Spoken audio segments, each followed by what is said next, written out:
I'm a banana slug, Steven. Good morning. Hi, everyone. Good morning. Good morning. I don't know who got the belt today. Congratulations to whoever got the belt. Is it all weird? What up, Frank? What's up, Will? What's up, Mrs. Mac? Rust Dog at 9 a.m. Maybe. Congratulations, Rust Dog. Rust Dog gets the belt today by power of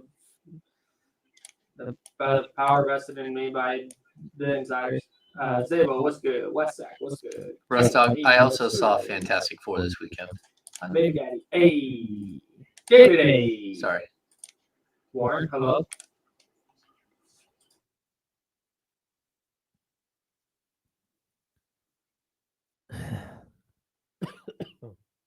We fix the We echo. fixed the echo. All right, God. There's You an have to yell at me, okay? there's an extra button we have to fix. Hey. I'm still echoing? You shouldn't be echoing. Oh, I didn't build the stack. Uh-oh. Okay, we're good. They said we're good.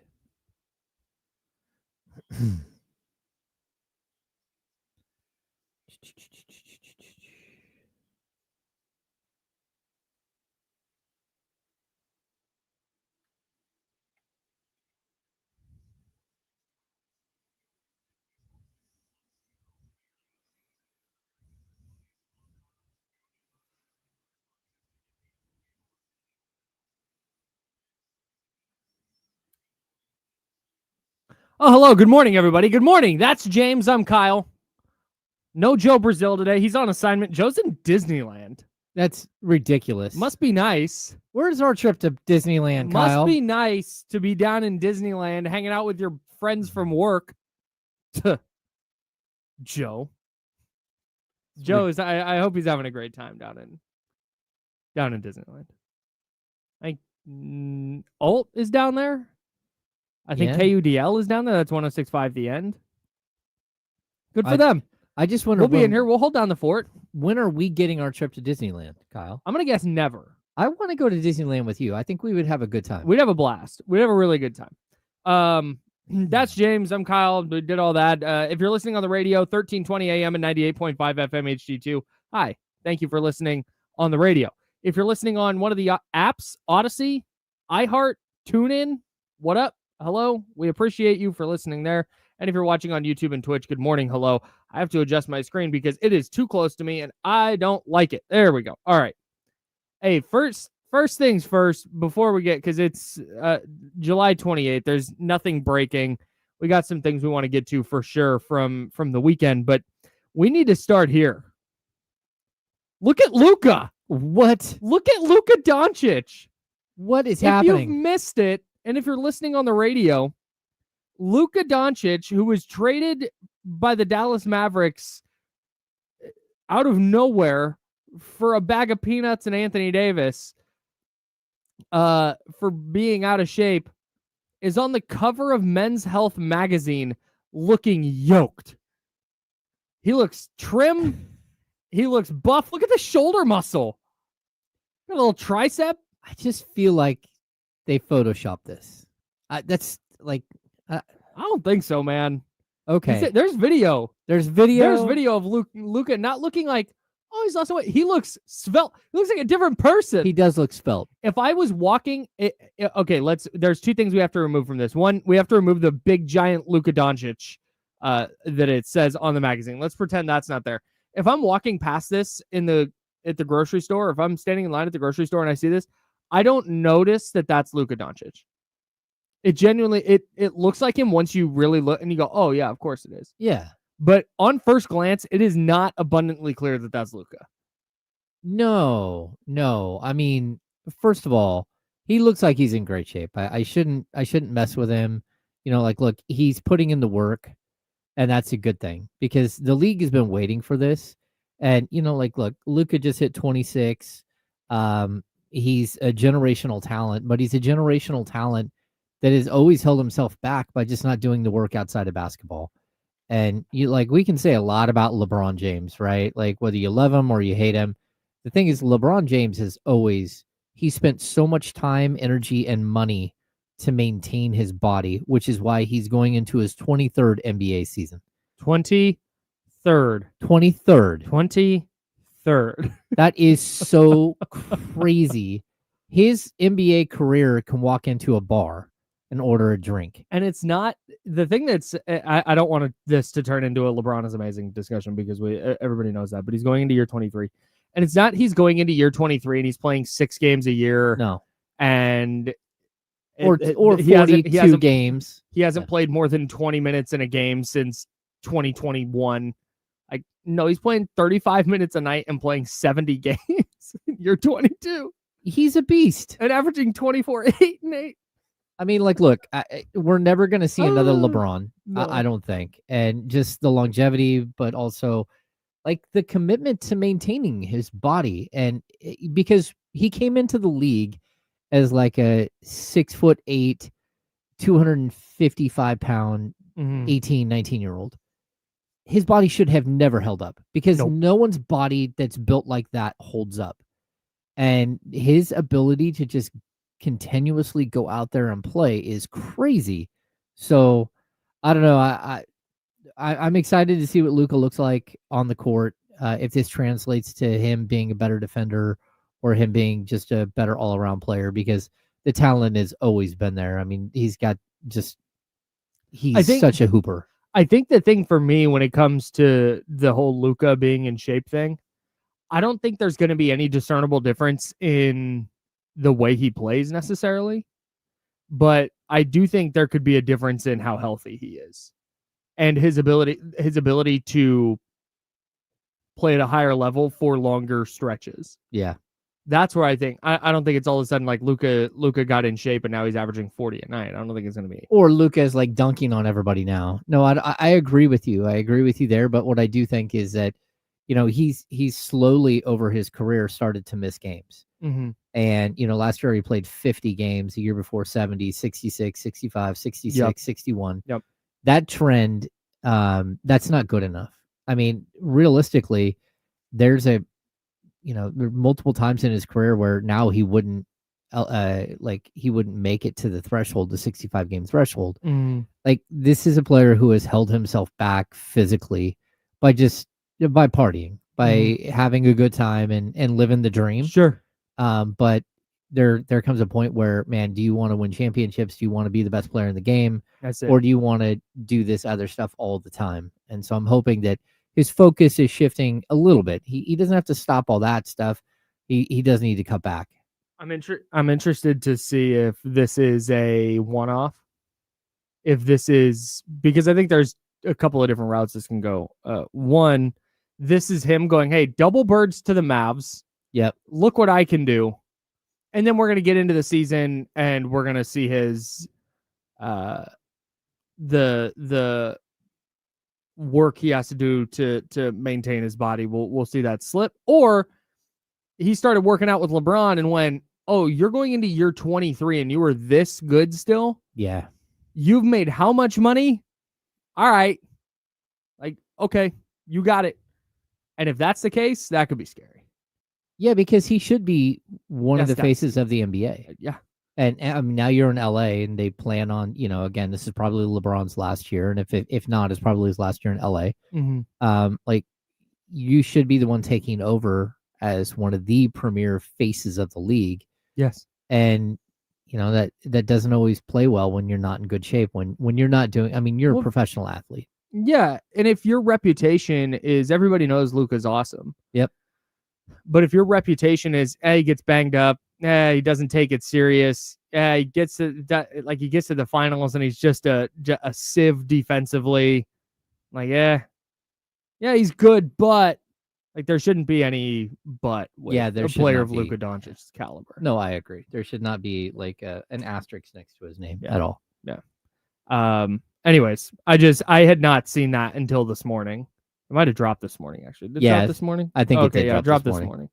And so I wanted to talk about Luka being on the cover of Men's Health, which is just in itself, that statement is wild. I think Nico Harrison is so far up his own rear end that he probably doesn't register this. But if you're any kind of self-aware person, if you're Nico Harrison, you're punching air right now. Yeah. That's so embarrassing. Well, This just couldn't, it just keeps getting worse. As a franchise, why didn't you, like, I know it's tough to force players to do stuff. Mhm. And I know it gets old after a certain amount of time. And Luka's was there for a long time. I mean, Totally. we're talking like 7-8 years, right? Mhm. So at a certain point, maybe he just tuned out the training staff. Maybe. But at some point, you needed to have like a personal chef. You needed to have Mhm. all of these things in place because some players need that Mhm. and others don't. Yeah. So like there are some players that are just so self-motivated. And we've talked about this before. There are players who are gym rats, and then there are players who are workout warriors. Mhm. And then finding a player that's both is very difficult. Right. That like has both of those Right. genes put together. They're going to go into the gym, they're going to work on their body, and then they're going to go out and they're going to go onto the court and work on their game. Yeah. So a lot of guys, like during the offseason, they just like to play basketball. You know, I remember when Chuck Hayes was here in Sacramento, he said his workout program during the summer, I played a lot of tennis. It was like, okay, bro, that's probably like he really hadn't even picked up a basketball. It's like, wait a sec. It's okay to have outside things, but it's a whole other thing to like, you want to work on your game a little and get in great shape. I mean, you can get in good shape playing tennis, and I'm sure it's great for the hips and you know, and like, the knees, the joints, sure. Yeah. But outside of that, like, man, you gotta keep in great shape. Work on your game a little. Yeah.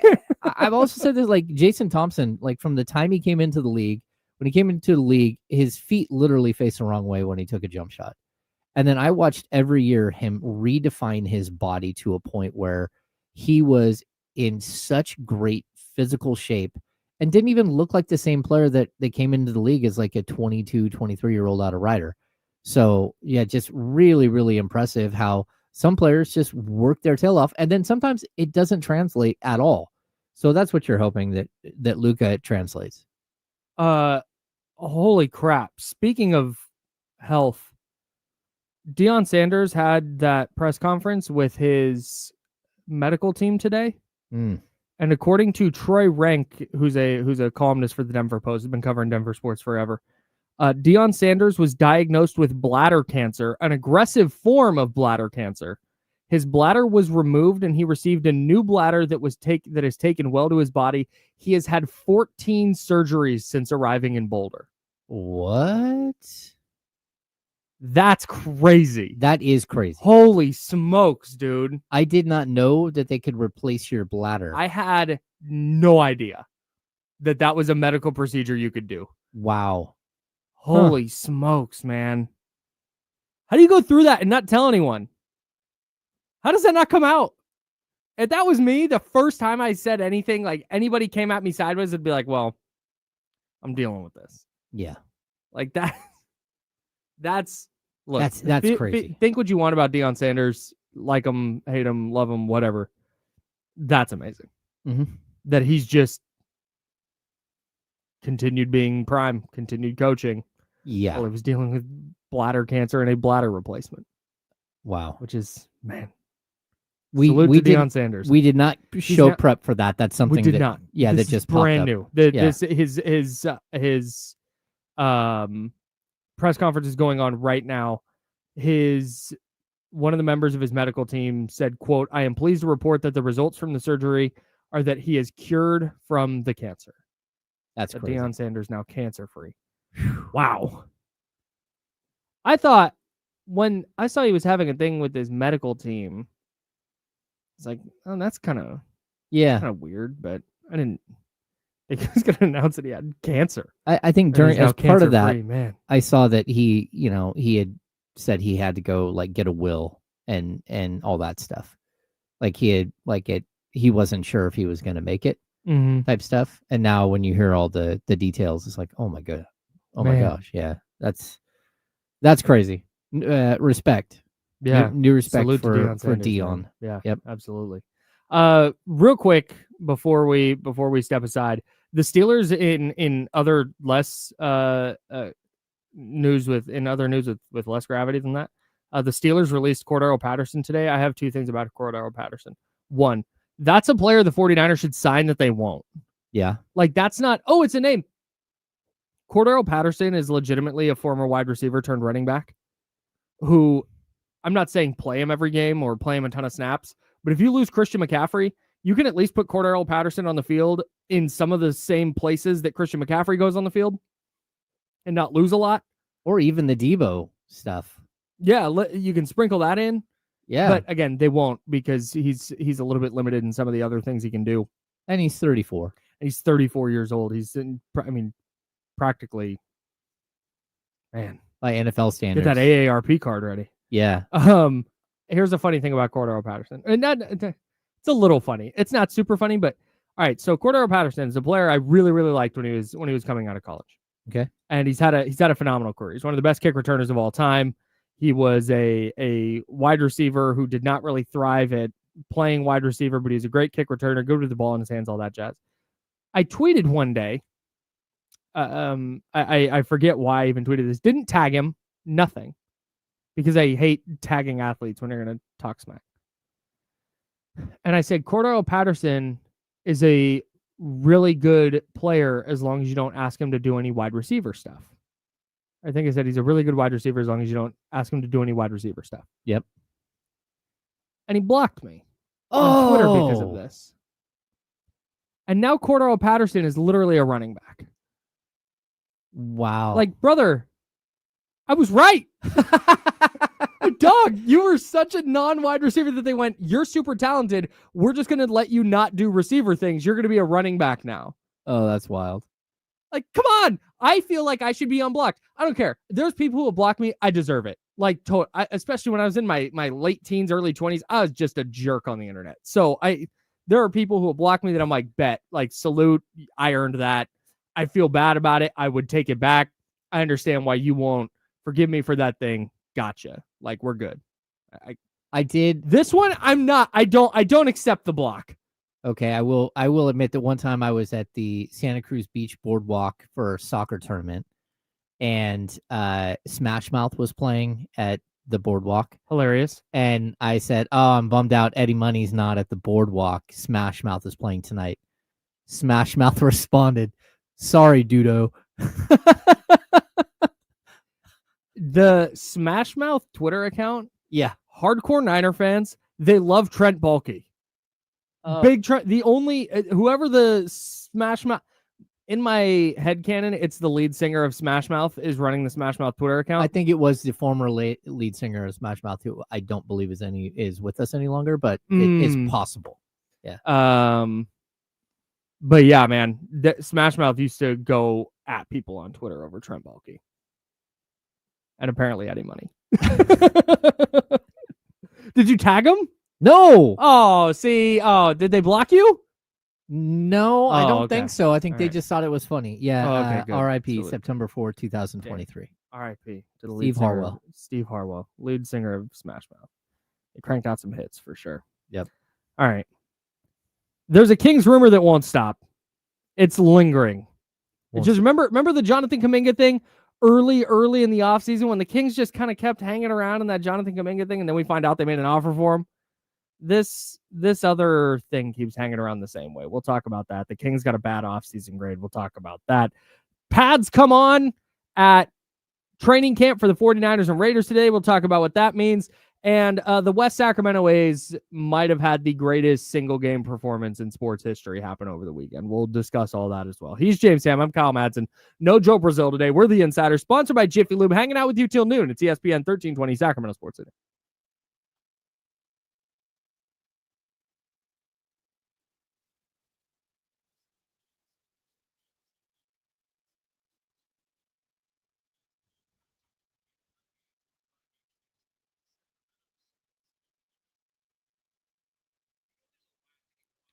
Actually, I do believe Eddie Money is no longer with us at this point, right? You said what? Oh.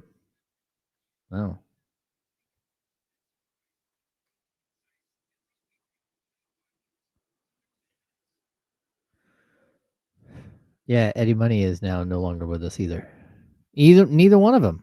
Damn. Wow.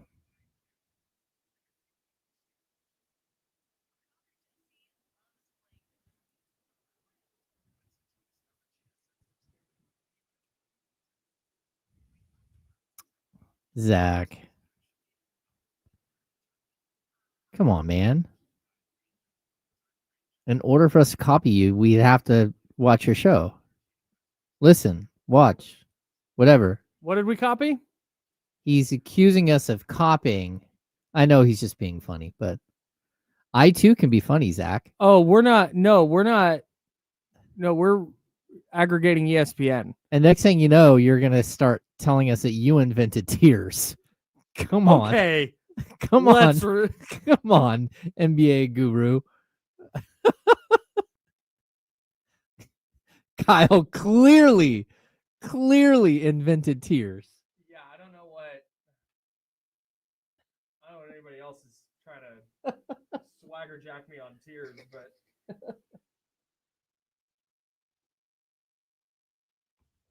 Swagger jack me. That's a new term that I had not heard before. I like it though. see, this is annoying. Not you, Scooter. You're a delight. The aggregators have said the Bulls are expected to release Vucevic, but then when you go read the report, it's that they will buy him out before the trade deadline if they can't find a suitor in a trade. Yeah. Which is vastly different than they're going to release him. And why Kings fans would be interested in Vucevic at all? I mean, like, I like Vucevic and I understand, but why you'd want to add another member of the Chicago Bulls to your roster? Not sure. Committing to the bit. I guess. Yeah. Might as well I would see at if, least respect that. if Kobe Jones is Kobe White is available. The Bulls are weird. They extended Billy Donovan, Okay. which, like, why? What? You're not doing anything. I agree. Maybe they just don't want to deal with the coach, so they just. They don't want another coaching search, I guess. I mean, he's a Hall of Famer, Kyle. Billy Donovan? He just made the Hall on the college side, didn't he? Oh, salute. Didn't Yeah. know that. I think. Hey, thanks. Oh, how was it? How was your K-pop show? Are you getting better? Hope so. Okay. The tough thing is, so when you do those, you don't get to like edit it. Like you're one take Jake. Like you got to let it fly. Okay. And so that gets a little frustrating when it's like, because in this we're just talking, like it's just two guys just having a conversation. So it's, if I get stuck on something or I fumble over a date and it's like, oh, you know what? Hey, but because we've got 20 minutes to talk about it. With this, I've got 18 to 30 seconds to spit out what I got to spit out and pause. And it just, it's fun. I really like it. But when I'm not good at something, I get really frustrated. Yeah, but you'll get good at it. No, right. I understand. Like my shows now compared to when I started, like are better. But it's just that first getting over that hump is frustrating for your boy. Yep. I told you yeah,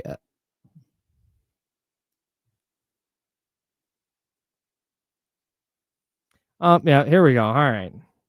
That turned down. And voice guy, please. Now, back to the Insiders with James Ham and Kyle Madsen, brought to you by Jiffy Lube on ESPN 1320. James is there. I'm Kyle. Joe Brazil on assignment today. We were talking about not being good at something the first time you try it. And I was saying, because I'm doing this K-pop show over at our sister station, 106.5 The End, Saturdays at 9 a.m. Check it out. The Saturday Comeback with KM. That's me. We're talking about how it's frustrating for me because I'm the kind of person that wants to be, when I'm not good at something right away, I have a hard time putting myself in the brain space of, hey, this is your second time doing a music show. You're not going to be awesome at it right away. That's not how this works. Like you're not special. You don't get to just be good at it. Like everybody goes through these steps. I just get frustrated as the process is going, God, I wish I had done this better. And there's all these things, like I'm air checking myself as the show's going. And you were saying something about that. Well, yeah, like when I was up for the NBC job the first time around, I didn't get it. And it was because they told me very specifically, like writing, like this is a writing job, but you got to do some TV and you don't have enough TV experience. Mm-hmm. So I went into the stands at Arco Arena every single game. And Kamani, shout out Kamani, would sit there and record me doing a post-game show. in the stands, like That's cool. 8 to 10 minutes, me staring into a camera Mhm. and just like getting used to being in the Yeah. camera. And then when I went to go get the job the second time, it was like, oh yeah, we'd love to have you because realistically, this is a writing job and it didn't work out last time. So Right. they brought me in, and then they're like, okay, you don't look like you've never been on TV before. I'm like, Mhm. well, because I worked on it. Right.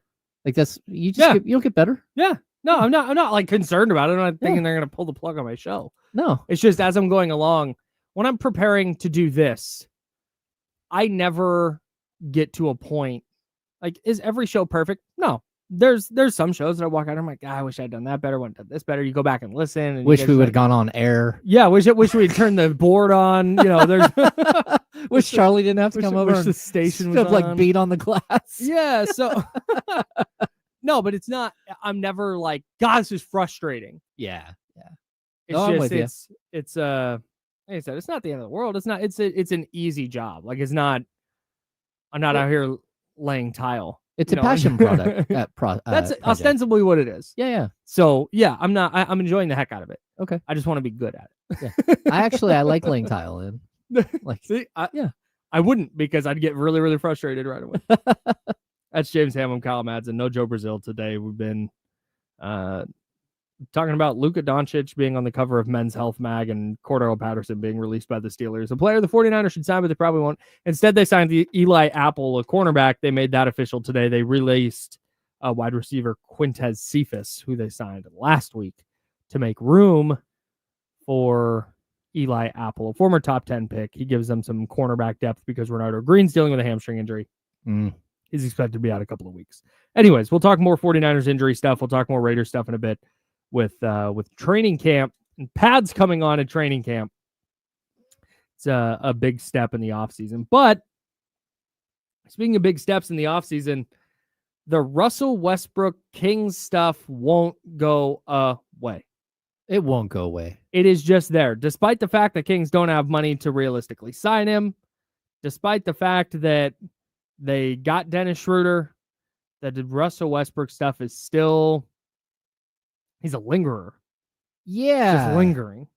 Okay, so like just the nuts and bolts of it, like the Kings realistically, they don't have much money. If they sign him to a league minimum deal, they might be able to finagle the salary cap a little bit and fit him in, right? Because you're only going to pay like the 2.2 million, not the 3.8 million that he's actually going to get paid. Mm-hmm. If you have to bust into like the biannual exception, then you're going to go over the cap to sign him. The biggest problem is that they just don't have a space for him. And like, I'm just going to take the Devin Carter conversation and just put it way to the side because I don't think anyone knows whether he's a ball player or not at the NBA level at this point. And like, who knows, right? But that doesn't change the fact that you still have, you know, Dennis Schroeder, you still have Malik Monk, you still have Keon Ellis, you still have Zach LaVine. Like your backcourt is packed. Now, would you like to have another guard? Yeah, as like a third point guard, sure, that's fine. But that's not what Russell Westbrook is, even at his advanced age in the NBA by NBA standards. So, like the only way to actually move forward with this is if you actually pull off one of these deals that we keep hearing about, like whether it's Devin Carter as part of a package that goes to the Golden State Warriors that helps you land, you know, a guy like Jonathan Kuminga, or it's Malik Monk going to some other team in order to facilitate a trade as well. Like there are ways in which the Kings can get this done, but they have to clear out at least one and probably two players from that backcourt before they go and push any button, because like Russell Westbrook and Malik Monk will not work in the backcourt off the bench. I can guarantee you that. No, that doesn't. There's just, you start running out of minutes. We talk about this all the time, and I think it's something that matters a lot. Is you just don't, between Zach LaVine and Nick Clifford, who you're trying to get in the rotation, and Dennis Schroeder, and then Malik Monk, and if it's Russell Westbrook, there's just you start running out of minutes. Like that's just the facts of it. Let me ask you this: if the Kings did just have the money, just outright, they had the space and could just sign Russell Westbrook outright, do you think they would do that and then try and figure out a trade down the line? Maybe. Yeah, because I mean, we've talked about this a bunch of times. They still have like guys like Terrence Davis who are on non-guaranteed contracts They could, like, in theory, just waive him and clear up a little bit of space. Mhm. They could waive and stretch provision Dario Saric. But here's the problem again. Like, if you waive and stretch provision Dario Saric, you walk into the season with your power forwards as Keegan Murray and Isaac Jones. That's it. No one else. And it's not like Doug McDermott can slide over and play the position. It's not like you're going to count on big minutes from DeMar DeRozan to play that, or Nick Clifford. Mhm. Like, there's very few ways in order to get more, to add depth to that position. Right. Like, if the Kings should add depth, that's where it should be. You should spend your money and your capital, go out and get a guy like Chris Boucher if he's willing Sure. to take the minimum or something. Mhm. Like, there are ways in which you can help your team. And I'm not saying that Russell Westbrook wouldn't help the team. I mean, he played 75 games last year. He'll be 37 in November. I don't get it. The Russell Westbrook thing, just to be totally frank, I get why you would want to sign a future Hall of Famer to your team, but from the Kings' perspective, I don't get why you would bend over backwards to get Russell Wilson, not Russell Wilson, certainly Russell Wilson, but Russell Westbrook as well. Russell Westbrook at Wilson would be an undersized point guard. Yes, Yeah. for sure. I don't know why you would. It feels like they're trying to get their talent floor to the point that they make the playoffs. Yeah. That's what this feels like. This is not Dennis Schroeder's going to start, but then we're going to mix in Malik Monk and some Devin Carter and some Nick Clifford and kind of see what we have. It's like, no, we want to make sure we have two legit point guards because we're trying to make the playoffs this year. Well, that and, like, look, I think we're going to talk about grades here, right? Yes. Here for offseason grades so far. And Stealing this content from another show. from another podcast, clearly. But there is a way in which you actually could get a lower grade by adding Russell Westbrook right now. Because if you haven't cleared up the issue of your backcourt, then adding him doesn't help. And actually, it adds just a level of chaos that there's no reason to add. There is absolutely no reason to add a level of chaos unless you're able to clear up the roster situation, the roster imbalance. And so, like, I don't, like, if Russell Westbrook is the backup point guard, and I'll make the same exact argument I made last week about Malik Monk and Dennis Schroeder. Hey, there's nothing that says that Russell Westbrook wouldn't be the starting point guard mid-season. Sure. Or that he wouldn't beat out Dennis Schroeder. Sure. I mean, he started a whole hell of a lot more games than Dennis Schroeder has in his career. Yeah. But, like, there's no reason to add that player if you can't even play the players that you have currently. Right. And so it just becomes like a really messy situation. Even if, heaven forbid, you do something crazy like trade Keon Ellis in a deal to go get a player like, Jonathan Kuminga. I would not do that at all. But that doesn't clear up the space that you need because you don't have the shooting guard to play there. And so it would, I mean, maybe Terrence Davis, you keep him on the roster. I don't know, but it still would be a very complicated situation. And so I hope they figure it out. I mean, the offseason is still, we still have 9 weeks left. We still have a ton of time here between now and training camp, but they have a lot of work to do still, it feels like. Yeah. And the way the Westbrook stuff keeps hanging around, and the fact that we're now seeing reporting that the Kings are not going to do that unless they can facilitate a trade. It just, I don't know how far down that road, but it feels like things are heading down that road.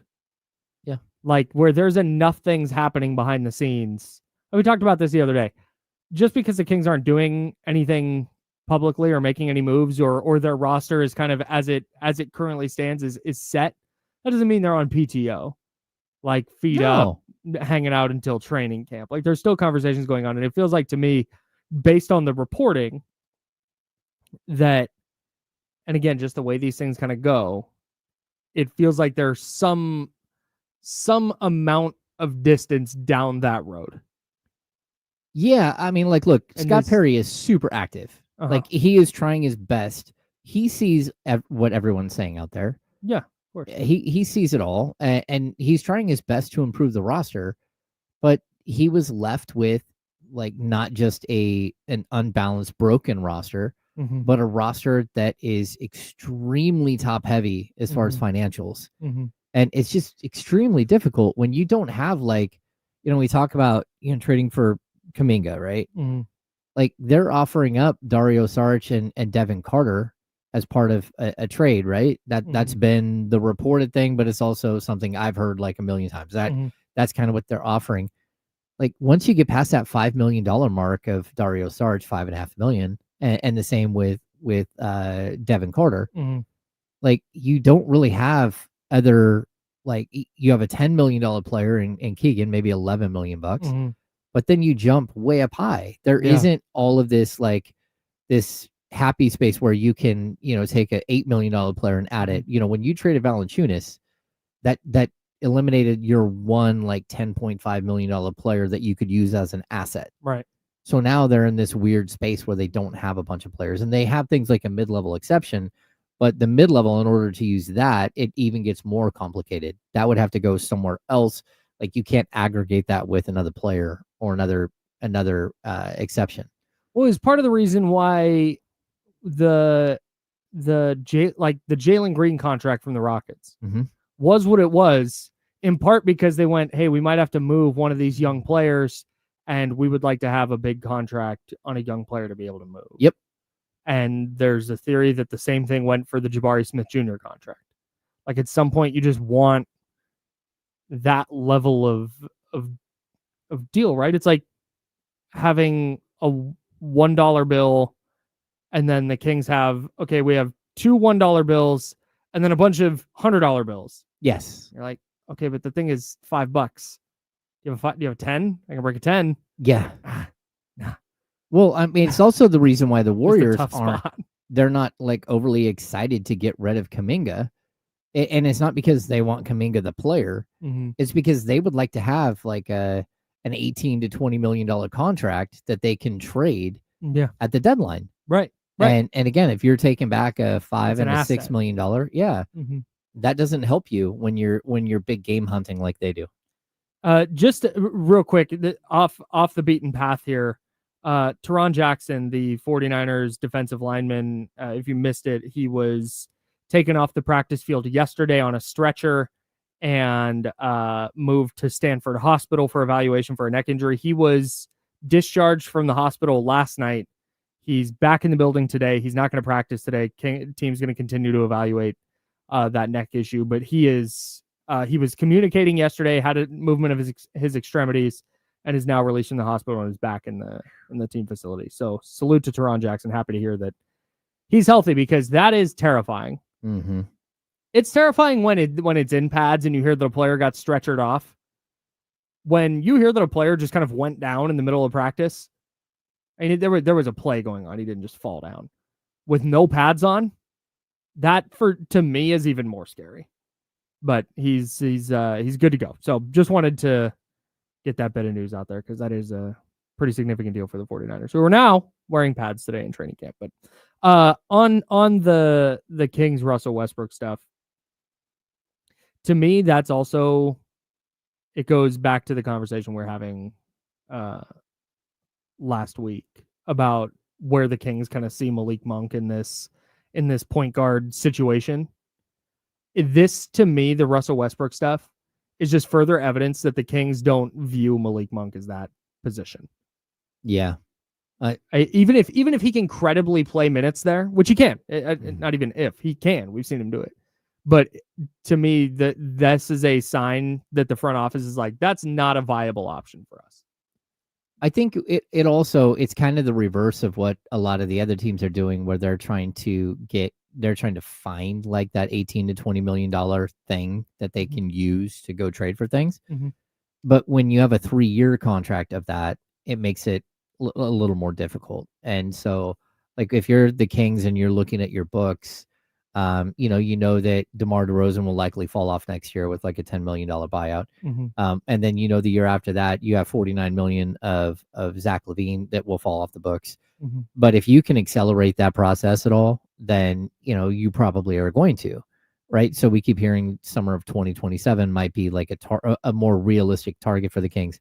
Well, the summer of 2027, Malik Monk's going to make like $21 million, $22 million.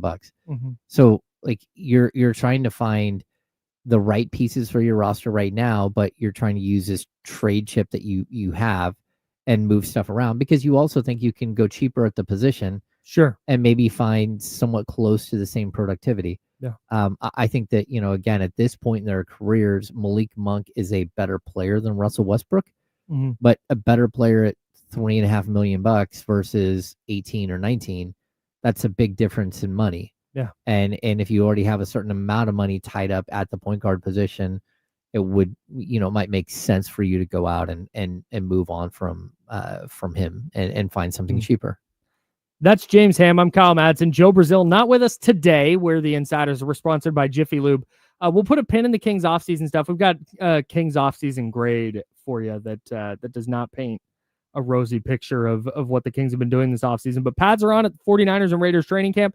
And I mentioned the Teron Jackson injury for the 49ers. That's not the only scary injury they're dealing with right now. There's another one that we got to talk about as well. We'll do that on the other side. That's James Ham. I'm Kyle Madsen. We're the Insiders, sponsored by Jiffy Lube. This is ESPN 1320, and it is Sacramento's sports leader. It is not the San Francisco 49ers. Jacob,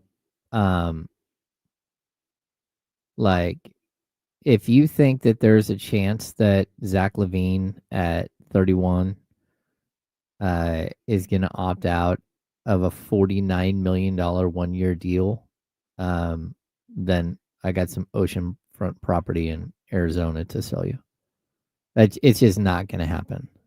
Like, he would love to get an extension, here, whether he stays here or not. But I would assume, I'm just going to assume here, that if you offered to have him opt out of a $49 million deal, but take like 40 for an additional 3 years, so another 120, he would probably listen. But I don't think he's not walking away from $49 million.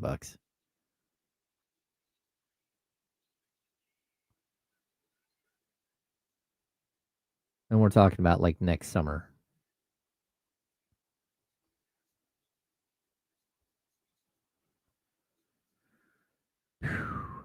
Yeah.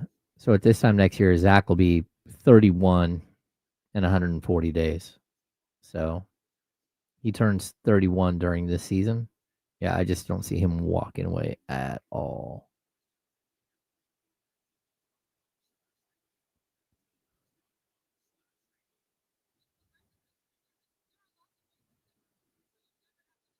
Yeah. This one here, the real Buddha.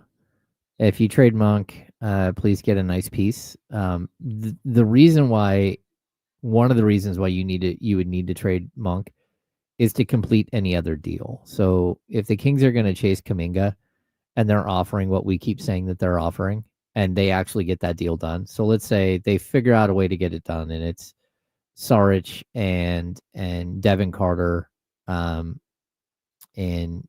a first round pick, right, for Kuminga. That would put the Kings like $10 million over the cap, over the luxury tax, and it would have them encroaching on, if not at the the first apron, where they're hard capped. So if you're gonna trade Monk, it's because you have a deal where you're getting a guy like Kuminga, and whether it's the same transaction or not, you still would need to clear up that money.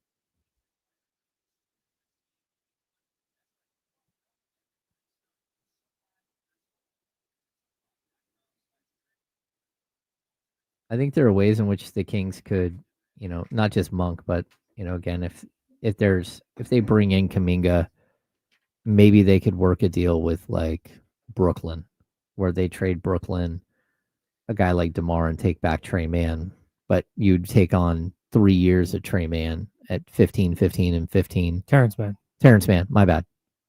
As opposed to 1 year of DeMar. but that would free you up like $9 million, and it would get you back under the luxury tax.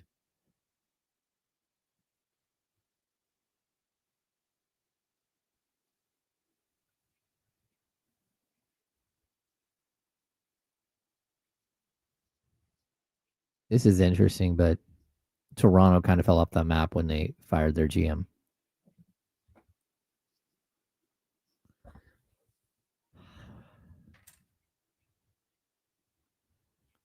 $30 seconds. I'd also like 6 inches. if you're gonna do this, like I almost wonder if the Kings would just rather have Barrett.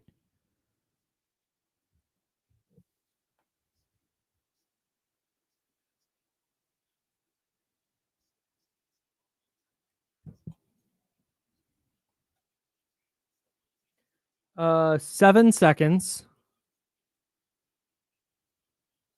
Okay.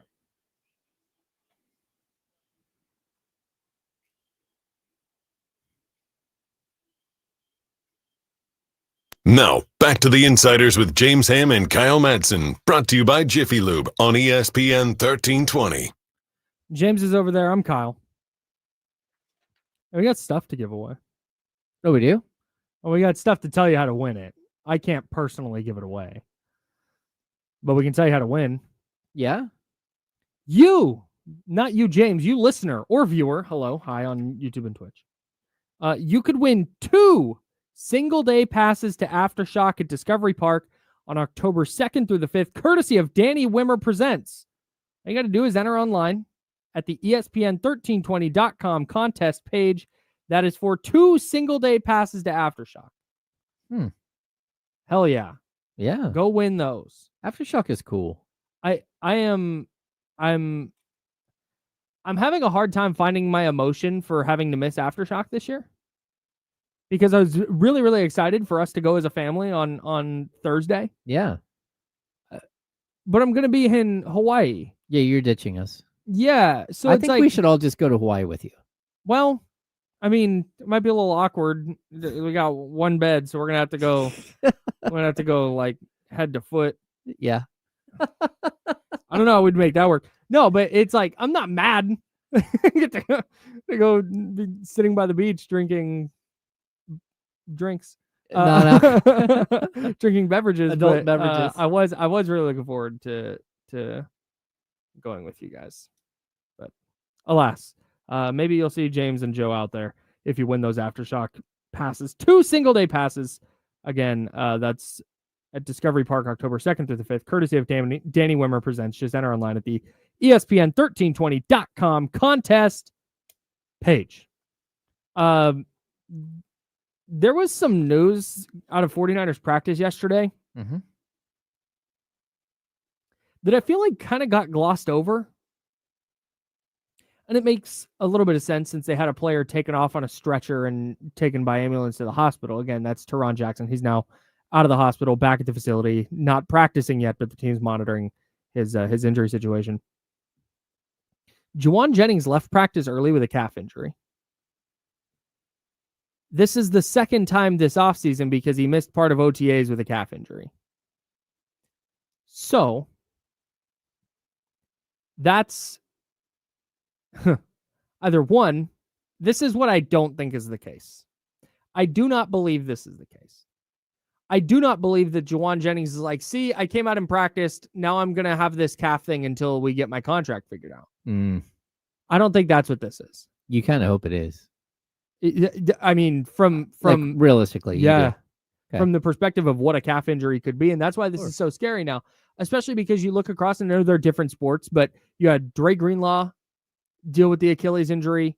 And then you watch Jason Tatum and you watch Tyrese Halliburton and you see this uptick across the NBA in Achilles injuries this year. Dame Lillard, DeJounte Murray, like so many.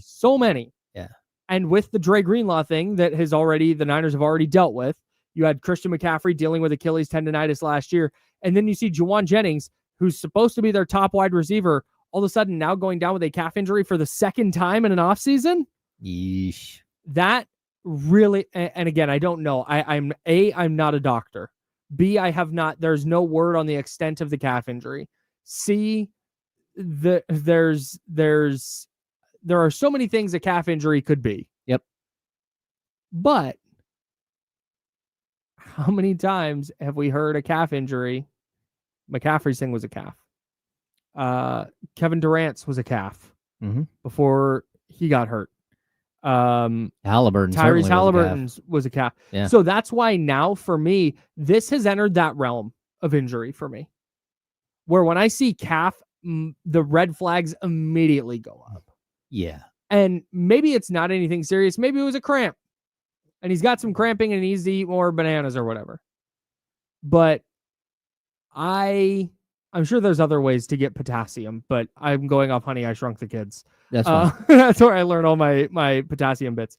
But this is where I like I said, I see calf injury, and the fact that wasn't a bigger deal yesterday, that, hey, you've already got Ricky Pearsall dealing with a hamstring issue, and Brandon Ayuk is out while he rehabs his knee. 3 to 4 weeks minimum. I mean, and where are we at? Yeah, man. Again, it's about rebuilding the calf muscle once you get it to a point where it's okay. Like once it calms down and everything's, like the healing process has started, then it's about working out and getting that calf like back to full strength before stepping on the field. Right.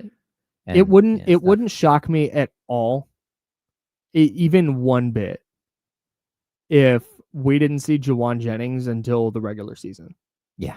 Again, I don't know the extent of the injury. Maybe it's a cramp and they're like, yeah, he's going to be back out there today or tomorrow, whenever. But it also wouldn't shock me if they went, hey, this is not a thing we're pressing. And this is why he's asking for an extension. Well, because if you're missing Jauan Jennings, I don't know what you're going to do at receiver. Yeah, you're toast. I think the other thing this does is it opens the door for a bunch of guys to get reps that weren't going to get reps. Sure. Or that weren't going to get as many reps. Now it's like, hey, look, this receiving core is weak. Yeah. Somebody needs to step up right now and show that you're part of the NFL plan. Yep. You're part of the every given Sunday plan. And if you can't, then this team needs to go out and they need to sign a veteran, whether it's, again, Keenan Allen or who do we talk about? Who's the other big receiver? Amari Cooper. Amari Cooper. Yeah. I think there are some other guys that are available that can actually help a team, but like it might be time to start, sort of searching. So there's I have not seen any word yet from practice about Jauan Jennings and whether he's there. If somebody has seen that, please let us know. I'm going through my list right now and I don't see any notes of that sort. But I do think if you're looking for some optimism here, the fact that the 49ers released a wide receiver to sign Eli Apple, the cornerback, I think means that they don't think it's anything super serious. Okay. But it's back injuries are that way. When I hear a player has a back issue, it's like, uh-oh. You just don't know. Like there's so many things that could be. That could be they strained a little muscle or they have a back problem that's going to be a real issue. So calf is now in that realm for me. Yeah, it's like this scary injury of over the last maybe 2 or 3 years. Yeah. It's the one that's like, oh no. As soon as you hear a calf muscle injury, you're like, nope, set him. Yeah, you're right. When you're playing through a calf, you're just waiting. Yep. It's just a ticking time bomb. Yeah, it's just rolling the dice every time you step on the court or on the field. I will say, speaking of training camp, though, pads are on for the 49ers and the Raiders today. There's a 4-practice acclimation period. Practice for 3 days, day off, one more practice without pads. And then the pads come on. Now, for me, this is where reacting starts.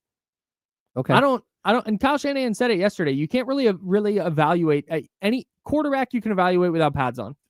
But for the most part, every other position, offensive line, you don't know until you're hitting. Defensive line, you don't know until you're hitting. Linebackers, you don't know until you have to shed a block or get around a block and then make a hit. There are so many, same thing at safety, same thing at corner, on the defensive line, how well are you setting the edge? At tight end, same deal. Like they're running back, certainly. How do you play through contact? So now if you've been watching training camp videos, which salute you football sicko. You're watching training camp videos, it's all like, okay, take grain of salt. But this is where things will matter. This is what separates when pads come on. This is what separates, oh, this is a good athlete running around with other good athletes versus, okay, this is a good athlete who can, if you're a receiver, Isaiah Nair has been the big name during camp. This is undrafted rookie, 6'4", 218, runs a 4.4. You go look at all of his workout metrics. They're just through the roof, but he's an undrafted guy. Had a weird college career. But made this amazing catch the other day, and it was the talk of camp. But okay, how does he play through press coverage? How does he handle himself when he has to go over the middle and he can get popped by a safety or a linebacker? Like those are the things that coaches are going to have to start evaluating. How well do running backs block is going to matter. Those are all the things that you can start actually taking away now that there's pads on. But I mean, I always try and make basketball analogies. Training camp without pads is like going through a basketball practice without shoes. Maybe. Yeah. Without a ball? Yeah. It might you're be like passing on air. Yeah, I mean, like, look, because It's not really an apples to apples comparison. you play spring ball as a high school player. Mm-hmm. You like the last 2 weeks of school. Typically, you play Mhm. spring ball and you wear just shoulder pads and helmet, right? You can't Mhm. wear anything Shells. else. Yeah. Yeah. So I don't know. Like, it's so difficult, uh, to gauge players until they put pads on, especially at the NFL level. Like the hesitation, you can see the hesitation in players. There are so many dudes. I talked about this with Casey the other day on D-Lo and Casey. There are so many players. I talked about Kalfani Muhammad, Cal legend, when I was covering the Titans. Tore it up in OTAs, tore it up the first couple days of camp. Pads came on, never heard of the guy again. Fell off the map. Yeah. And that happens all the time because it's just the sport's so much different. But now if you're looking for reactions, you're going to get them now. Because now you see how guys respond. You'll see coaches behave differently with how they're divvying up reps. Shout out to the pads coming on at training camp. Now football's for real. It's not back yet. I'm here for it though. Yeah, same. That's when it gets exciting. You get to actually, you get to actually, because so much of everything I've been quote unquote taking away from the first days of camp is just, okay, D Winters is getting all the first team reps at linebacker. That's interesting. Mm-hmm. That's interesting for me. Oh, Michael Williams, the rookie, getting the first team reps at defensive end. Okay. Like they really think this guy can go. But outside of that, it's like, Russell Gage has been really impressive. I don't care. I don't give a damn that Russell Gage was impressive without pads on. I know he can play. He's a veteran. I don't know if he's any good. All right. Anyways, we might have seen over the weekend the single greatest single game performance, certainly in baseball history, and maybe one of the best single game performances in sports history. Wild. And it happened on your West Sacramento A's. We'll talk about that next. That's James. I'm Kyle. We're the Insiders. Jesse Tapia going to join us. Yeah, Jesse's. Oh, yeah, there he is. Hey, salute. Hey, Jesse's going to be here in the second hour. We're sponsored by Jiffy Lube, and I'm going to hit this button before I have to say any more words.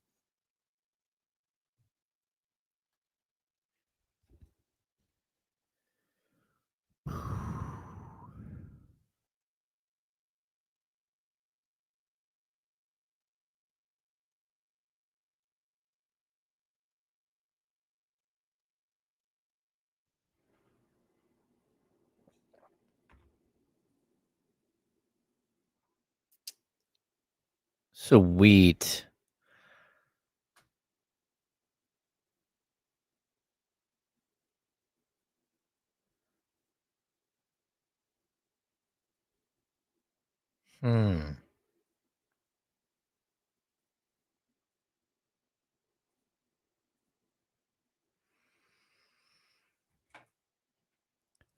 What's going on, everybody?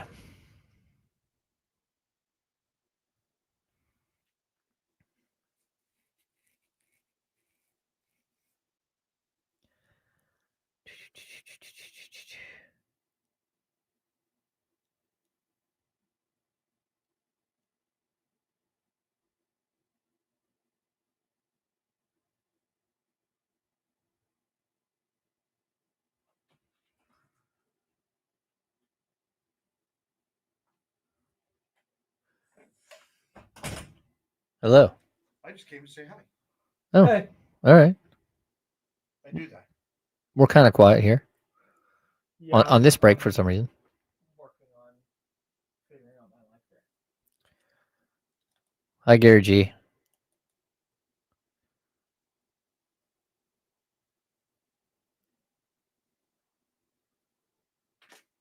Good Wasn't as disastrous as we thought. Wasn't as disastrous as you thought? Yeah,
Hello, friends. there we go.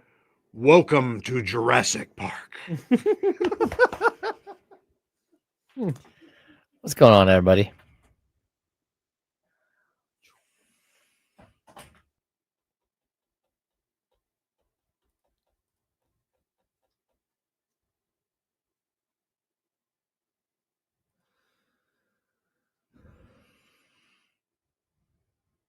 Here we go.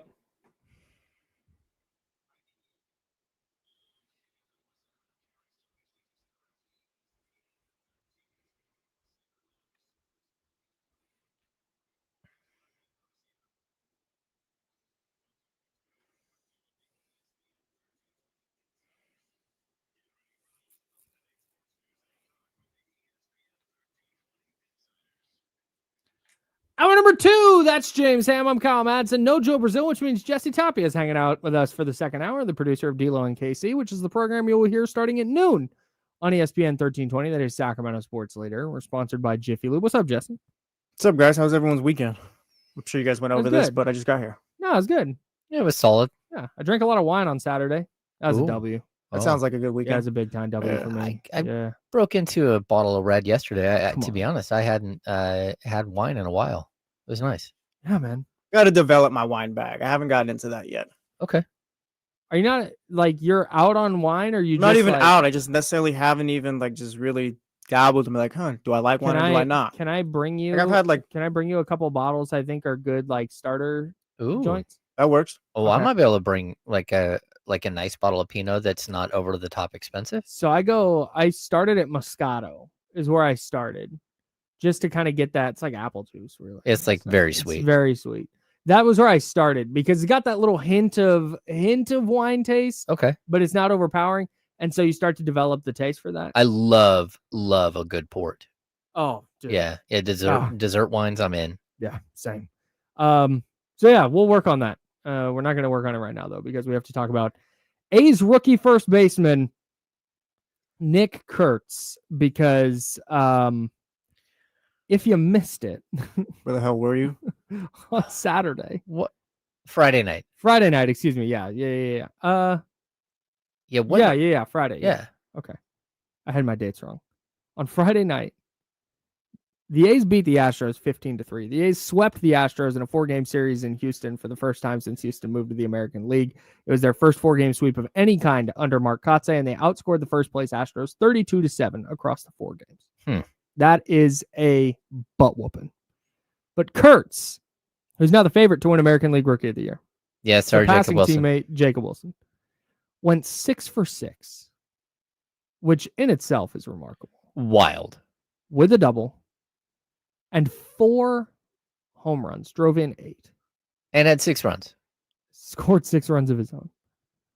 He's the first rookie in MLB history to have 4 homers in a game. It's only the 20th 4-homer game in Major League history. It is extremely rare. He narrowly missed a 5th when he hit his double. And if you're into these kind of stats, so he would have got that 5th at Citi Field, Wrigley, or Fenway. Those are the 3 would have been out. Brutal. We should, can we name all the guys who had 4 home run games? No, I've got Josh Hamilton, Scooter Gennett, Sean Green. Oh, yeah. You see, I can. Mark Whitten. Sure. I believe There's some back in the day. Bob Horner, Sure. Mike Schmidt. Mike Schmidt is definitely one. Yeah, Bob Horner is definitely one. Oh man, No, this is not. Is this what I wanted? they're like the 4 home run guys. What is Jesse Barfield? I believe Shout out, Jesse. hit 4 home runs. There's in been a more game. perfect games than 4 home run games, too, I believe. That's Yeah. facts. That's definitely a fact. Okay, let's see. I've got the whole list here. Nick Kurtz, Yep. Eugenio Suarez did it this year. Okay. Oh man. JD Martinez, both Mm. he and Suarez did it for the Snakes. Scooter Gennett, of course, for the Cincinnati Reds. Who could forget? Josh Hamilton for the Rangers. Oh wow. Forgot about Carlos Delgado. Shout out. that. Dude, Oof. salute. That's a good pull. Yeah. Sean Green. Mike Cameron did it. Brewers legend. Wow. Mike Cameron, everybody. Mariners legend. legend. Yeah. Red Sox legend. I don't even remember that. Yeah, I Mm. think is he now we're just gonna go down to 2010 and 11. He played for the White Sox, Reds, Mariners, Mets, Padres, Brewers, Red Sox, and Marlins. 3-time Gold Glove Award winner. Mark Whitten Yep. and Bob Horner and Mike Schmidt. Willie Mays did it in a 14-4 win over the Milwaukee Braves on April Oh. 30th, 1961. Rocky Calavito. Oh, I have a Obviously. Rocky Calavito card. Salute. Love that. Let's see. Well, Yeah, read that name, whatever that name is. It Nope. goes. no, No? we're going to skip that one. Gil Hodges, Oh, okay. Pat Siri in 1948, I don't know Pat Siri. Chuck Klein, Lou Gehrig did it, Ed Delanty, and Bobby Lowe. Hmm. Bobby Lowe, of course, part of the 1894 Boston Bean Eaters in a 20-11 win over the Cincinnati Red Stockings. And that's probably a lot of running. There probably wasn't even a fence. Yeah, oh, for sure. He's They exhausted at just the end hit of that it into game. whatever field they Hey, were playing. talk I need about you to it. read the name. No. Read it. Okay. Send it to me. I'll read it. All right. First name Joe It's his last name. Adcock. All right, there. Oh, we're yeah, Joe good. Adcock was see? great. We're good. Yeah. 4 home run game. Yeah, for the Milwaukee Braves in a 15-7 win over the Brooklyn Dodgers. He's a Hall of Famer, right? And now Nick Kurtz. That's up to you, man. If you want to look that up on a work computer, go ahead. So it's not. no, it's- only a 2-time All-Star, not a Hall of Famer. Okay. So it's arguably the best single game performance in Major League history. 6 for 6 with 4 homers. You know, the crazy thing too is that the double was probably the hardest hit ball out of all of them, Yeah. and it looked like it should have gone out. Yeah. He could have easily had 5. Yeah. And they just kept they were throwing breaking pitches on the outside. I mean, they weren't even on the corner; they were outside, Mhm. and he just kept lacing them Just over the left field hitting the fence. Tanks. Yeah, Yeah, it's ridiculous, man. He is dialed. He's now hitting as a rookie. For those of you into standard stats, he's batting .309 with a .378 on base percentage. His OPS is .1061. He is on pace. His full season pace, his 162 game pace right now, is 43.5 doubles, 56 homers, 143 RBIs. that's He is wild. a 22-year-old rookie.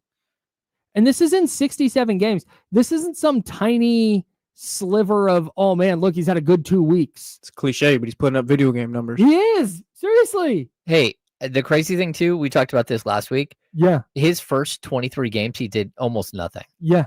So in his last 44 games, he's Yeah. got 191 plate appearances, 166 at bats.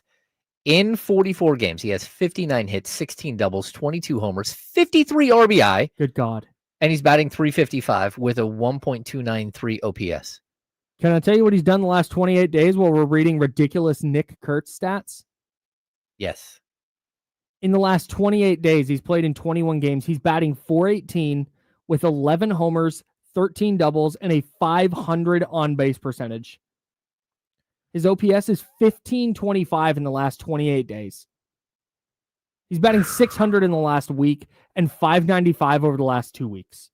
He also This is ridiculous. He currently has a 12-game hit streak, a Yep. 12 or 13, and in that streak, it's bonkers what he's done during that streak. Yeah, So, he's not going 1 for 5 every night and sneaking through. No, he's not doing that at all. Let me see if I can let me see, where's hit streak start? The hit streak starts right here. It's 13 games now. It's 13 games. He's batting .549 with a 1.314 slugging percentage, a 1.917 OPS. Good God. 9 homers, 20 RBI in 13 games. OPS, for people who don't know, is your on-base percentage just added to your slugging percentage. Yeah. So how often you get on base, and then how often you get a lot of bases when you get on base. So if you're gonna post a OBP, like on base percentage of 60.3 over a stretch, you're on base 60% of the time. 6 out of 10 times you go to the plate, you reach base. Yeah, that's absolutely. He's That's got like 10 prime doubles, Bonds. 10 doubles, a triple, and 9 home runs during that stretch. Entering play on July 10th, he was batting .246. It's like, okay, yeah, respectable. Yeah. He's now hitting .309. He did that in 13 games. It's crazy. So I kind of got to wondering, because so much of the conversation about the Kings is about their young players. And so I started I lumped in, I punted the Warriors, but I lumped in the other, the Kings, the A's, the Raiders, the 49ers, and the Giants. Mhm. Because I want to find the best player under 25, because it might be Kurtz. So I'm gonna, I just for the sake of this exercise, I'm now going to remove the Giants, because it's Luis Matos, Marco Luciano, and then Bryce Eldridge is probably their best player under 25, but he plays for the River Cats right now. Okay. So I'm gonna take them out of the discussion. All right, so we've whacked the Giants. Then I'm gonna go to the 49ers, where it's 2 rookies, Michael Williams and Alfred Collins, and a Malik Mustafa. We haven't seen Williams or Collins play in the NFL yet, and Mustafa has played part of 1 season. Okay.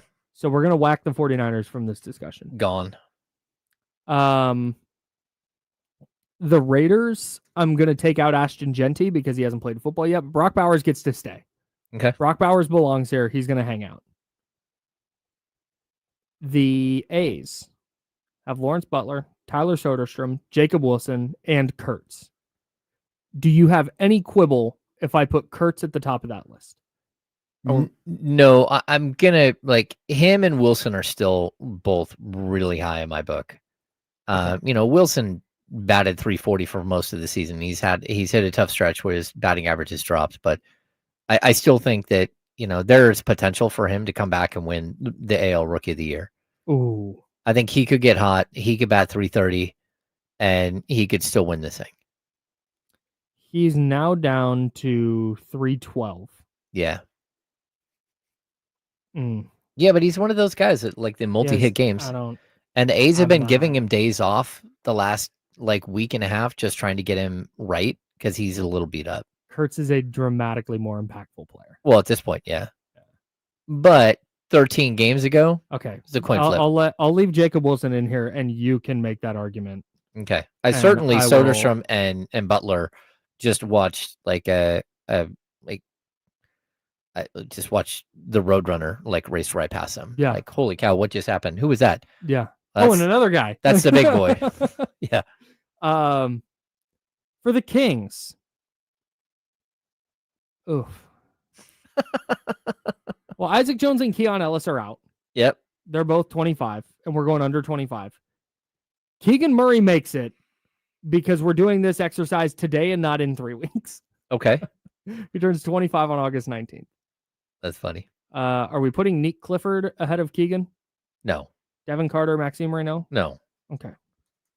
Very good. This one exactly as I wanted it to, because I was going to be salty as hell if you wanted to make a different argument. No.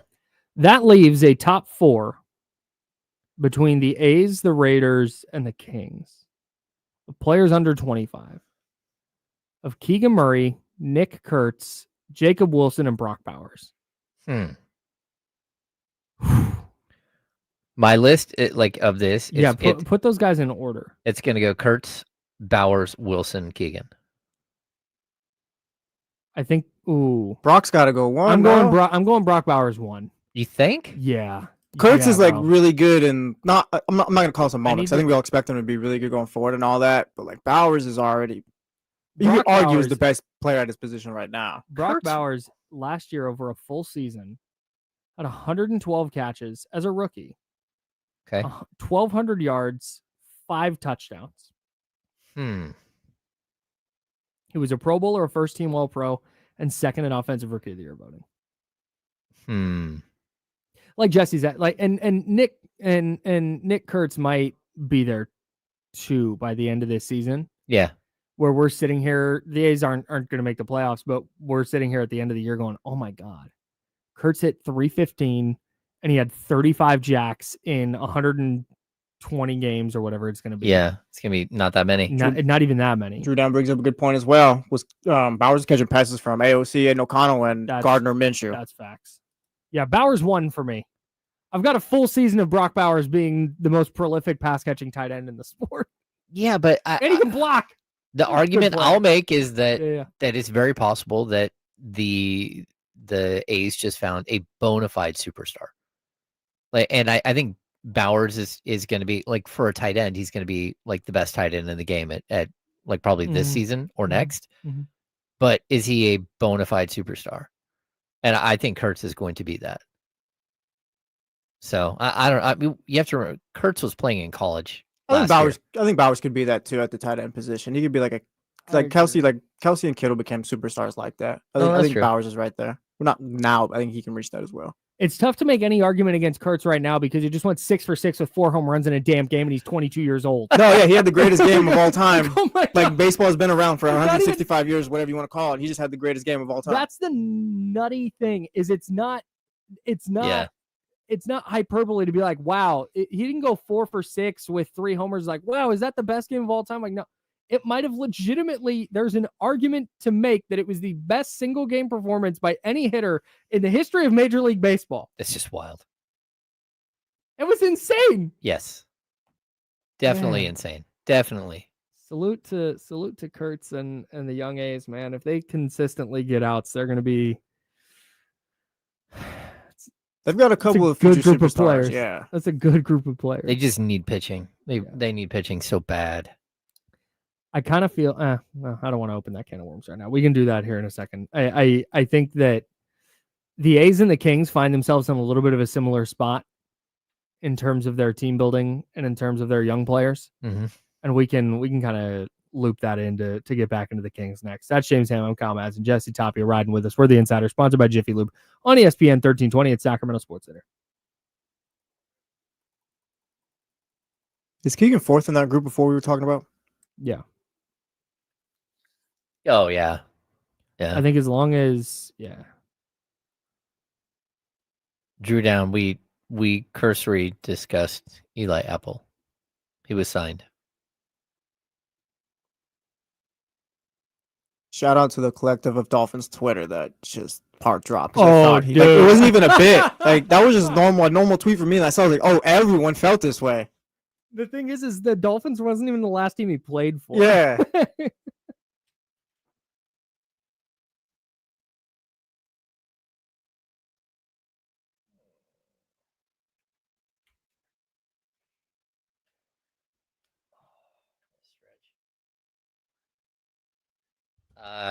Bryce, we have not talked about the Class A situation. He's been put on administrative leave. I mean, what did these sports think was going to happen when they opened the door to all of these online betting sources. So here's the thing is, and we can talk about this actually if you want, but there are so many safeguards in place. That's why they're catching so many athletes, or so many athletes have been involved. Yeah.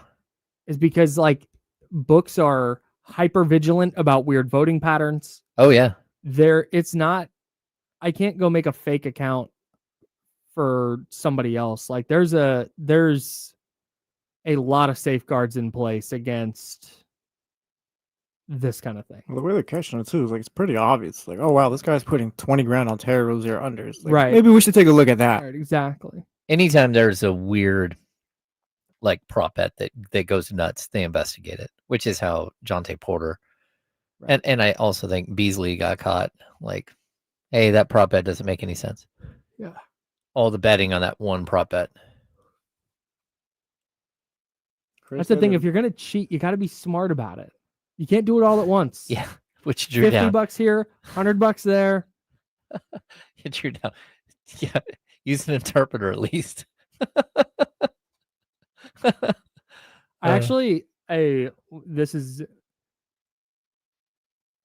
I get, what's the word I'm looking for? Irritated. Yeah, irritated's a good one. Like, there's no evidence that said Shohei Ohtani was betting. Yeah. And that's such a serious, like, thing. And I know Drew Down's joking, but there's a lot of people out there who aren't joking, who are like, he's definitely doing, like, no, he's not. Because if he was, You think the sport is going to shut off that pipeline? They're going to shut off all the fans that he brings in the door? Yes. Maybe. Yes.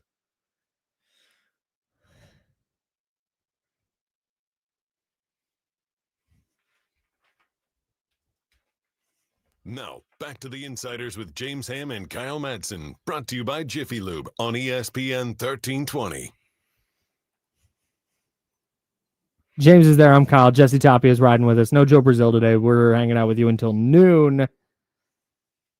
I get it. Giants fans don't like Shohei. We got it. Yeah. Yeah, we got it. You almost we're got him, caught though. on. He's on the long list of guys you almost signed. Yeah, just right. Just Oh, James, shot from James there. couldn't. First and goal at the one. Am I right? The Bryce Harper. Couldn't push it over the. I'll never edge. forget you, Arson Judge.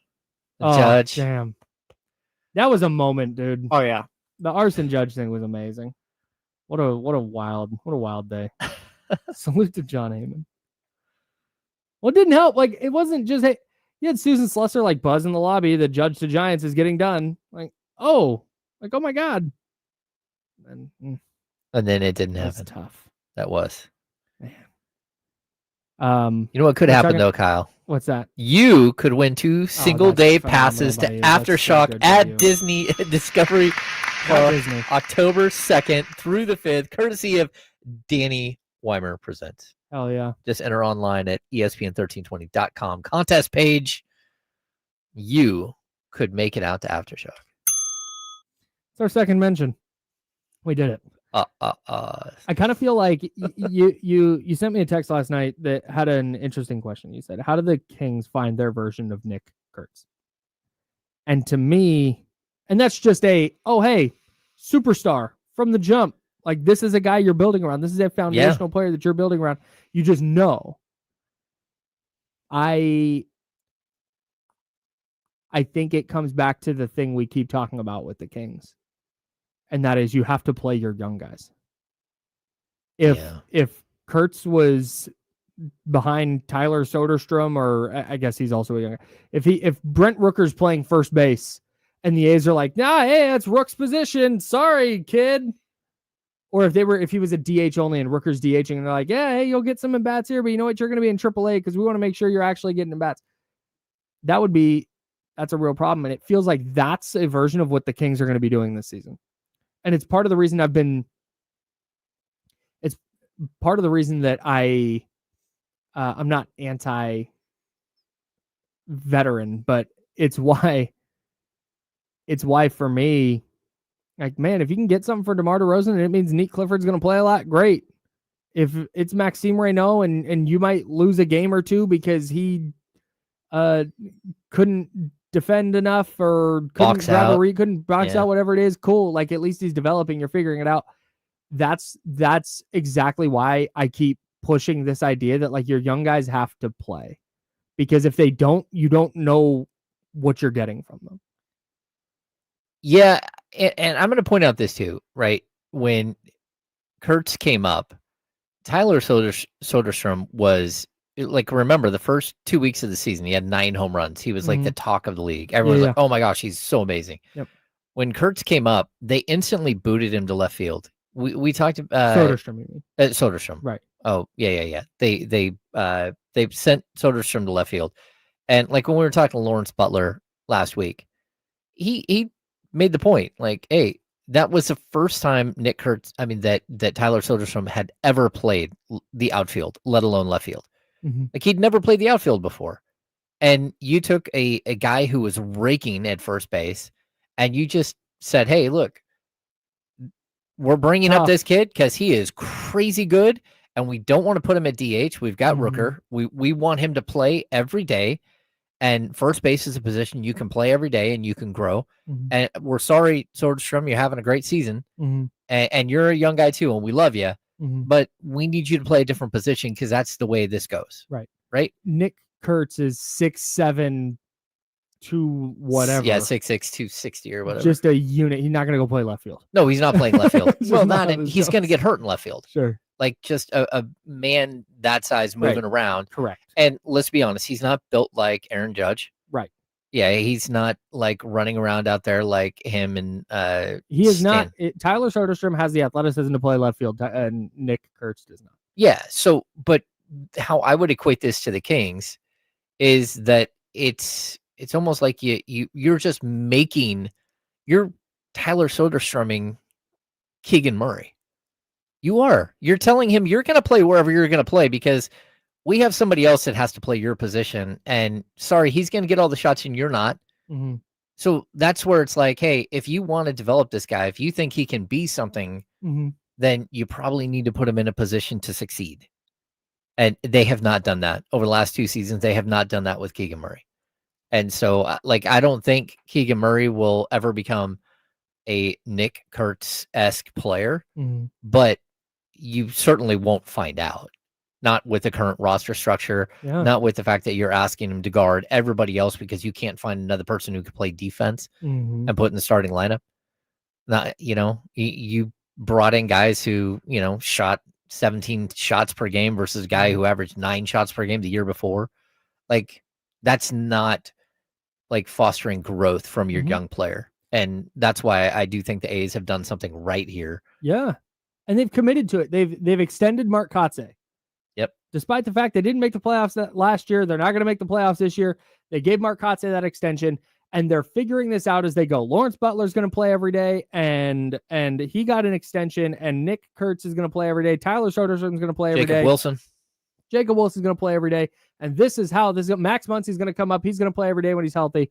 Denzel Clark, he's figuring it out at the plate, but you know what? He's awesome defensively, so he's going to play every day in center field, and we'll figure it out. And the A's have committed to this style of rebuild. It's not great from a wins and losses perspective. Nope. But when they do start to put it all together, you sweep the first place Astros and outscore them 32-7 in a 4-game series, and you go, I see the vision now. Yep. I see where this is going.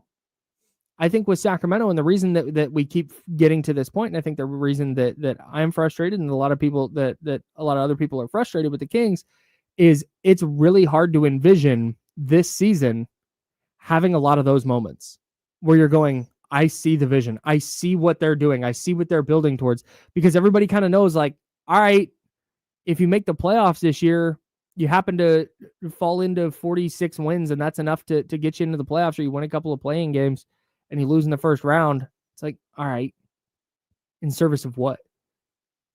And that's, I think, where the frustration lies. And I think that's where the people who are like, tear it down, because they want to have that, man, Nick Clifford is playing, and holy smokes, this guy looks like a future all-star. He's first team all-rookie in the Rookie of the Year conversation. He finished second to Cooper Flagg. He finished ahead of Dylan Harper.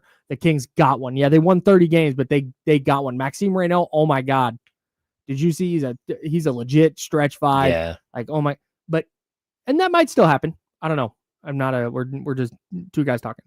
But the pathways to that feel very, very limited given where the Kings are right now. And I think that's what's frustrating to me. It's watching a team like the A's, and it's not just the A's. There are other teams that build this way, and there are teams who do so unsuccessfully. But watching the A's and watching their young guys tear it up, going, man, They're committed to the bit. yes, They are. Yes. And sure, do they need to find 5 starting pitchers? Yes, they do. Or do they? I don't know where they're going to find all 5 of them in the next year. Sure. But at the same time, you can see like a pathway forward where, and I think it's easier in Major League Baseball to have a pathway forward. I agree. Because That's of absolutely true. the way that you develop talent isn't at the big league club most of the time. Mhm. But when you give them an opportunity, you have to give them an honest opportunity. And for me, again, if we get like an 8-minute stretch in every single game this season where it's Keon Ellis, Nick Clifford in the backcourt with Keegan Murray at the 3, with Isaac Jones at the 4, and with Maxime Reynaud at the 5. Ah. Bravo. There it is. That That's sounds what amazing. that's what we're asking for. Like, because this season can be about wins and losses, but Mhm.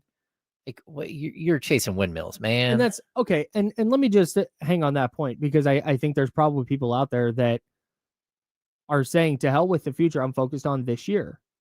I'm just gonna ride the lightning in 2025 and 2026, and then next offseason we'll figure it out. And I think there's definitely space for that. I think that you can be in a spot right now where you want to see the young players. That's where you're leaning. But man, if the Kings are scorching hot to start the year, and they start the year 13-2, that's going to change some things. Yeah. That suddenly changes the expectations. It changes the calculus for this year. Because maybe Dennis Schroeder comes in and Doug Christie gets a full offseason to implement what he wants to do offensively, what he wants to do defensively. And hey, oh my God, hey, the Kings are kind of rolling and maximizing the talent they have. Everybody watch out. I don't think that's what's going to happen, but I think there's space for it. And if you want to sit here on July 28th and say you guys are ridiculous for thinking the young guys should play, there's too much talent, I think they're going to win a bunch of games, cool.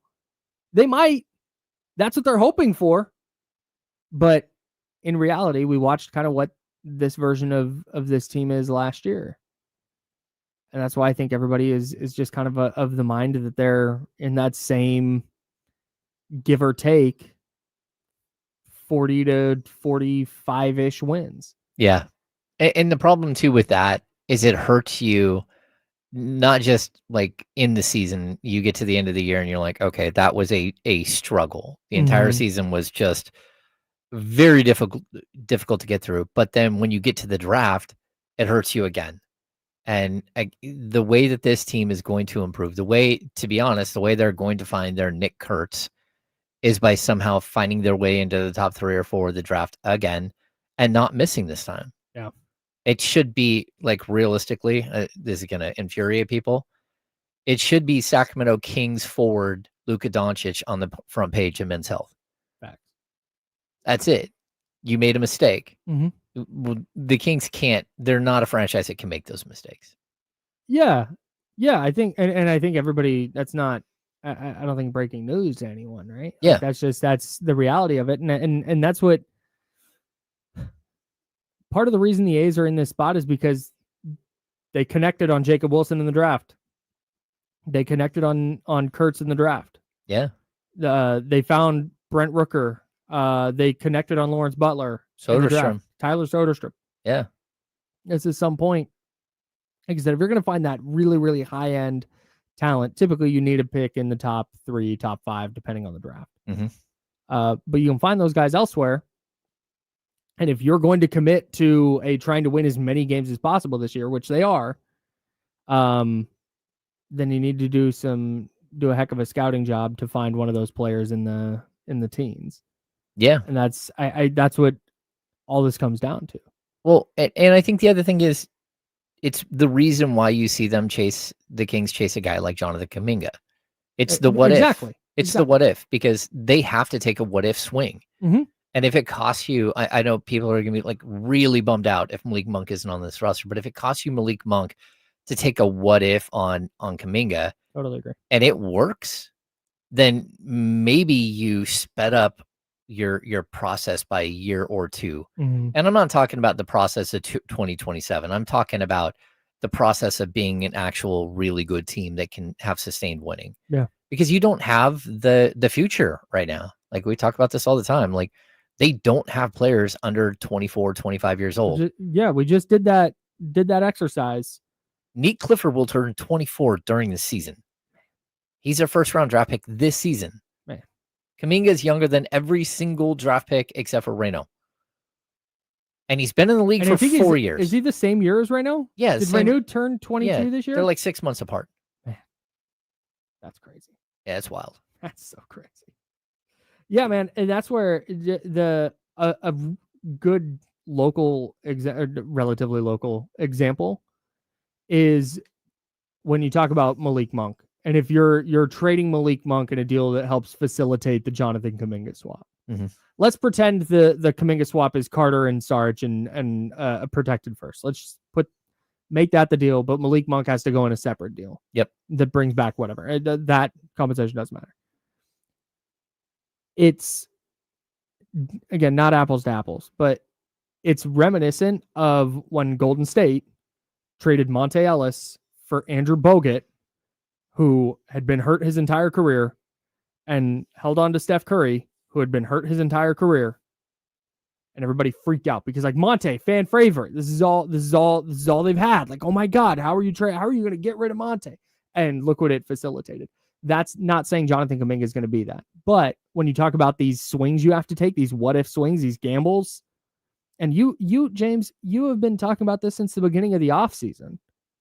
Like, hey, at some point, moves are going to happen where players you like are going to go. Yeah. It's going to get uncomfortable. If you want to try and get out of this rut, and you want to try again, nothing's guaranteed, but you want to try to start building back towards a championship, this version of the Kings can't exist. Most of this version of the Kings can't exist. Nope. It's just, so yeah, your favorite player, if it's Malik Monk, might go. If it's Keon Ellis, might go. If it's Zach LaVine or DeMar DeRozan, it might go. Domantas Sabonis might go. Yeah. Like, that all has to be on the table until, again, maybe something happens this year. Maybe they make a trade that involves DeMar DeRozan and they bring back some piece that just, sets everything into place. I don't know. But until that happens, like, man, it's all got to be. Everything has to be on the table. Everything has to be on the table. Yeah, because there is no clear path forward. And if you're trusting Scott Perry and Doug Christie, if Scott Perry and Doug Christie identify Malik Monk's playing style and say, you know what, good player, doesn't quite fit what we want out of that position, or what we want out of a sixth man, or what we want out of a backup point guard, whatever it is, then you just have to trust it. Yeah. That's, again, would I do it? I don't know. But if that's what they like, all right, show me the vision. I got to see it. It's tough. And that's what's is show me the vision. I've got to see it. I don't know that we're going to see whatever vision Scott Perry has. It's like, man, we're barreling towards training camp where we're talking about a logjam at shooting guard. What do you do with Devin Carter? What do Malik Monk's minutes look like? Are they going to sign Russell Westbrook? Like, all of this conversation just kind of lingers into October. Yeah. And that's what's like, yeah, I mean, they have to choose a path right now. And, sometimes choosing the path that they're on right now is a path of 2 years from now. Yeah. And even that means you're 2 years away from 2 years away. Are they Bruno Cabocloing themselves? They are the Bruno Caboclo of franchises at this. No. It's really tough because you need something to build around. Did Bruno ever work out? No. No, I didn't. No. He's still only like 29 though. I don't even know if he's that old. Hey, get him in the building. Do we want to play Where's Bruno? He'll be on. Yeah, kind of do. I bet he's he's playing for like Fenerbahce or something. yeah. Oh, Maccabi Haifa, maybe. I'm just naming Olympiacos. oh my goodness. Plays for Hapoel Tel Aviv. Oh, of course. Yes. Ah, He'll be 30 in September. Come on, he matches the timeline. He fits the timeline. He fits the time. He'll be good right when the Kings get good. Just Yeah, I mean, I don't think this should. It's not all dark and gloomy. It's just that there is the pathway forward is so difficult. Where hey man, go ahead. I'm sorry. Go we're ahead. looking at the A's and the pathway is right there. You see it. That's it. The sunshine and rainbows is wow. Nick Clifford looked great in Summer League. Yeah. Maxime Reynaud looked great in Summer League. Can't wait to watch those guys. And then your sunshine and rainbows runs into the reality of, hey, how much is Nick gonna play? Yeah, we're talking like Where does 14 to 16 minutes. Like, how much difference can you make in that much time? Right. When does Keegan take a leap? Like, well, hey, let's start at the 4 and be like the 4th or 5th option again. Like that's there are reasons for optimism, but I think we would be lying, or to me, doing a disservice at the conversation would be like, man, what do you think 30 minutes a night of Nick Clifford looks like? Because we're not going to get it. Yeah. I would I'm love with you. that. I would love that. It's just like, all right, hey, but okay, let's try and suss this out. And hey, reality smacks us in the face. That's just it. It's not doom and gloom. It's not terrible. It's not the Wizards or the Hornets. But man, it's just. Well, yeah, Like I but said, when you try and find the path and you try and find the optimism, you run into the harsh reality of the situation. well, yeah, in the standings, you're going to be closer to those teams than you are to a contending point. team. It's a good point. All right, we got to step aside. We got the handoff coming up next. Kenny Caraway. No D'Lo today. D'Lo back tomorrow, though. So just Kenny Caraway in for the handoff. We're the insider, sponsored by Jiffy. Jesse Tapia is here as well. We're the insider, sponsored by Jiffy Lube. It's ESPN 1320 Sacramento Sports. Shout out Bruno Caboclo out there, because the second thing that pops up under his name is Bruno 2 years away.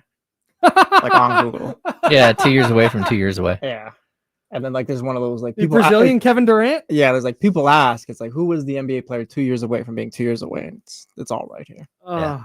His per 36 numbers are bonkers. Hey, we got a ton of people up in here. If you don't We mind, do? Nice. can you hit the thumbs up for us? That would be very appreciative. Appreciate Hey, it. that's good SEOing by you, Jesse. Nice work, bro. Getting people in the door. Oh yeah, no problem. That Twitch stream, man, there's 7 of you in there. I see you. Hey, shout out to the Twitchers, man. Hey, have you seen the trailer? I have to. Have you seen the trailer for the It prequel series I have not. on Does it look good? HBO? It looks terrifying. Where's that going to be on? HBO. Max. Yeah. It's called Oh. Welcome to Derry. If you ever want like a really, really crazy like rabbit hole to go down, look at every movie or television series that stems from a Stephen King book. Oh, dude, It is insane. wild. Like, he might be the most influential like writer of our time. I don't even know that it's close. Right back.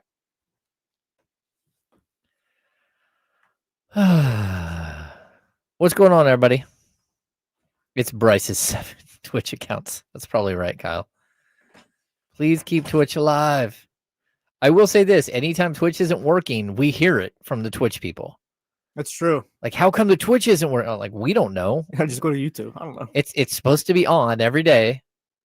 What's up, Johnny G? I hate to be like, oh, Twitch crew, you're not forgotten about, but it's like, shout out to the 7 of you.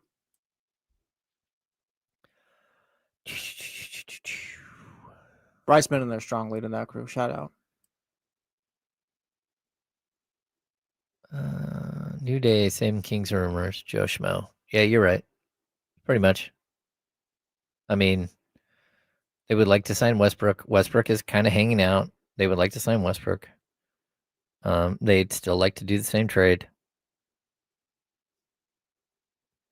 I do think it's interesting that they met, like Slater talked to us on Friday. I think it's interesting that they met with Kuminga via whatever, like Zoom. I'm guessing they had some sort of like conference where Scott Perry laid out his vision.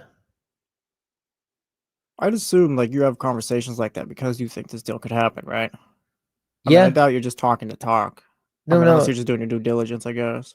Well, no, you want to pitch him your dream, your thought process on how he fits, and because that could be the difference between a 4-year deal and 5-year deal, or $22 million a year, $20 million a year. If you can pitch him a dream, an idea that you have for him in Sacramento that makes him excited, then he might be more likely to like start pushing for that.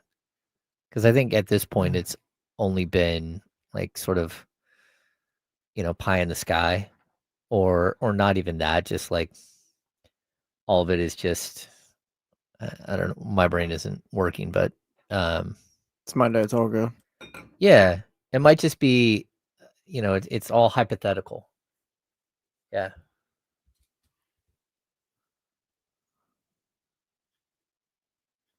Now, back to the Insiders with James Ham and Kyle Madsen, brought to you by Jiffy Lube on ESPN 1320. That's James. I'm Kyle. Jesse Tapia, producer of D-Lo and KC, rocking with us. Kenny will be in here for the handoff at some point. Oh. I don't know. It's in our rundown now that the handoff just goes on longer. So Smoke signals. we're all aware of it now. Good. Right on. Nice hat, by the way.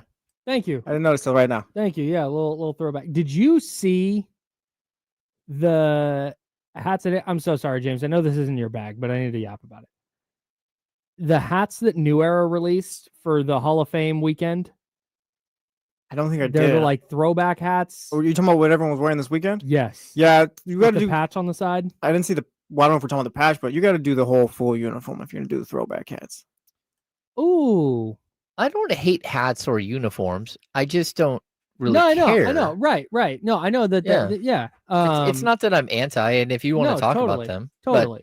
like when people ask me, "Hey, what jersey are they wearing tonight? I want to match my outfit," and I'm like, to steal Google your it. line, brother, Brother, I have no idea. brother, you gotta Google it. Not only that, I do not care at all. Yeah, man, they did. So what they did for the Hall of Fame weekend was they did a throwback version of the Twins hat, the like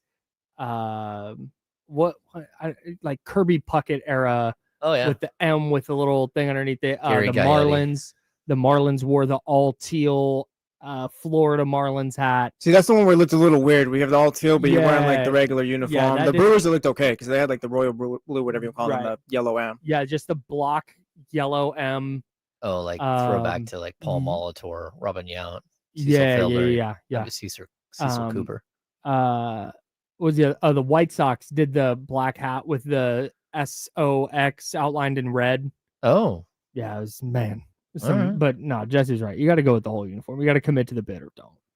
Like the Twins at work because their colors are all the same. Like it wasn't that much of a throwback. The Nationals at work because they did their original hats had DC on the hat, so they just did those. okay. I was kind of hoping they would do Expos, but I understand why they don't. Expos feels a little backhanded at this Yeah, point. that's why I get why they don't. I get that.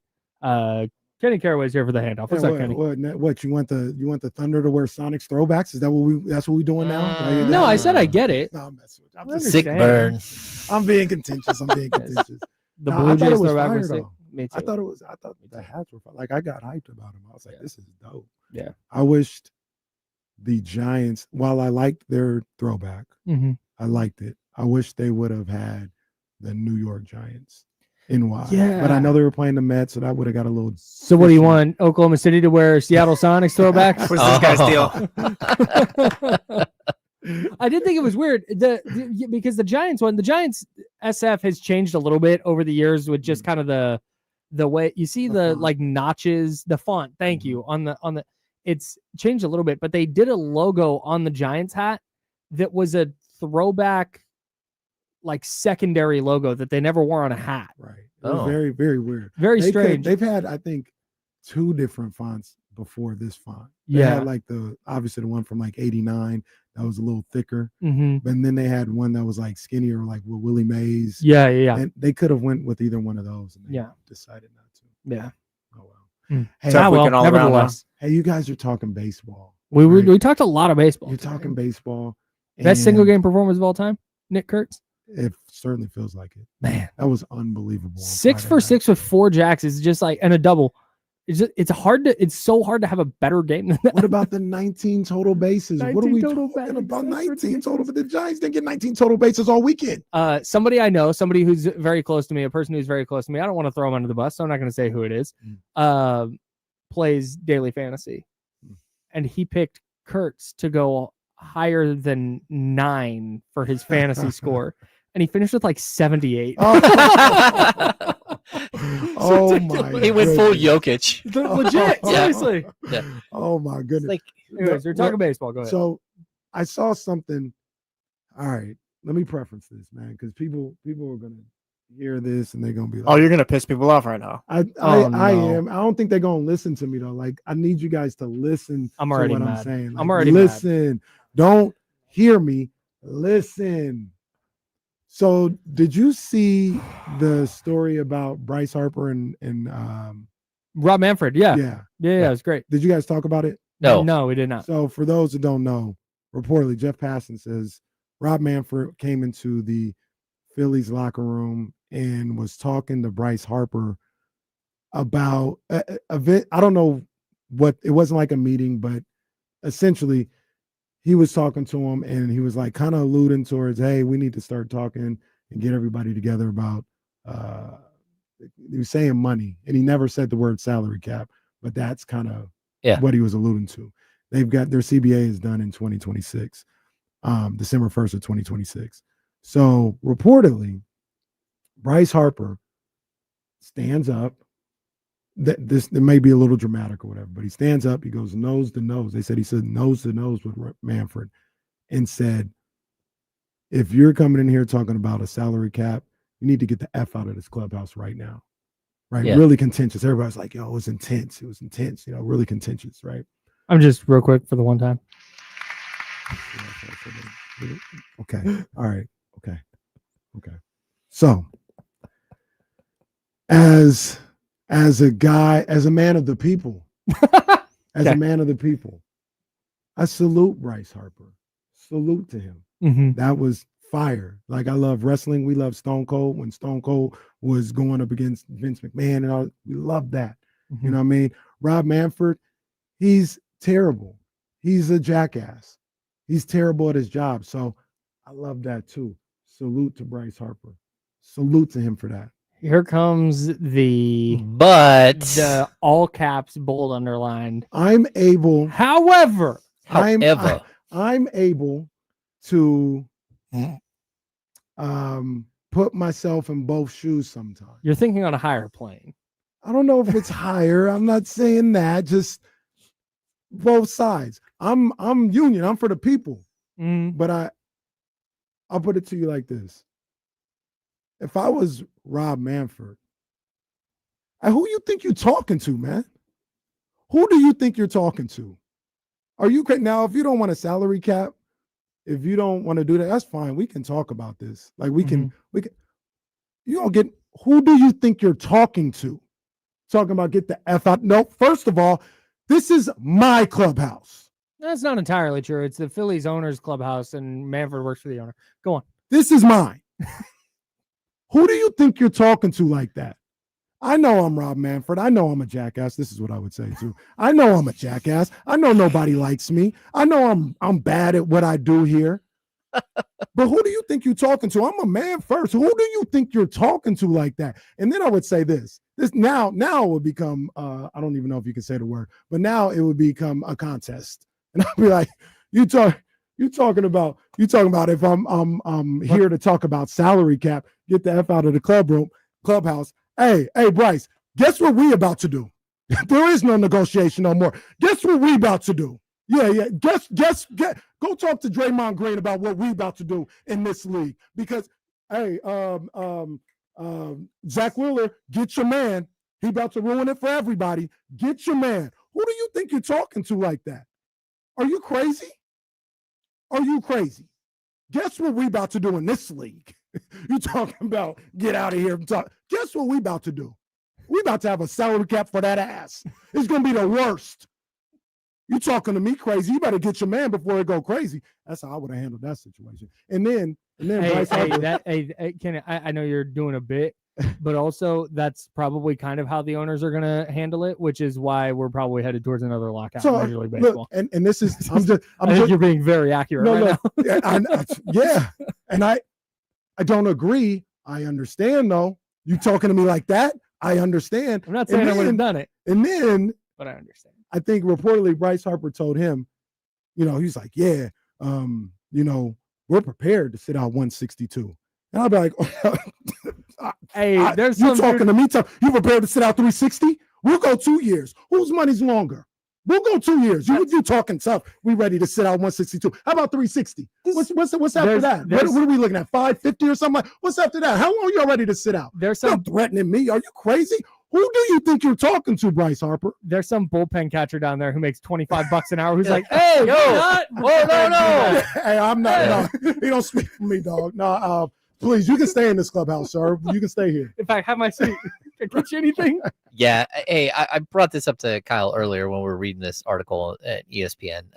Though Manfred never explicitly said the word salary cap, sources said the discussion about the game's economics raised the ire of Harper, one of the NBA's most influential and two-time most influential players and two-time National League MVP. It should also say one of MLB's highest paid players, most influential players, and because that's where it comes down to. It's like, sure, Bryce Harper, like his bank is huge. His bank account is gigantic. He's like, no, I'm not doing that. Like, the rest of the dudes in that clubhouse, some of those guys are, they're making nothing, and they go back to AAA. Nicholas Kurtz, what do you think he's saying in that situation? Oh yeah, we ain't gonna play for 2 years. Bryce, you gonna shoot me a couple dollars? He's gonna say, Bryce, I need you to hang on, home run. I need you to relax. That's kind of the things you got to go through, though, no? Because, implementing a salary cap, all that's going to do is just benefit the John Fishers of the world, no? There needs to be a salary floor. Yeah, that's the salary floor. So, I get the whole threatening the 162 because it's like, if not, then you guys are going to try to get over on us and put a salary cap on you. The salary cap thing is because of the teams that spend big. There's 5-6 teams that actually for real spend. And the owners who don't spend or the fan bases who don't spend are like, hey, that's not fair. Like, no, it is fair. Your owner just won't spend the money. And they do. I guess they pay a lot for player development. That's why they have all these prospects to trade. Bryce, once again, Kenny Caraway, the man of the people. Bryce is not wrong. Sure. I love Bryce sticking up for his guys. Right. I love, dead serious. I'm not a bit. I love him sticking up for his guys. Yeah. But I also understand if I'm Rob, don't challenge me. Don't challenge totally. Do not do, and don't disrespect me. We can have a negotiation, and I understand what you're fighting for. We can negotiate. Don't be disrespectful, because then we just gonna see whose money is longer. Sure. What I don't understand, and this context might be given by Jeff Passan, but I have not seen it. So if there is context, let me know. Why was Manfred there? Did he just walk in and go, hey guys, tour talking salary cap? Like, what the hell? They said this is part of he does this every year. He drops by every club to have conversation about like the state of the league.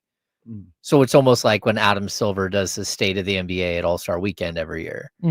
But he does it with individually with teams. Yeah, he goes into it sounds like he That's moves a horrible around to idea. Every clubhouse and has this discussion. Plus, you see how is it post game or is it pre-game?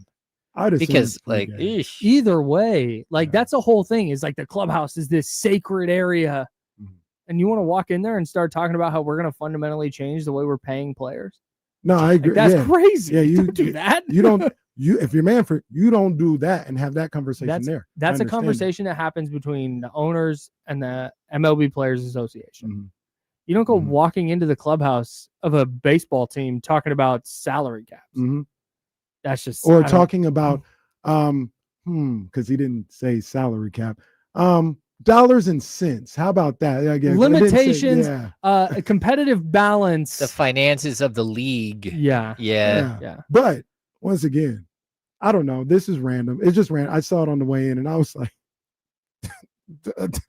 Hey, don't be so weak in the knees, Rob Manfred. If I was you, I don't think he I would was, tell him once again, who do you think you're talking to, Bryce Harper?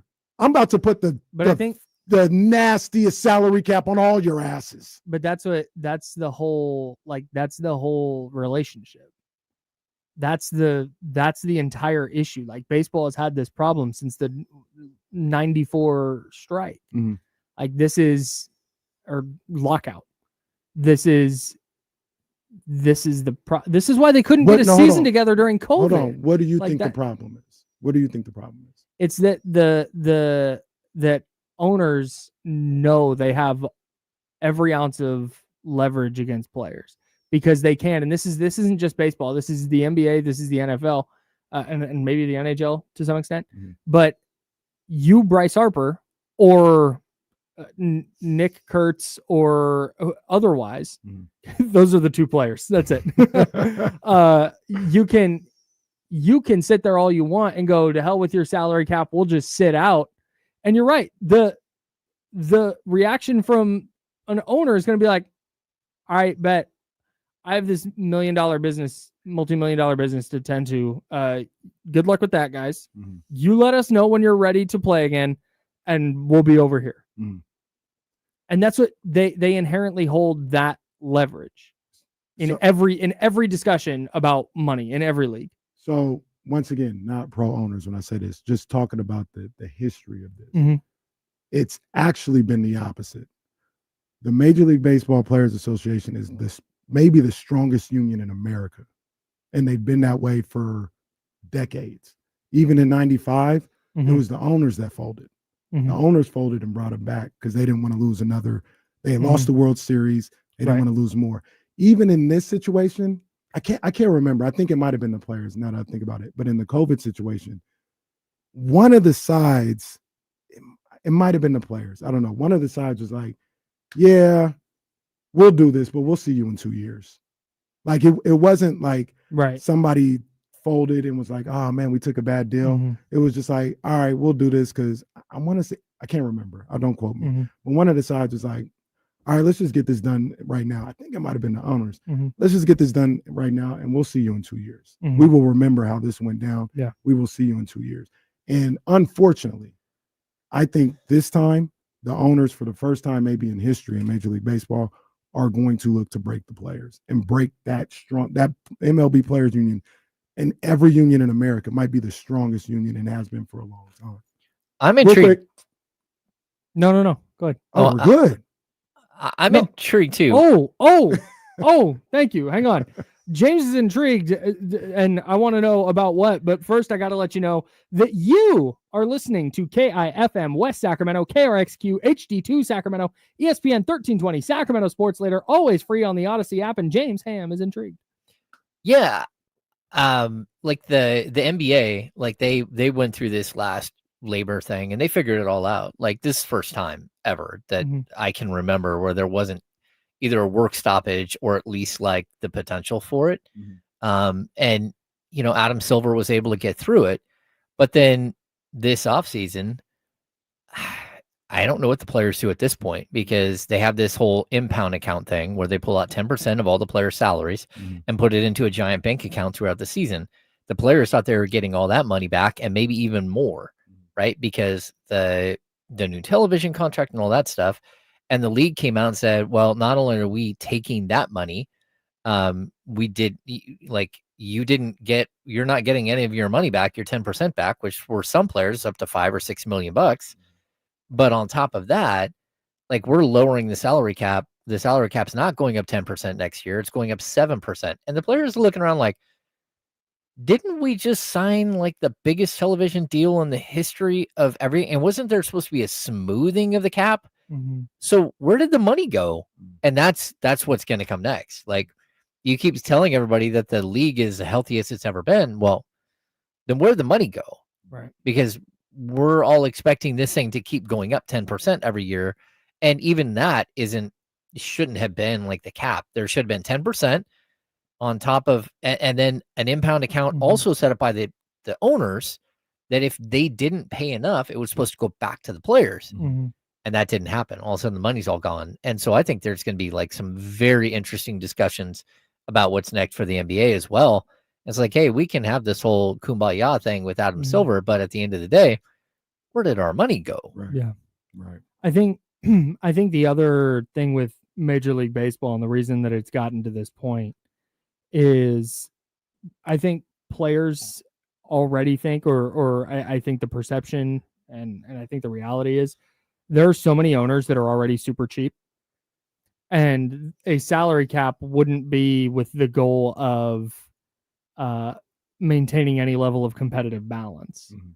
The salary cap would be so owners of the stand by. I've got let's see, total payroll here. Owners of the Marlins, A's, White Sox, Pirates, and Rays, who are all sub $100 million in payroll, don't have to explain to their fans why they're under 100 million. And the Dodgers, Mets, Yankees, Phillies, Blue Jays, Astros, Rangers, Braves, Padres, and Angels are all well over 200 million. Like, that's the explanation is, hey, we ain't got it. Mhm. Or we don't want to got it. Mhm. So we're just going to be cheap. Yeah. And I think if you're putting a salary cap in, now all of a sudden the Bryce Harpers of the world, they see those annual values of their contracts diminish greatly. Now, they're not going to redo Bryce Harper's contract to fit a salary cap. It'd be a whole complicated thing. But the top end of players are going to start getting less money. Mhm. That'll help the middle class and the lower class of player, because now you need to fill out your rosters, you need to fill out, but I think that's why you saw such like a visceral reaction from Bryce Harper, because when you start talking salary cap, it's like, oh, because owners just want an excuse Yeah. to be cheap. I agree with that. I completely understand. I wouldn't want a salary cap if I was them as well. As a consumer of sports and somebody that like watches the games and the leagues intently, not the money. Like, I want the players to get as much money as they possibly can. Mhm. That's not where my mind is when I say this. But I think a salary cap is great for the competitiveness of a league. I like Totally. it. I thought and that includes like a salary floor as well, right? Like, Mhm. I don't want the Yankees and the Dodgers to be able to spend $400 million more Mhm. than the Marlins and the A's, and I don't want the A's to only spend $4 million. You know what I'm saying? Like, there should be a happy medium. For a long time, I thought the NBA had the best situation. This summer, in the new like aprons and Oh, stuff, yeah. made it a little. I don't like how that went down, but I thought the NFL was too strict. Like, where, hey, the hard cap is what it is. We got to cut our 3 starting top defensive players. I thought that was doing too much.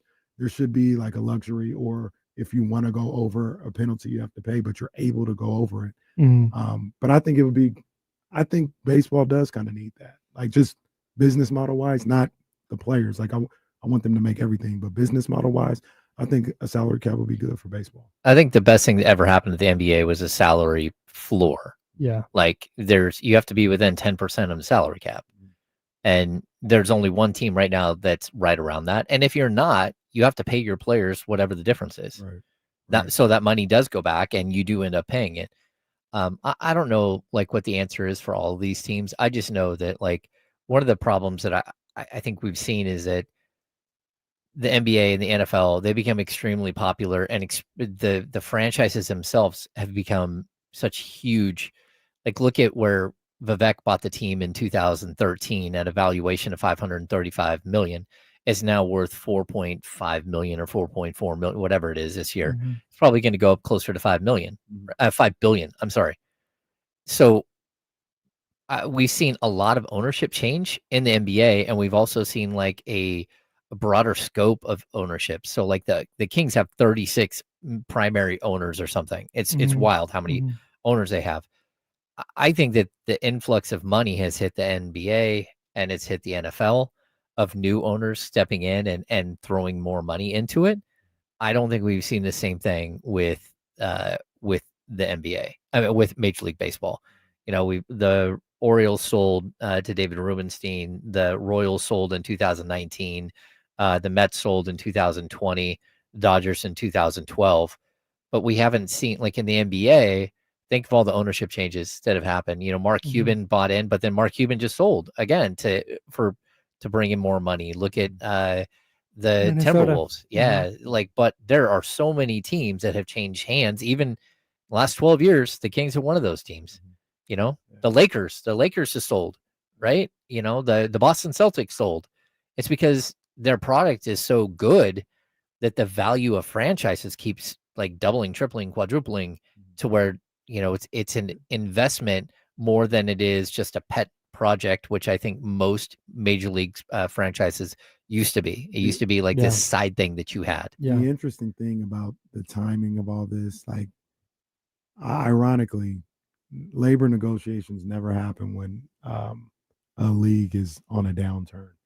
And I say that because I had a conversation with Bonte on Friday, and I've been meaning to talk about this all week, and we just finally got to it. I think Major League Baseball is on fire right now. They're cooking right now. I think they are on fire. The league is so good right now. The entertainment value, the talent value it's as good as it's been in probably a decade. They are in such a good place. Attendance is up, TV ratings are up, but the game itself is just so good and so intriguing. And it would be devastating for that league with the way the sports landscape is right now. I'm not going to say they go away. They come back just like they did in 95, but it would be devastating for them to be gone for a season or even two. That would, they both sides got to realize that can't happen. And especially right now, when for the first time in a decade, there's so much momentum behind the league. And don't forget, the league didn't really recover from the 94 strike until the summer of Sammy Sosa and Mark McGwire in 98. I don't know that you would see that happen in baseball again. You're right. If they pulled the plug, let's say, I'm not, this isn't like on the table. This isn't a thing that's happening, but let's just pretend. If they pulled the plug on this year, right now, as this season's done, 2026 is done, with the way our attention spans are now, and with the way the NBA is moving, with the way the NFL is moving, with the way spring football leagues are moving, with the way the WNBA is moving, you would be, and then baseball tries to come back in April of 2027, like, hey, we're here. You're like, ugh. Yeah, so what? Like hockey. Hockey did it, and like, I don't even know what their television deal is at this point. I think they're on ESPN now. They are on ESPN. They're finally starting to gain traction, but it's never going to be like it was in 94, 95, something like that. Oh yeah, they killed their league. Yeah. And this is why it's unfortunate. It is really, really unfortunate because, in all seriousness, I want the players to everybody should get their money for sure. If I was advising Bryce Harper and those players, like, Bryce, you're good. And even if you get some kind of deal that would help you out, cool. If you walk away from 162 and you don't play 162, you are destroying the generation behind you. That's it.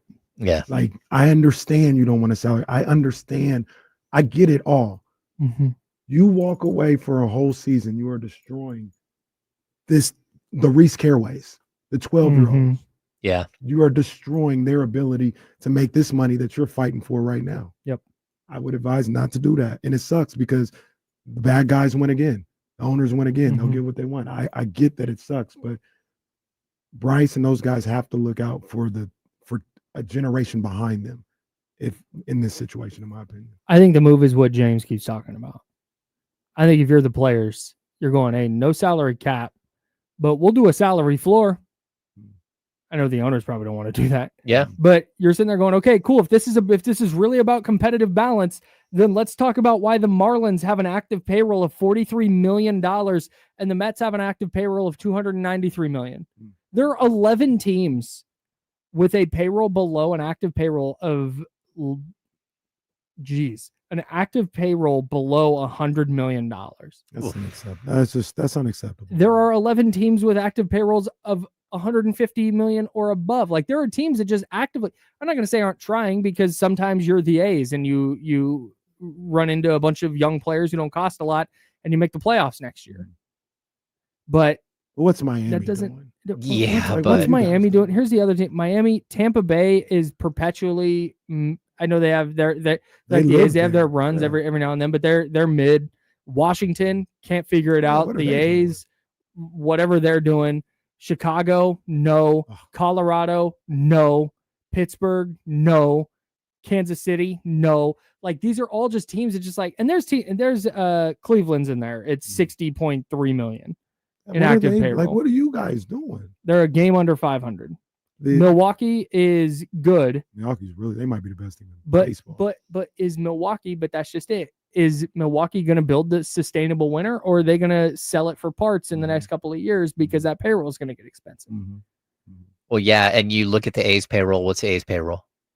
Active payroll is 54.6. Their total payroll allocations is 77. Okay, and what if hustle to get to 77? What if they would have actually spent real money on starting pitching and walked into this season with a balanced roster that had starting pitch? What if they would have spent an extra $30 million on a bullpen? Their total payroll.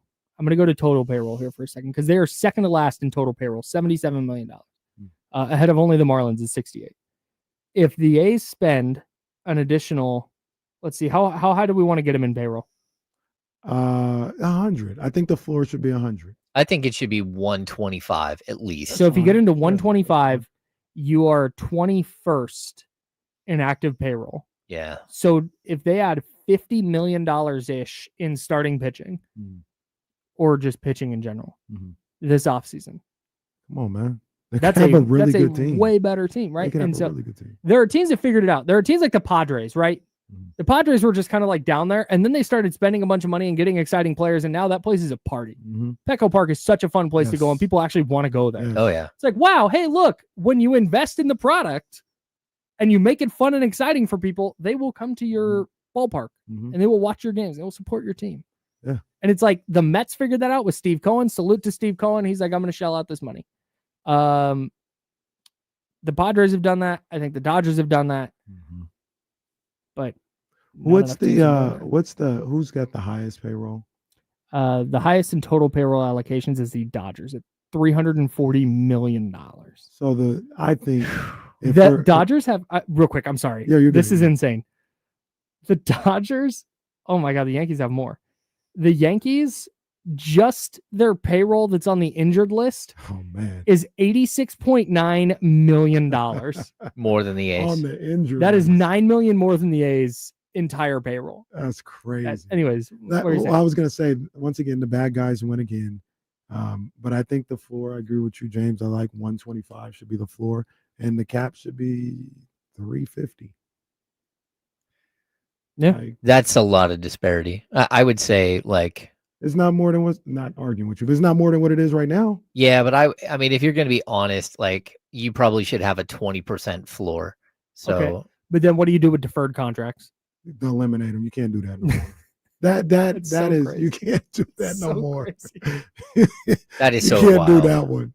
He's making $2 million a year, and we'll pay him $70 million a year for 10 years. The Otanis will be grandfathered into this new deal, but from that moment on, you can't do that no more. Come on, man. You're making what, like $2 million a year?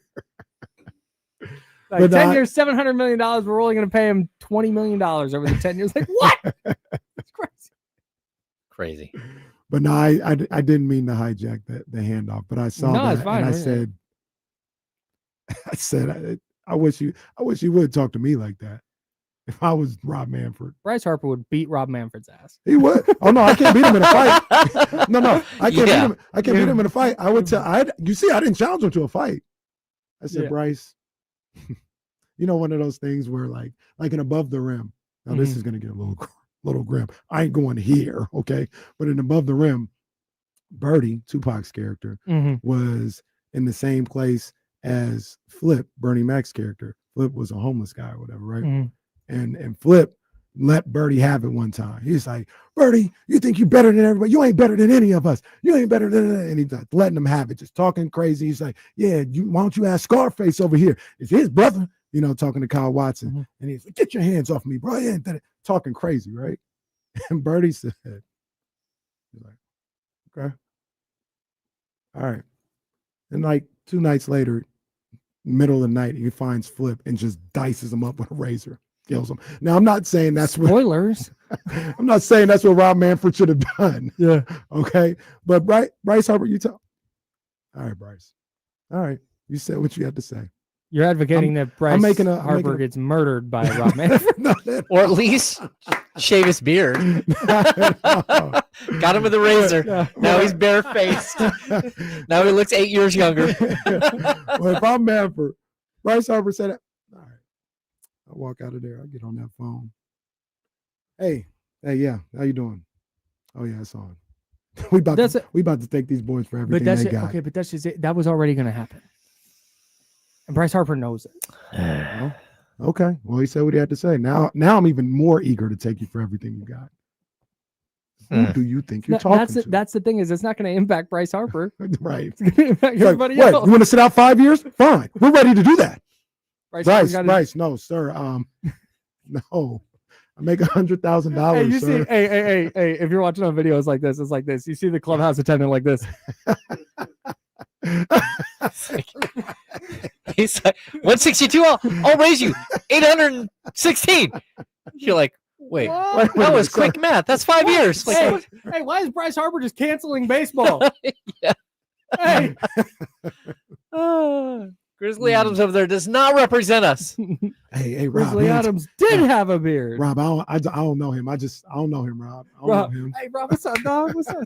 I don't know him. Hey, I big love dog. a salary cap. I got all kinds of hats. Oh my god, I wear a salary cap, whatever you want. Yeah, man. What do you got coming up on D-Lo and Man, we'll talk. D-Lo edition? We'll talk about the outrage people seem to have about Russell Westbrook potentially joining the Sacramento Kings. There's Where- outrage. Yeah, a little bit. I saw. Okay, it. I can't We'll wait. see. I can't wait to But hear I about want this. to talk to people. Maybe Yeah. what I saw isn't indicative of everybody else. But last night, a lot of people. Oh, I was gonna. Why did tell that you. happen? Yeah, no, it's. That was weird. It was just the Kyle Matson show. Yeah, We're out of here. But we'll talk about that. Sarah Hodges, Tristi Rodriguez. At the same time, we'll be on D-Lo and KC. They tapping in with us, man. Homies. Those are the homies right there. They're gonna pull up, and I think we're gonna try this again. I think my man Guru pulling up on us later in the show. Yeah, Goo gonna say what's up, and then James Ham at 3:00. I'm gonna be like Glorilla, but when Goo is in, and I'm just gonna be like, yeah, Goo, the whole time. Do you I guys? can't wait. That's gonna be great. You guys ever seen the show My Brother and Me? No. Yeah, I don't know about that's Nickelodeon back in the day, and then one of the character's name was Goo, and he had an episode where he was selling punch, and he made a song, and it was like Goo Punch. All right, now Goo Punch, everybody Goo Punch.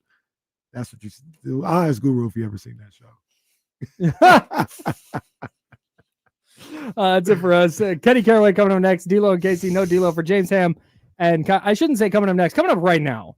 We're not going anywhere. Their intro is about to play. But for James Ham and Jesse Tapia and Joe Brazil, I'm Kyle Madsen. We're the Insider, sponsored by Jiffy Lube. We'll see you tomorrow at 10 a.m. Drink water, be nice, people. D-Lo and KC starts now.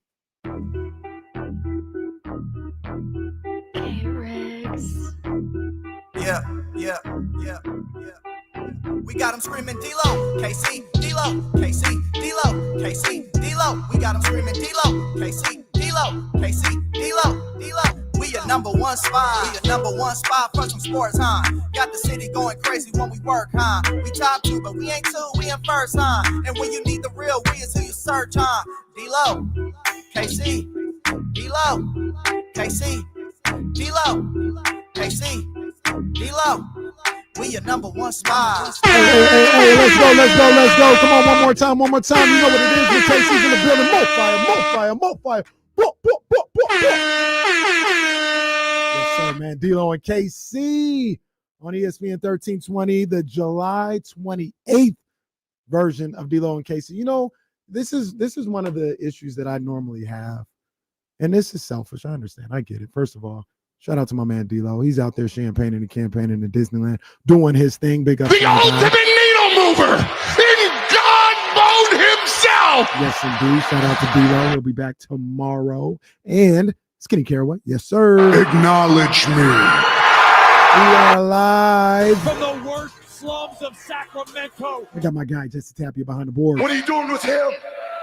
Shout out to Kyle Matson, who was just on the handoff. He's a real brother. He's a real brother. You did. And then also shout out to James Ham. Is that honestly? I don't know. Is that a trick question? Like, all right, there we go. That's everybody's drops right there. One of the things that ends up being kind of selfish of me, I understand it's a little selfish of me, is it really feels like after July 22nd, my birthday, damn, summer basically over. I'll be forgetting we're still, 9 days left of July after that. And I'll be like, man, yeah, it's time to get ready for back to school, here on July 23rd or something like that. Nowadays, people have like year-round schedules and they be starting school earlier and earlier, which is crazy. But yeah, we're still in summer. We're still in summer. We're still in July. How about that? So we talked about it on the handoff. Jam-packed show for you today. Jam-packed show. We've got Sara Hodges, Tristi Rodriguez. They are pulling up on us today together. That's the dynamic duo, man. They be out there making moves. I seen them at All-Star Weekend. I see them every time at the Kings games, Valkyries games, all this other stuff. They be making moves, man. So they're going to tap in with us together. We're going to have them. Sara will be in studio. Tristi will be via satellite. So we'll have her on there as well. And then we're going to try this again because last week it just didn't work out the way we thought it was going to work out. My man Guru, he's going to pull up at about 2:30 or so, 2:30. He's got a show that he's doing himself that he's got to make sure he's off of. But about 2:30 or so, Guru's going to pull up, man. We're going to talk a little bit about what's going on in the Bay Area, Jonathan Kuminga, all that situation. But I also want to talk about talk to Daryl, the Guru Johnson, about his boys, the Cowboys. His guy, Jerry Jones. I'm surprised he hasn't thrown anybody else under the bus. Has he talked? Maybe that's the situation. Maybe he hasn't talked and he hasn't had the opportunity to throw somebody under the bus. But I want to get Jesse asked this question last week, and he talked about how like Jerry Jones, maybe you should just take the mic from him. Just take the mic, and he gonna say whatever. I wonder how a guy like Guru, who's been a longtime Cowboys fan, how does he view Jerry Jones in the Jerry Jones era? Is he just like, hey, that's the owner of the team and we got to deal with it? Or is he like some of the Raider fans that were feeling some type of way about Al Davis later in his tenure of like, yo, we're never going to win with this guy. They didn't want him to pass, but they're like, yo, we're not – I wish you would sell the team, all this other stuff. So Guru will speak on that. We'll talk about that as well. But look, Jesse, sounds like Russell Westbrook, his name, even more so than originally, being tied to the Sacramento Kings. It feels like, and I think Matt George reported this, they gotta make sure that logjam isn't there anymore. And once that logjam is taken care of at that guard position, talking about moving on from a Devin Carter or Malik Monk or something like that, it looks like it's inevitable, potentially, that Russell Westbrook will be a Sacramento King. Did you see the same thing I saw where people were upset about this all yesterday? Yeah, I see people, I guess, I don't know if it's upset about that, just like I said, they're upset about the Kings situation. It's just another aging player, not really adding to the future, just those type of things. Probably less about adding a player like Russell Westbrook. Like, let me ask you this, because we had a break about a minute and a half. If they added Russell Westbrook when Fox and Sabonis and everyone was happy, like, you think people would still be mad? As a backup point guard or whatever you want to call it. There is a segment of people who absolutely would be upset. I understand your question too, but there are people who inherently are opposed to Russell Westbrook. Okay, besides the ones that just hate. Like, I think if you were to add Russell Westbrook to a better situation, I think people would be a lot more for it. But now you add him to a situation where it's like, all right, we'll see what the next 2 years look like. Hopefully they make the plan. Hopefully they get into the playoffs. Yeah. Just then all those things. Like, I think that's just kind of the downside, I guess. People see to it. I understand. And there is something that I feel like Kings fans and people who support this team and want to see them, the organization as a whole, do well. I think there's two issues that they're kind of like, they're two different situations that they're not recognizing, in my opinion, that they're not taking into account. or they're kind of jumbling the two situations and not separating them away. I think they potentially should be. I'll tell you what that is when we return. All right, it's ESPN 1320. D'Lo and KC and friends today. D'Lo will be back tomorrow. We'll break down the Kings, Russell Westbrook potential marriage, and why some people, I think they're not seeing it necessarily the correct way. We'll talk about it all right here on ESPN 1320, Sacramento's #1 sports station. I don't have to get the lights right now. I actually like it this way. I like it this way. I didn't think I would. I like it this way. At least when I'm dolo like this.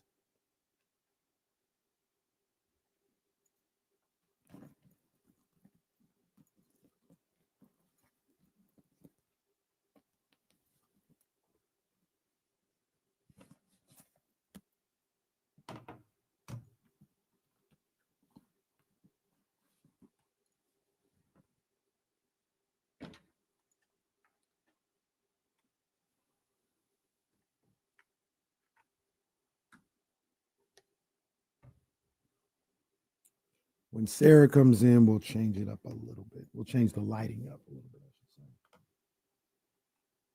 But until then, your boy's going with the theater lighting. You know, I don't even like theater lighting on NBA games. I'm opposed to them. But we'll switch it up.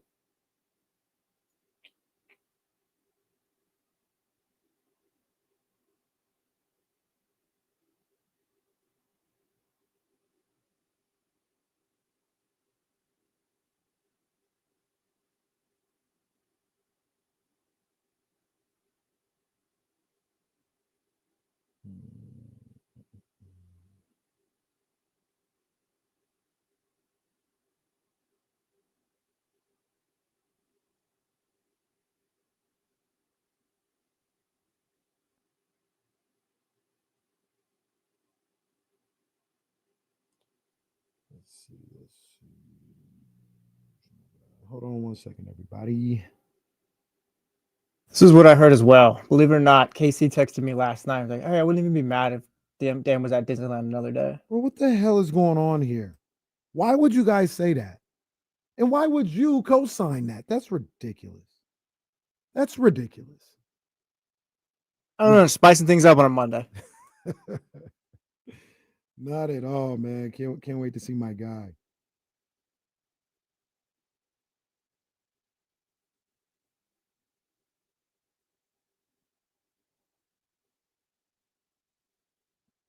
I sent you the email just now. I texted. Okay.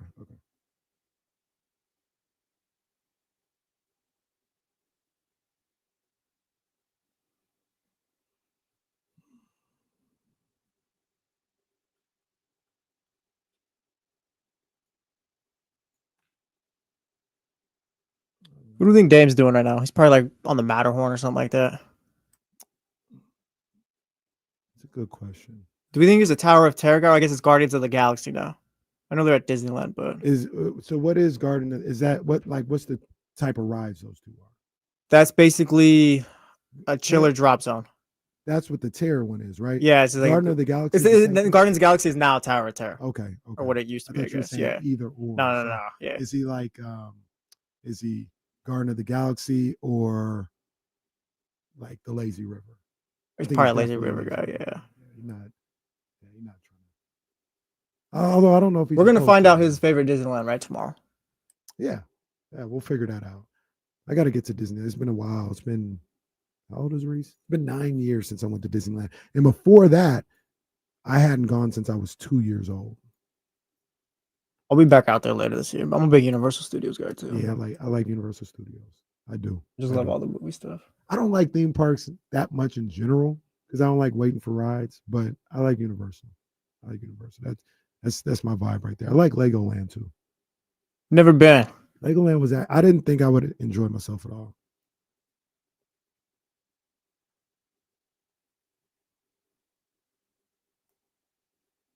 So Legoland, just continuing from the break, Legoland is like it's got rides and stuff, right?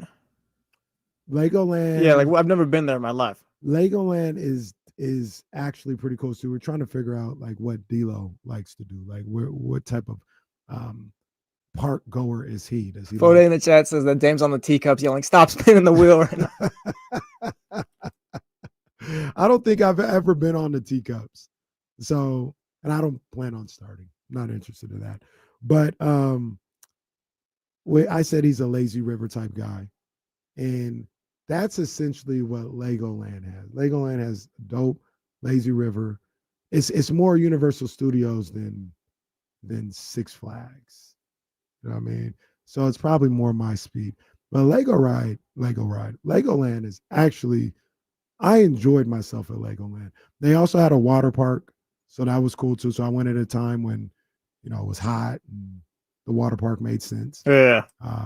So that was dope. I actually think the water park was like a completely different section inside of Legoland. Like you had the water park and then you go to the complete other side, and that's where, like I said, experiences are. It's not like a lot of rides. It's like Universal Studio. And I had a son who was into this stuff, so I thought it was pretty cool. Like that was when Lego Ninjago came out, and they had like a whole little Lego Ninjago area, and it was dope to see. So I enjoyed Legoland. I thought it was pretty cool. Obviously, it's a lot better with kids, like if you're taking your kids or something like that. But I had expectations that were really, really low of Legoland. Yeah. So it was easier for them to exceed those expectations, I guess. Shout out Great America too. They still closing that down? Yeah. I think That's probably in the next month or so. Closing. Wait, down. for real? Yeah. I thought we had more time. Damn. Nah. I used to spend summers at Great America.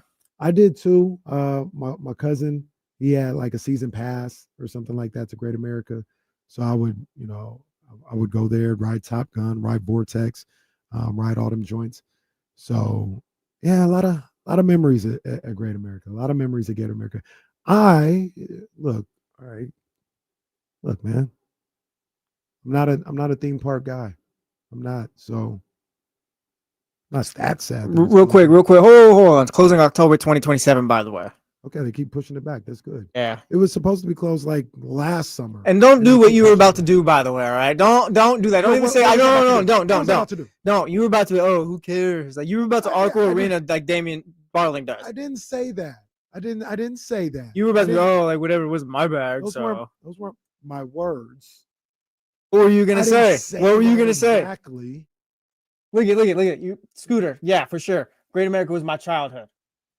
I think, like, Stephen Brown, Top Gun was goated. Everyone loved it. You're just hating. I went there as a kid as well. Drew Down, Great America was life as a teen. Randy Lilly, that's my whole childhood. Absolutely. I was there as a teen as well. Me and my cousin Anthony, we go there, we ride the rides, try to get a couple numbers while we was out there. Yeah, and you're just like, whatever, to hell with it. Close it. I don't care. A couple numbers. One of my first dates with my wife was at Great America. That's when she tricked me. She didn't even trick me. She just my own ego made me get on Drop Zone when I didn't want to. I've got good memories. Shout out Crystal. She never made me get on Drop Zone when we went. Yeah. And once again, wife didn't make me get on Drop Zone. Well, no, it's just the roller coaster theory is what we'll call it. It's like, hey, I'm going to get on this. You don't have to if you're scared. And at that point, you have to get on. Yeah. Then and look, it was genuine. She's like, I don't care if you get on or not. I know I'm getting on this ride. A man's pride will do a lot. That's exactly what it was. So yeah, good. Good memories at Great America. Yeah, I had a lot of good times. No tears will be shed over here. I'll shed one tear. I'll shed a tear. Like, memories. I had no plans of ever going back to Great America. And I guess you're right. Now that you break this down. No, we need to D'Lo and Casey do Great America one last time. I ain't gonna do nothing. You're gonna go on the roller coasters. Damian's been riding all the roller coasters at Disneyland, so he's ready to go. He loves all this stuff now, I'm sure. Did you see over the weekend that footage of the people that had to walk down the roller coaster because it got stuck? Yeah, I also saw the tweet that said this ride's broken down like 5 times this year, I believe. Man. Like, I'm good. You want to do that on Top Gun? No. You want to do that on the Vortex? That's the thing. Great America, the rides are fire. What about the Grizzly? You want to do that on I've been on the Grizzly. The Grizzly's fun. All right, bro. All right. No, it's cool. It's cool. Yeah, the Grizzly. Sales. D'Lo and Casey, Great America. One last ride. Yeah, one last ride. Jesse will ride all the rides. The Pirate. One time I got on the Pirate and I never really paid attention to it before. That's the one that swings up, I think, right? Yeah, Yeah. It swings like a pendulum. That's fun. Like this. And then I was like, okay, no, it's not fine, first of all. And then, it's swinging like this, and all of a sudden, it went all the way over. I said, whoa, hey, who said you were supposed to do that? The ride, but also, like, it was safe enough for you to talk about it on July 28th, 2025. Bro, cool. Hold on. Colorado Grizzly was sketch as hell. Stephen Brown almost lost my life on the Grizzly. That doesn't matter. No, the Grizzly is not okay. Casey Tucker, the Grizzly is one of the most uncomfortable roller coasters I've ever been on. Relax, all right? The Grizzly is not okay. So I guess we got more time. We could have what's Odyssey, they will take a family trip to Great America Thursday at like 12 o'clock. Yeah, I was like, they would do that. Yeah, no, I'm out on it now. That's exactly. Watch this. What's the worst roller coaster? The ones at Great America or the ones the Sacramento Kings have been on the last year? Look at this guy. He's learning. Wow. I love it. I love the game. Shout out to Jesse Tapia. Definitely Great America. All right. Kings have been a little crazy. I don't like roller coasters. So they're all bad to me. They're all bad. I never went on a roller coaster. I was like, that was dope. That was the best experience of my life. No, I made it. I'm off. Now, Kings are very similar. They're very similar. And one of the things with this whole Russell Westbrook news that came out, if anybody missed it, they're the betting favorites. The Kings are to get Russell Westbrook as free agency goes along, the offseason goes along. There were reports that they've stayed engaged throughout this whole process, and the Kings need to kind of figure out some other things with their roster and the long jam at the guard position. And once they figure that out, it's almost inevitable that Russell Westbrook will sign with the Kings. That's what reports are. And a lot of people didn't like that. A lot of people were upset with that. And here's the thing that I think people are just, I don't know if they're seeing it correctly. They look at the Kings as bringing in Russell Westbrook, having Zach LaVine, having DeMontis Sabonis, having Dennis Schroeder, and all these guys, and not too many younger guys, and saying they have no future, they have no plan, and they're equating that to being a bad basketball team.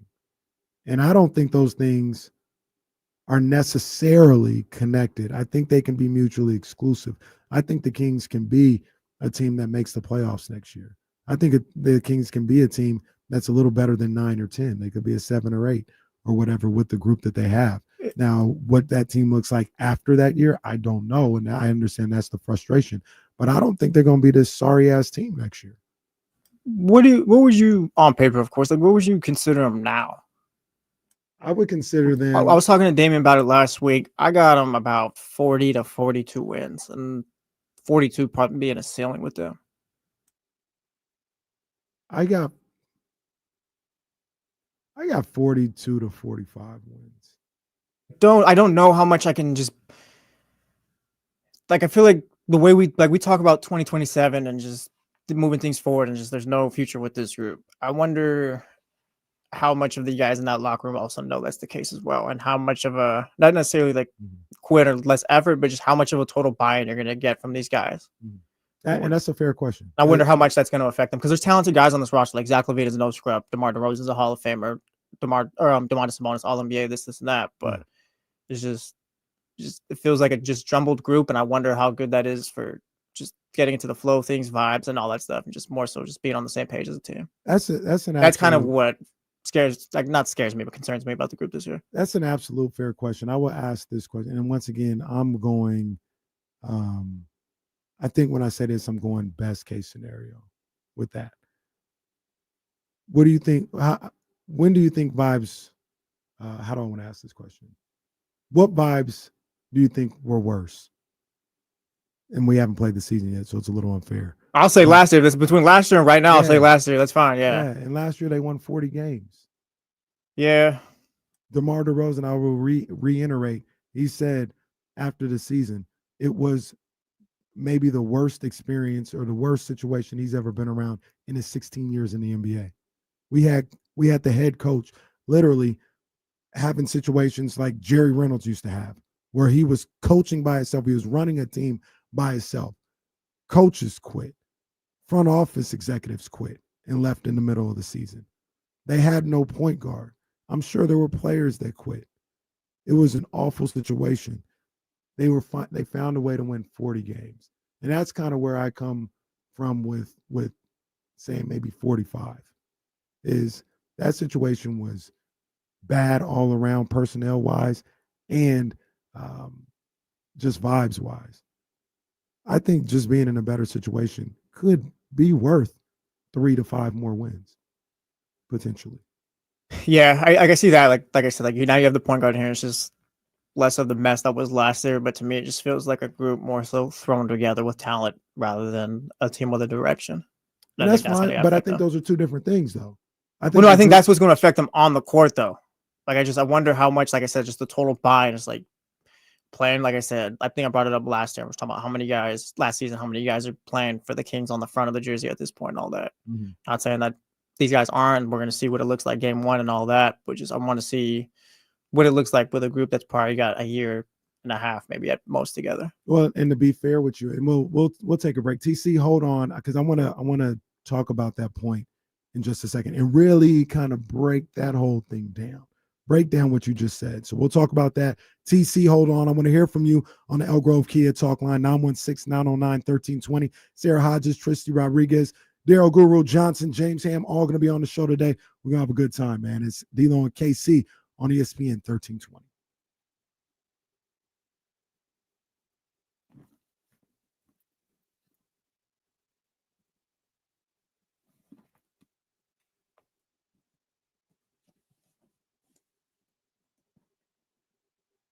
So here's look, I'll say this. I saw Will, I saw Stephen Brown, and I'll just address this because we're having a good time. It's all good. They were talking about the new Drake and Central C. And hold on one second.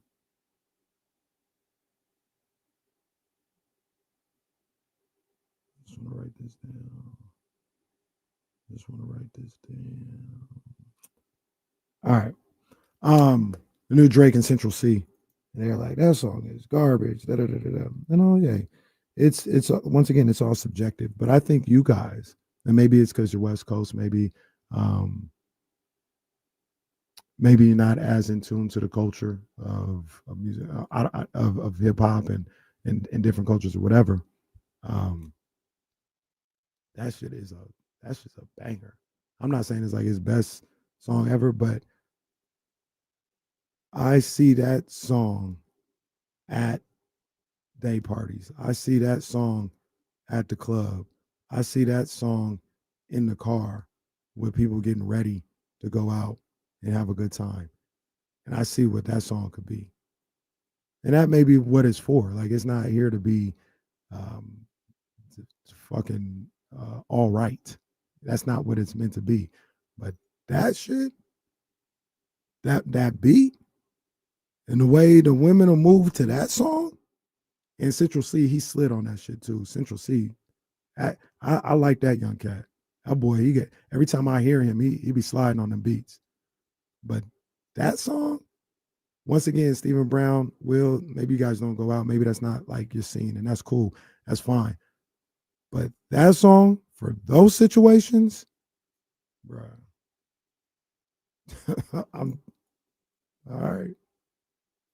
I'm telling you what it's for. That is gonna. It should have came out probably in like May or something like that to have the whole summer, but nah, that should go crazy. The way I see it, since all this stuff happened, if you're a Drake fan, you like it. If you're not, you don't. I saw a lot of people who weren't fooling with Drake who were like, nah, that one actually does go kind of hard. They said that new one, they was like, that shit go kind of hard.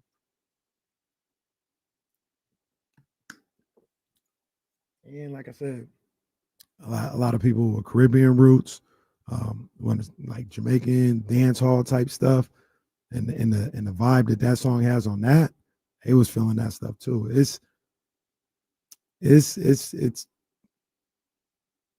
I think it's for what it's intended to do. I think it's gonna be cool. It's gonna be real cool. You're gonna hear it. You're gonna hear it in those pockets.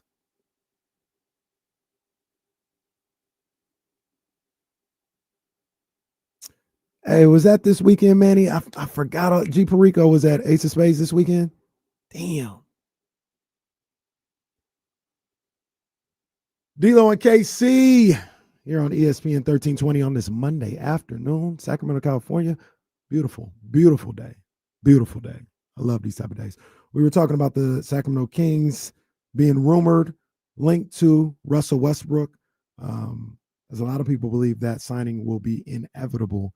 And a lot of people aren't happy with the idea of Russell Westbrook coming to the Sacramento Kings based on who's already on the roster, the lack of a future, and all this other stuff. And I get all that. We were trying to talk through that a little bit. Jesse said something before the break. Well, he said something as we were going to break that I wanted to touch on, but I want to get to these phones. I want to talk to our guys, man, on the Elk Grove Kia Talk line, 916-909-1320. Tap in with me. I want to hear from y'all. And right now we got our guy TC. TC, what up, baby? How you doing, fam? Yes, sir. What's up with my two brothers, man? Not much, man. How you doing, man? You have a good weekend? Oh, yeah, man. It was a good weekend, man. I'm just lounging, you know what I'm saying? Getting ready, sir. Man. No doubt, no doubt. My young boy threw in the pads. Well, they threw in the pads last week, though, so it's hidden week this week. They got a scrimmage tomorrow, so I'm fired up. Okay, where you at? Who you coaching, right? Nah. Well, I ain't. Well, not this season. Not this season, though, because he in pad. Yeah, he's 12, but at Bella Vista. Okay, no doubt. Shout out Bella Vista, man. That's what's up. What's on your mind, TC?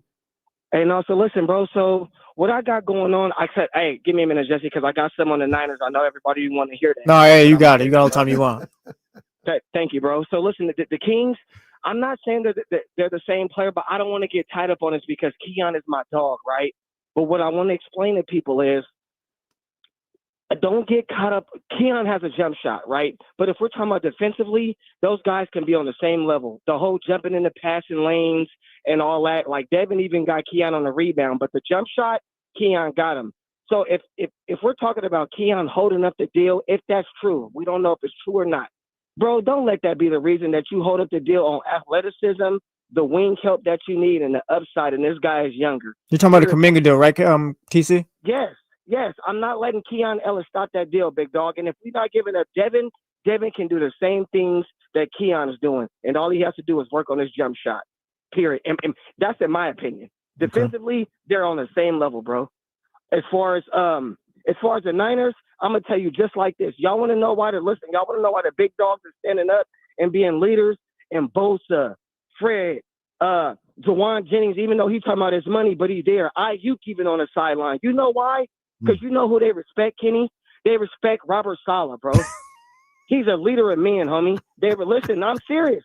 Jesse, they respect Robert Saleh, bro. That's why they there. When Robert was gone, they wasn't doing none of this. The veterans was flying off the handle, talking about, Kyle, I don't care about what you're talking about. I'm not showing up. Them dudes is showing up to OTA, big dog, because they respect Robert. Because that dude's the leader of men, bro. I'm telling you, this is that dude's last year. Y'all want us a Niner talk? That's where I'm at with it. All right, real quick, I just want to check with TC. So, Jauan Jennings, George Kittle signed in the offseason, Brock Purdy signed in the offseason, Brandon Ayuk is at camp. All these offensive players are there because they respect the defensive coordinator. Even Bosa, and you know he don't never be there. Bosa was there last. He was there last year. He was there. But he last out there year. training. I know, but Kenny, he out there training and talking. This ain't got nothing to do with Kyle. That's what I'm saying. That's why I'm going at.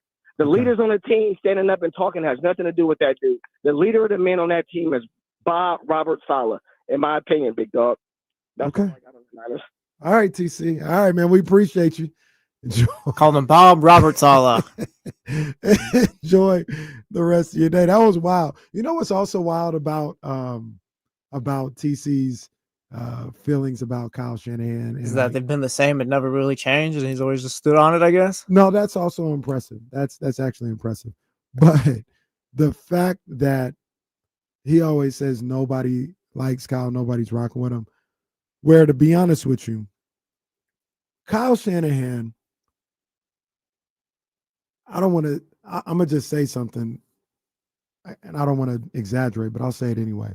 He almost has like 100% approval rating from the players currently and players in the past. Have you ever read an article from Kyle Shanahan with the 49ers, with the Falcons, of people being like, I actually hated Kyle Shanahan and I hated his play calling? No, the farthest that's ever gone, it's like, oh, Brandon Ayuk is in the doghouse and things like that, but never like, oh yeah, don't like Brandon Ayuk is like, it's all just been fine. It's just things like that. But yeah, there's never been, I don't think, every player issues with Kyle Shanahan. Brandon Ayuk also came back that same season because that was one of his breakout seasons. I think it was his second year.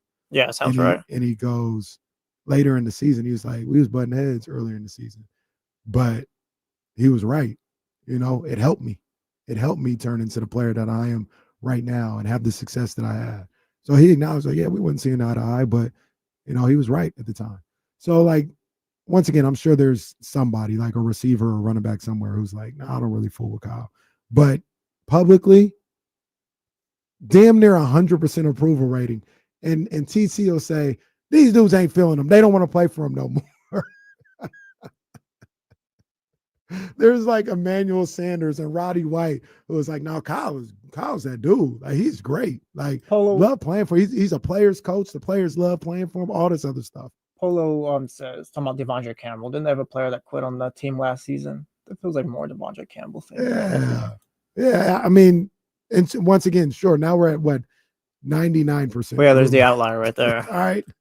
Like, this isn't a mutiny against Kyle Shanahan. And this guy's been coaching in the NFL for almost 20 years. I'm sure you would get a group of people, if he was that bad of a player's coach, that would say, nah, I can't stand this dude, actually. They got people who say they don't like playing for Belichick, but they don't say that about Kyle Shanahan. Yeah, it's true. So I don't know. Just always an observation when TC says that about the player. I can't, like, I wouldn't say I'm rooting for it or whatever, but I'm curious about the day TC calls in and it's like, yeah, Kyle Shanahan, he did it. Like, if that's even possible. Like, if the 49ers were to win the Super Bowl, would TC call in on Monday and be like, you know what? Kyle Shanahan did his thing. Like, I'm not going to say I was wrong, but just shout out to Kyle. He did his thing. I was Absolutely like, not. He finally got out the way and the Niners won it in spite of him. Yeah, that's what it would be. Yeah. Kyle didn't get out the way. He let Brock cook. Now he's going to be like, Kyle got out the way and let Bob Salah lead these men like they won it the whole time and we were able to win. That's what he would say. That's what he would say. That's my dog, though, TC. But he talked about the Kings as well. And, you know, he's talking about Keon and Devin. I don't really see that the same way. I think Keon's a much better player than Devin Carter today. I think he's always going to be a better player than Devin Carter, personally. Devin's got to develop a three-point shot to reach what Keon is. I agree. Like, you play all the defense you want, but, I mean, the league's about getting buckets now. I agree. A better handle, a better feel for the game to be able to get to the bucket and score. I just see it differently than TC on the Keon Ellis, Devin Carter front. One of the things that we talked about before break was what the ceiling may be for this team as currently constructed.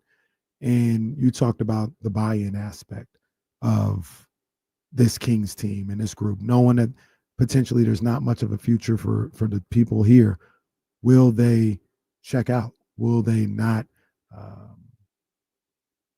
be 100% locked in to the things that Doug Christie's talking about and just the future of this game? Number one, I would say, if that's the case, that would be disappointing because that's a character trait, in my opinion, from those guys. So if you had a bunch of guys, whether it was Sabonis or Levine or DeRozan, who were like, I'm not really here, I'm not really tapped in because, you know, I don't know what the future is. That would say to me, if I was Doug Christie and Scott Perry, I don't want those guys out of here because those aren't winning players. Yeah, I don't know if checked out is the right word, like what the term I would use, but just more so there's a lot of uncertainty with this roster, I feel. Like, I wonder if it's on DeMar DeRozan's mind, like, yeah, I'm here in Sacramento, I'm ready to play basketball, all this, but also, hey, I could be I'm just throwing a team out there, Los Angeles Clipper come February or whatever, or I could be somewhere else come end of the season, things like that, rather than having guys that are all just completely focused on this one season coming up. Right. I think it's just the uncertainty for me, and just like I said, it feels like right now it's just a jumbled mess with the roster. I feel like just all those things, it just screams 40 to 42 win team to me. And that's I think in order to get the best out of a group or whatever, it's just, I'm not saying there's just questions I have about it going into the season. We'll see what it looks like, but like I said, I think all things need to be right in order to get the most out of it. And like I said, if you got guys that are like, could be somewhere else come February or end the season, or there's been discussions or whatever, like the Kuminga stuff is still out there. Like, I wonder how much that affects this group. That's 100% fair.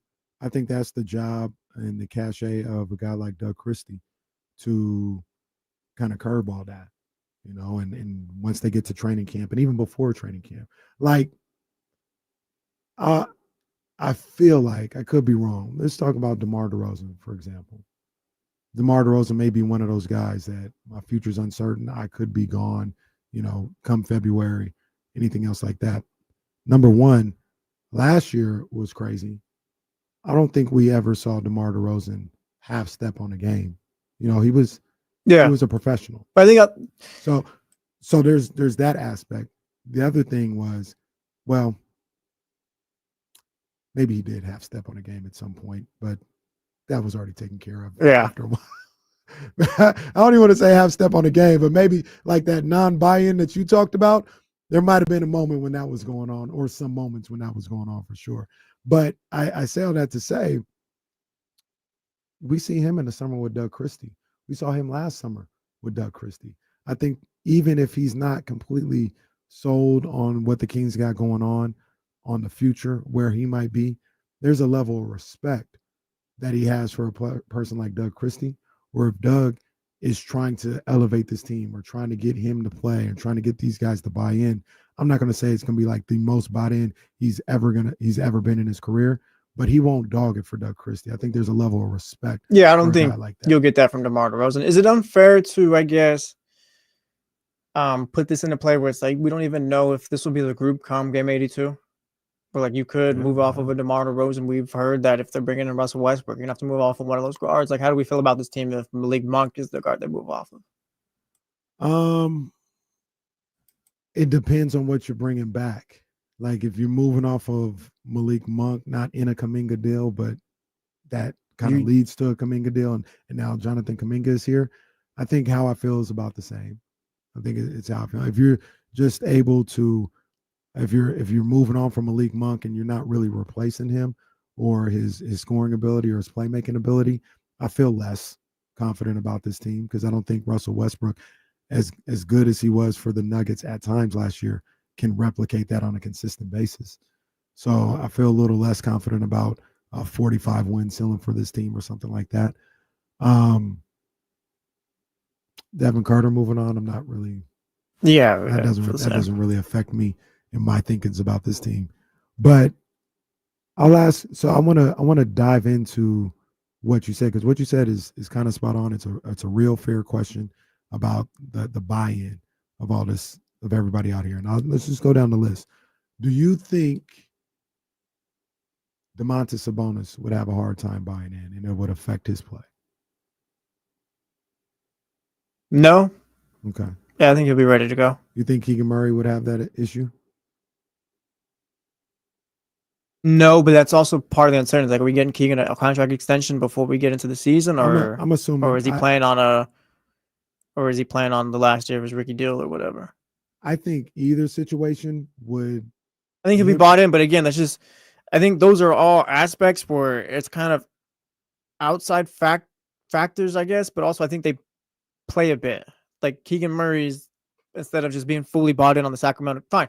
If he has his contract, then yeah, he's fully bought in. But I think if he doesn't, I think there's a point where it's like Keegan's probably thinking about his future as well. Yeah, but what does that even look like? Because if you don't have a contract and what you start half-assing it, that's going to affect your money moving forward. I don't think I'm not saying he's half-assing it, but just more so, like I said, it's the uncertainty of things. I don't think that's good for just team flow or anything like that, where there's just so many uncertainties around the roster, because we can talk about just all the on-the-court stuff, but that off-the-court business stuff matters too, I feel, where it just matters for the flow and vibes and all that. I agree, but like he'll be bought in. Like Keegan's not going to be like, oh yeah, whatever. But like I said, it's just I don't like that for team dynamics. But I 100% agree with you. But what I'm trying to do is I'm trying to figure out like who is this person or these people who might bring that type of energy. Because like a lot of the times we'll go to you know, kind of like what TC would say about Kyle Shanahan. I used to always hear about this with Shanahan or Harbaugh or something like that. And they'll be like, man, you know, the locker room wasn't really feeling them. You know, they didn't like what was going on. And I'd look around and I'd be like, all right, well, Dante Whitner and Michael Crabtree, they love Kyle Shanahan. So it's not those guys. Well, it's not the rookies because they don't have the cachet to even be upset about anything. Who are these people that are done with? Well, maybe like that's maybe we're talking about two different things here because it's like like these guys are all professionals. Like Dennis Schroeder's gonna go do his job. Same with DeRozan and Levine and all that. But like my thing is like when you're getting down to it, and it's kind of like, all right, like we're playing for the playoffs and all. Like it's kind of like just talking about like playing for the future and just like playing for the Sacramento Kings and all that. You're just like, all right, come on, guys. Like there's also the outside things of like I might not even be here. Blah blah blah. Not more so just bought in as far as you play on the court, but just bought in mentally in those things. You know. One of the things that I thought Beam Team One was able to tap into and help them in their season is I felt everybody on that team was at a point where the only thing that mattered was winning. And they had a number of different reasons as to why, as to what winning would do for them. For instance, Malik Monk, he was looked at as just this random NBA guy who hadn't fulfilled his potential. And he was talented, but did that talent lead to winning basketball? He needed to play well, but he also needed the team to be good. You know, so I'm bought into what Coach Mike Brown is talking about. Domantas Sabonis, at the time, he was looked at as a guy who, he's talented, but does that equate to winning or anything else like that? He had to win to get that monkey off his back. Same with De'Aaron Fox. Keegan Murray, he's a young guy. He's trying to establish himself in this league. Kevin Huerter, it's his first opportunity to start on a consistent basis. I gotta lock in and show that me starting is equating to win. Like everybody had their own personal reasons, but it all centered on one thing. It all centered on if we don't win, I don't get what I want. None of this matters. All this stuff. Monty McNair, Mike Brown coming in. We thought at the time this might be his last opportunity at a head coaching job. He had to win. Everything was about winning with that group. And they put aside whatever issues they might have had, and they got together on that common goal of winning. I wonder if this particular team has the same thing. I don't think so, because I don't know if, like, you can look at Zach LaVine, and to a certain degree, people might look at him, or he might look at himself and what people say about him as, you know, everybody talking bad about me. They talking about like, yeah, I put up these numbers, I'm efficient and all this other stuff, but people tell me I'm no good because it doesn't equate to winning. I need to tap into whatever Coach Christie's talking about so we can have the best opportunity to win. Same with DeMar DeRozan, same with Domantas Sabonis, same with Dennis Schroeder. Maybe they're looking at this as a situation where if I'm going to change the perception about me, the only thing that's going to do it is if we win basketball games. I don't think it's the same as being Team One. I think that group of guys were a little bit more desperate, it felt like, to change their fortunes. But I wonder if they have that same type of energy that will allow them to band together as a group. I see what you're saying there, but I feel like their situations were a little bit different because Zach LaVine, this will be his 12th year in the league, I believe. And if I'm Zach LaVine, or like looking at a guy like Zach LaVine, like what he's been over his career is what's getting $50 million this year. Like these guys have already, like, just, to me, there's just, I don't think there's much change as far as the players that they are, just because they're all established vets in this league and like they are who they are at this point. You get what I'm saying? Like, I think what we've seen from Zach LaVine is going to be what we see this season. Like, we're not going to see Zach LaVine's more bought in defensively or anything like that, or whatever you want to add to his game, or just whatever. Yeah, add to his game as far as like buying and all that. I think we'll just see the same thing still. Which is, like, for younger players, I think that's different. Like, because I said, like, you're still developing all that, but like Zach LaVine's been in this league, like I said, it'll be 11 years. DeMar is about to go in the Hall of Fame whenever he's ready to retire a few years after that. Yeah, and like I said, I'm alone on this. People talk about it, and talk about Zach LaVine, like honestly, like he's a dog. Like he's just awful.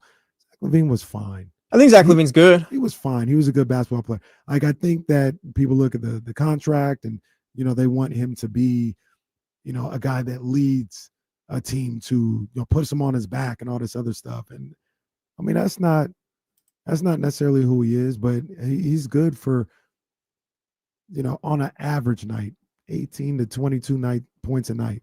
Yeah, he's a good player, he's but efficient, all this other stuff. Like that's fine. Like I think that's fine. Yeah, I think just all that's just leading you to a play-in though.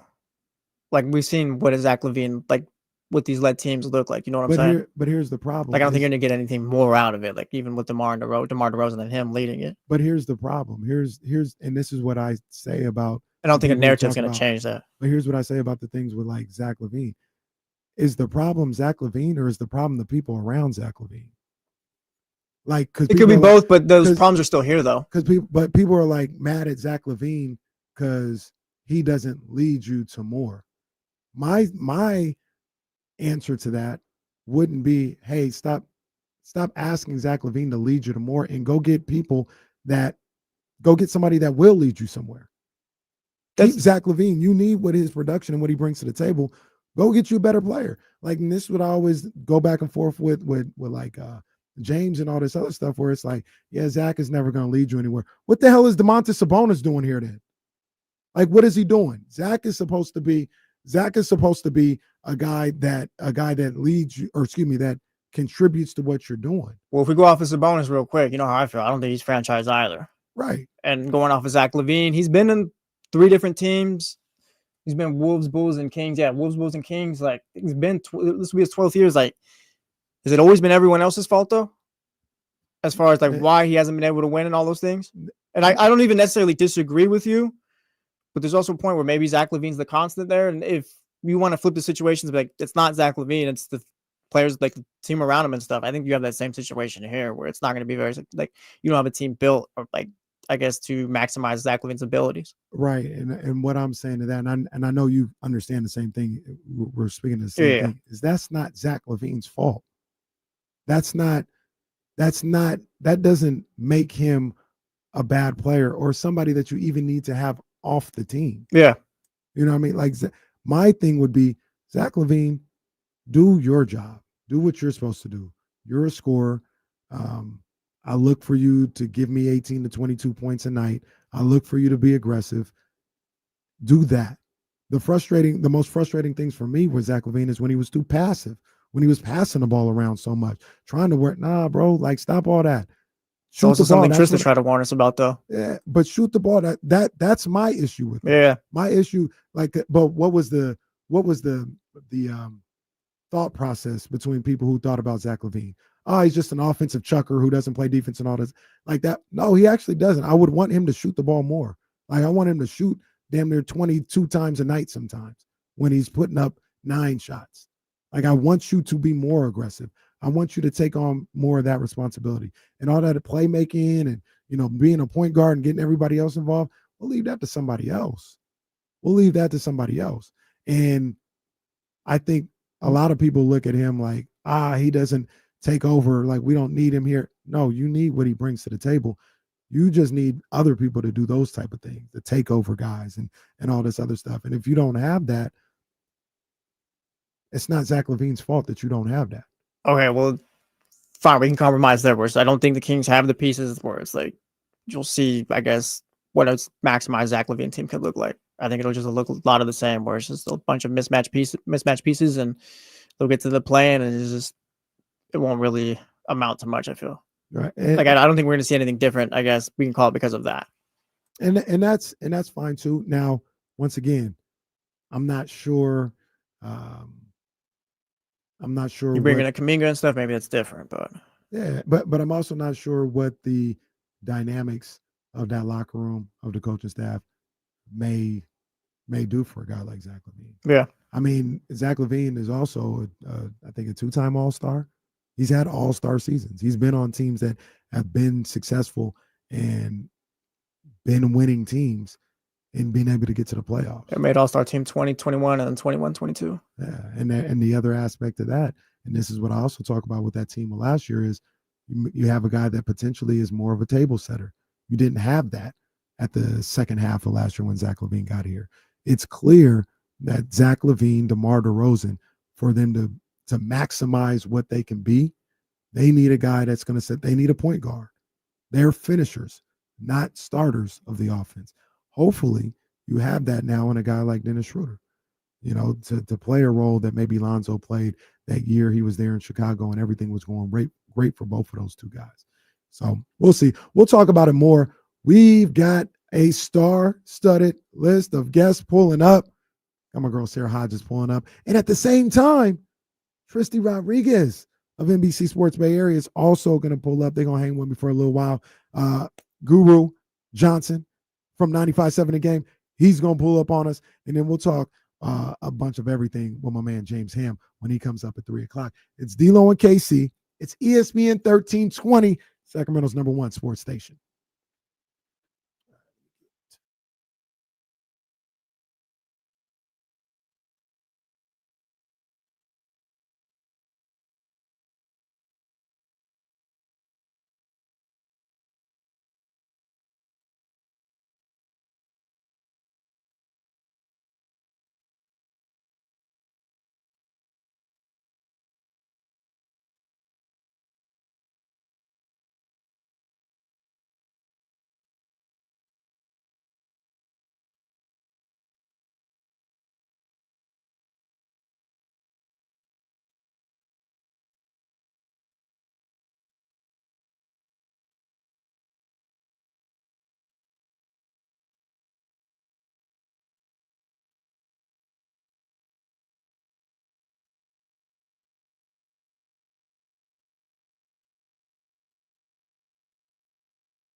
Oh, the whole crew in the building, man. Come on, man.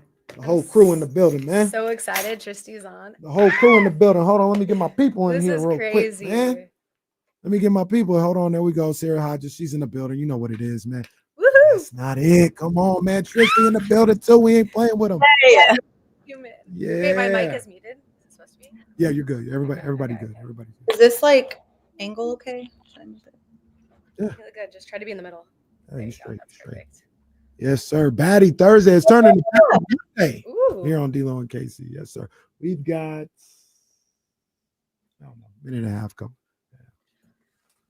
Kenny, I got a bone to pick with you. Save it for the air. Save it for the air. I don't know why. I don't know what I could have possibly done. Unorganized man. Hold on. I guess is he wants you to save it for the the air. Hold on. Save it for the air. COE, content over everything. Are you sure? Yeah. I'm a grill you. Okay, that's Tristi fine. Is Yeah. spicy. Like one thing about Tristi, she is spicy. I know she always be looking at me crazy every time I'm at the arena. I'll be like, what'd I do to you? She looks at me crazy. Crazier with that ugly hat on, but let's start there. Stop playing. You lucky we not ready yet. Give us about a year or two, and then we smacking. I thought it was this year. I thought y'all got Devers. Everything was fine. No, this is a rebuild year. This a reload year. This a reload year. Now it is. Okay. It's a reload. Buster Posey, he did. There was so much damage that was done by that bum Farhan that he's got to work through all that. Give us a year or two max, and then we about to be cooking. It's about to be nasty for you guys. I'm telling you. And then when year 3 comes, we're gonna bring Tristi back on. Yeah, well, I'm bring her to the parade, to that Giants World Series parade. That's why I'm bringing her. She'll be there covering it. We'll see. I think we got about. But not until Dodgers seconds. get 2 more before, right, Tristi? Clock. Stop. You're gonna have to go through it first, Kenny. Here we go, guys. Hold on.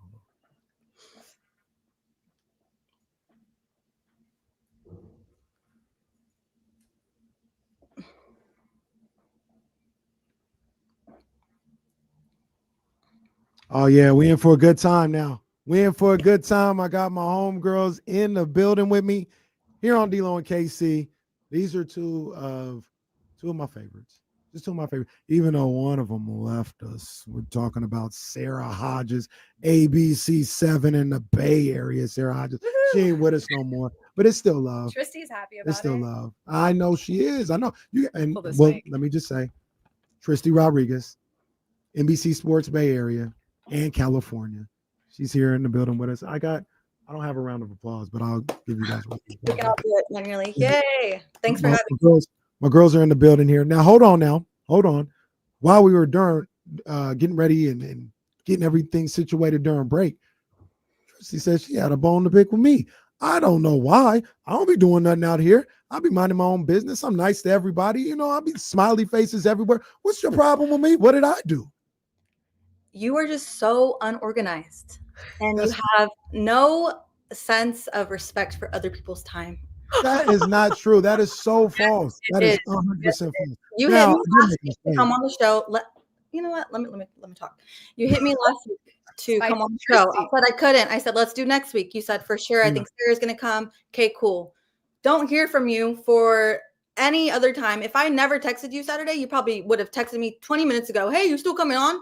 I texted you Saturday. And I was like, are we still doing Monday? And you're like, yeah, for sure. Like, and I was like, okay, like what time? 12:45. I'm on the phone with Sarah on FaceTime this morning.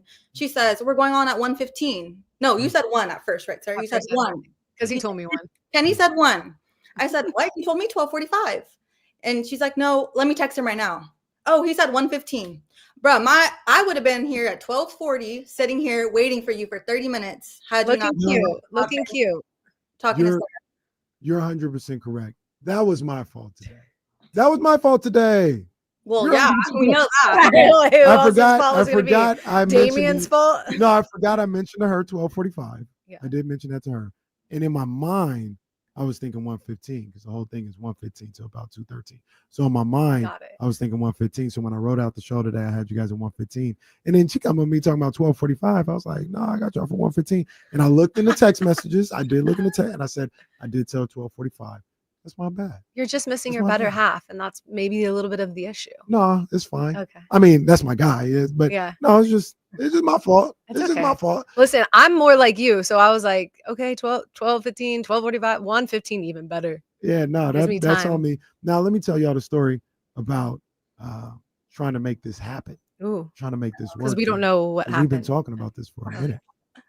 And I was like, yo, when I did bring up the scenario, I was like, yo, Sara, Tristi, y'all need to come in here, be on the show. Let's get this thing cooking. You know, we have a good time. Oh, yeah, it's a good look. Finally worked it out with Tristi. She's like, yeah, we could do it on Monday. Cool. So in that text message conversation, I was like, all right, so what's up? You coming through to the studio, right? She's like, what? This is him getting. What do you know? Do you know where I live? I said, yeah, but in my head, I was like, yeah, but you saw in the message, I said, you guys come in the studio and do this. And she said, no. I don't think you ever said in the studio. You just said, can you come on the show? Well, did you look back at the text or not? Didn't you mention to her in the studio?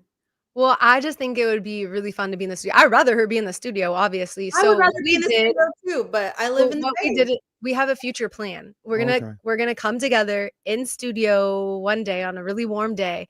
We're gonna go have lunch after it, and then we're gonna go to Sunsplash. Oh, what a blast! Maybe get a little tipsy and go to Sunsplash. What a blast! Now I did, for whatever reason, I thought Tristi was out. That's the only reason why I said in studio. If I knew she was gonna be like at home and close to the studio, like she is, I wouldn't even have said it. I thought she would have been out here hanging out with you. I was hoping so. I'm always in Sac. So like that's what my thought process all the time. Like, do you live in Sac? Do you live in the Bay? Like, where do you live? So like I get that, but it's fine. We'll make it happen sometime. Either way, we made this happen. It's been months in planning, and we were able to make it happen. That's all that matters. I'm glad. Shout out Sara, shout out Tristi.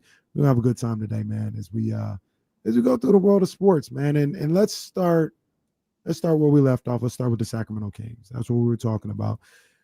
There were reports over the weekend that Russell Westbrook and the Sacramento Kings have been in constant contact with each other. And it feels inevitable to a lot of people that Russell Westbrook will eventually be a Sacramento King. A lot of people aren't really feeling that in Kings Twitter and Kings land.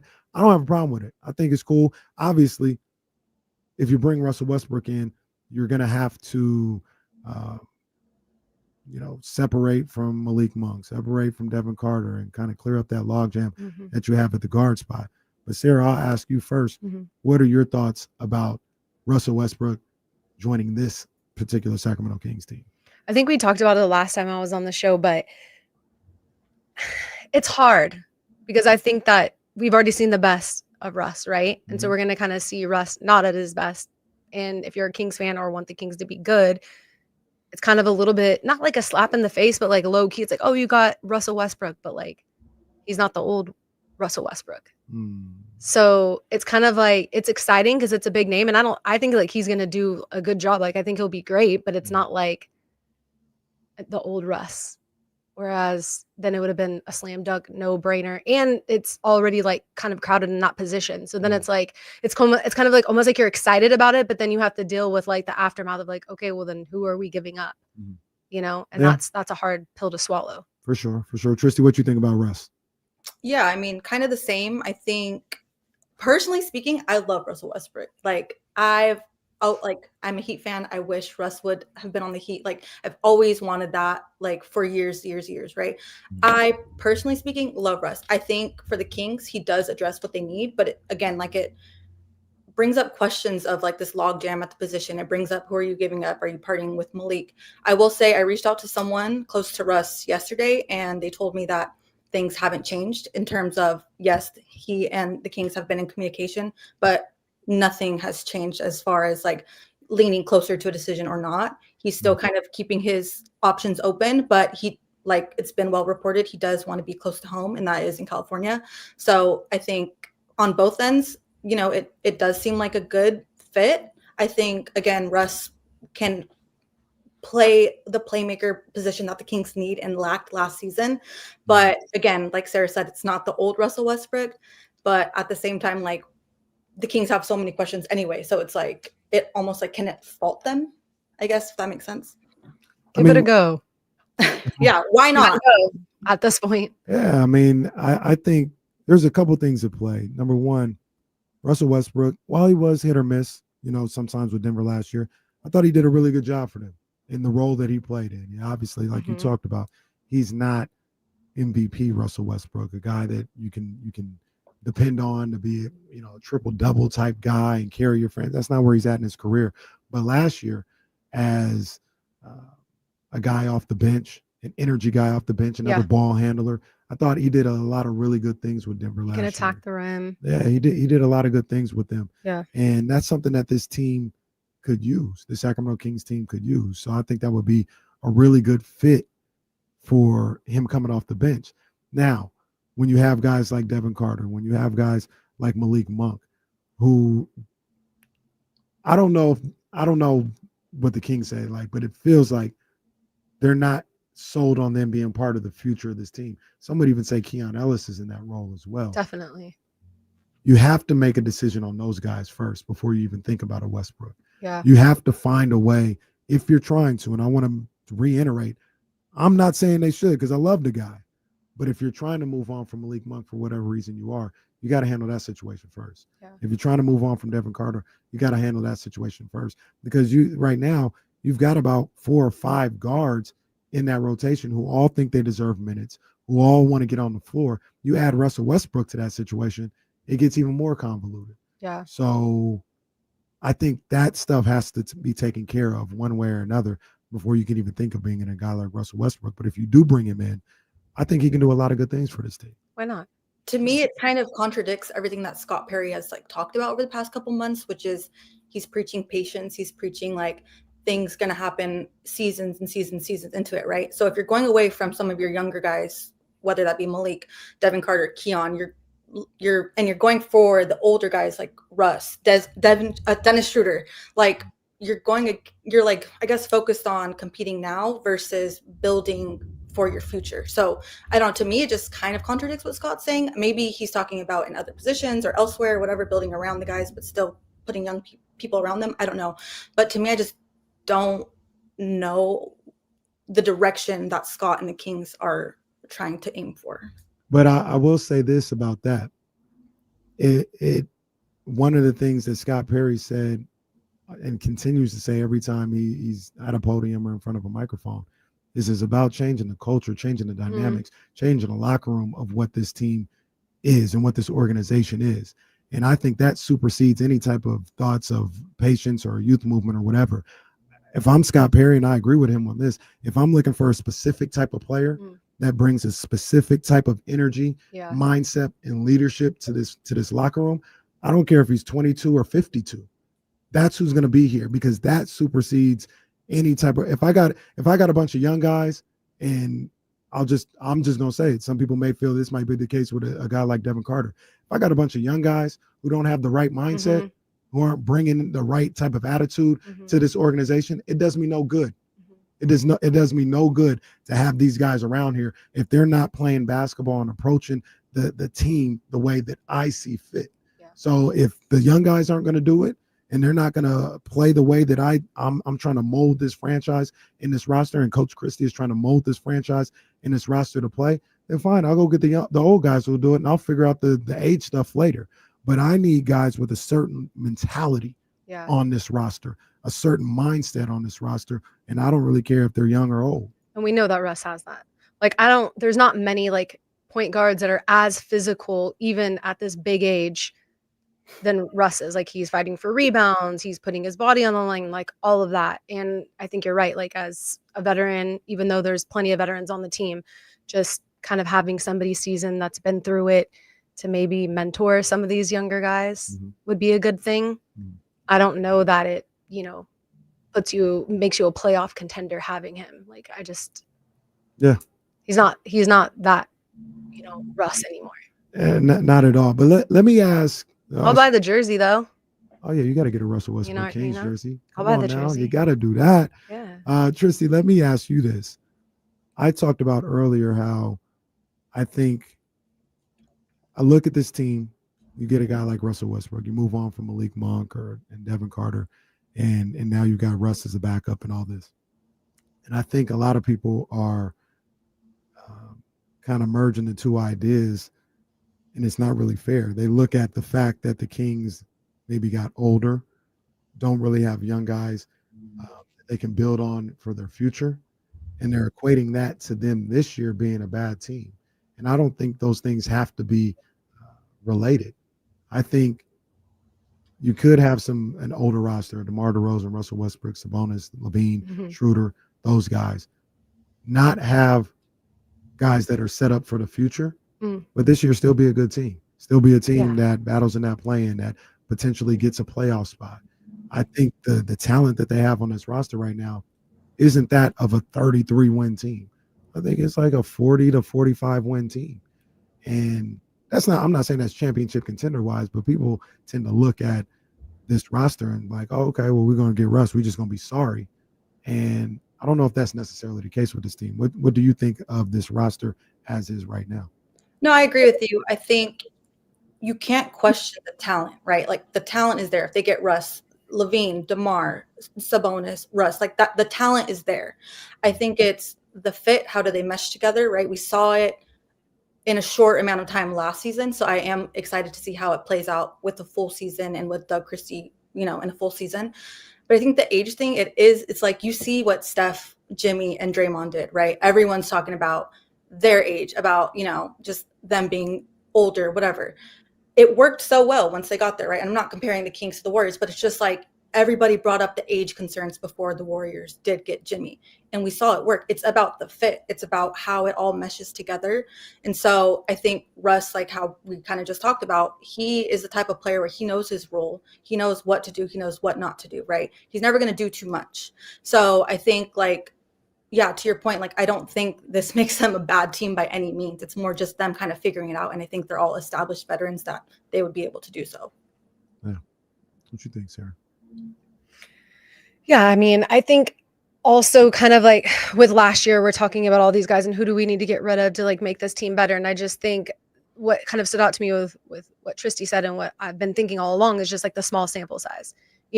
After this team has played together, and they're going to play together more, they're only going to be better. And so I think, I would think, like, I don't know if you're going to get into like the off-season move, so I don't want to like try to like take away. Say whatever's on your mind. But I just think like With that being said, like for Kings fans, something that they can at least find solace in is the fact that like, okay, like we get to see these guys do it again, and they have, you know, some time together under their belt, but now they're going to have a full season together with sort of new leadership, you know, obviously some above, but like Doug Christie has always been around. Yeah. But I think like, sorry to cut you off, sir, but the biggest like, of course, is like not only is it the sample size and it's like we'll see a full season with it. It's if Russ joins the Kings, we'll see DeMar, Levine, all of them, the newer additions, whatever, with an actual point guard, right, for a full season. Because like Malik tried to fill that role, right, and it was never.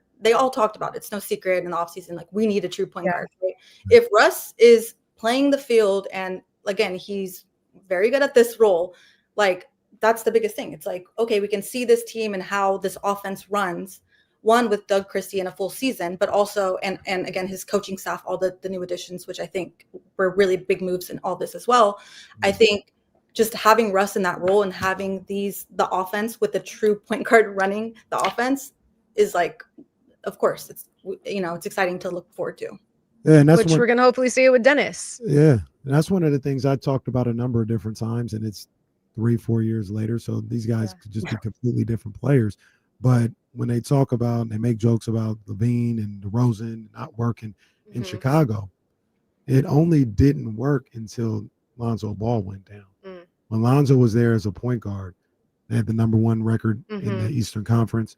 They were playing really well. They ended up getting to the playoffs.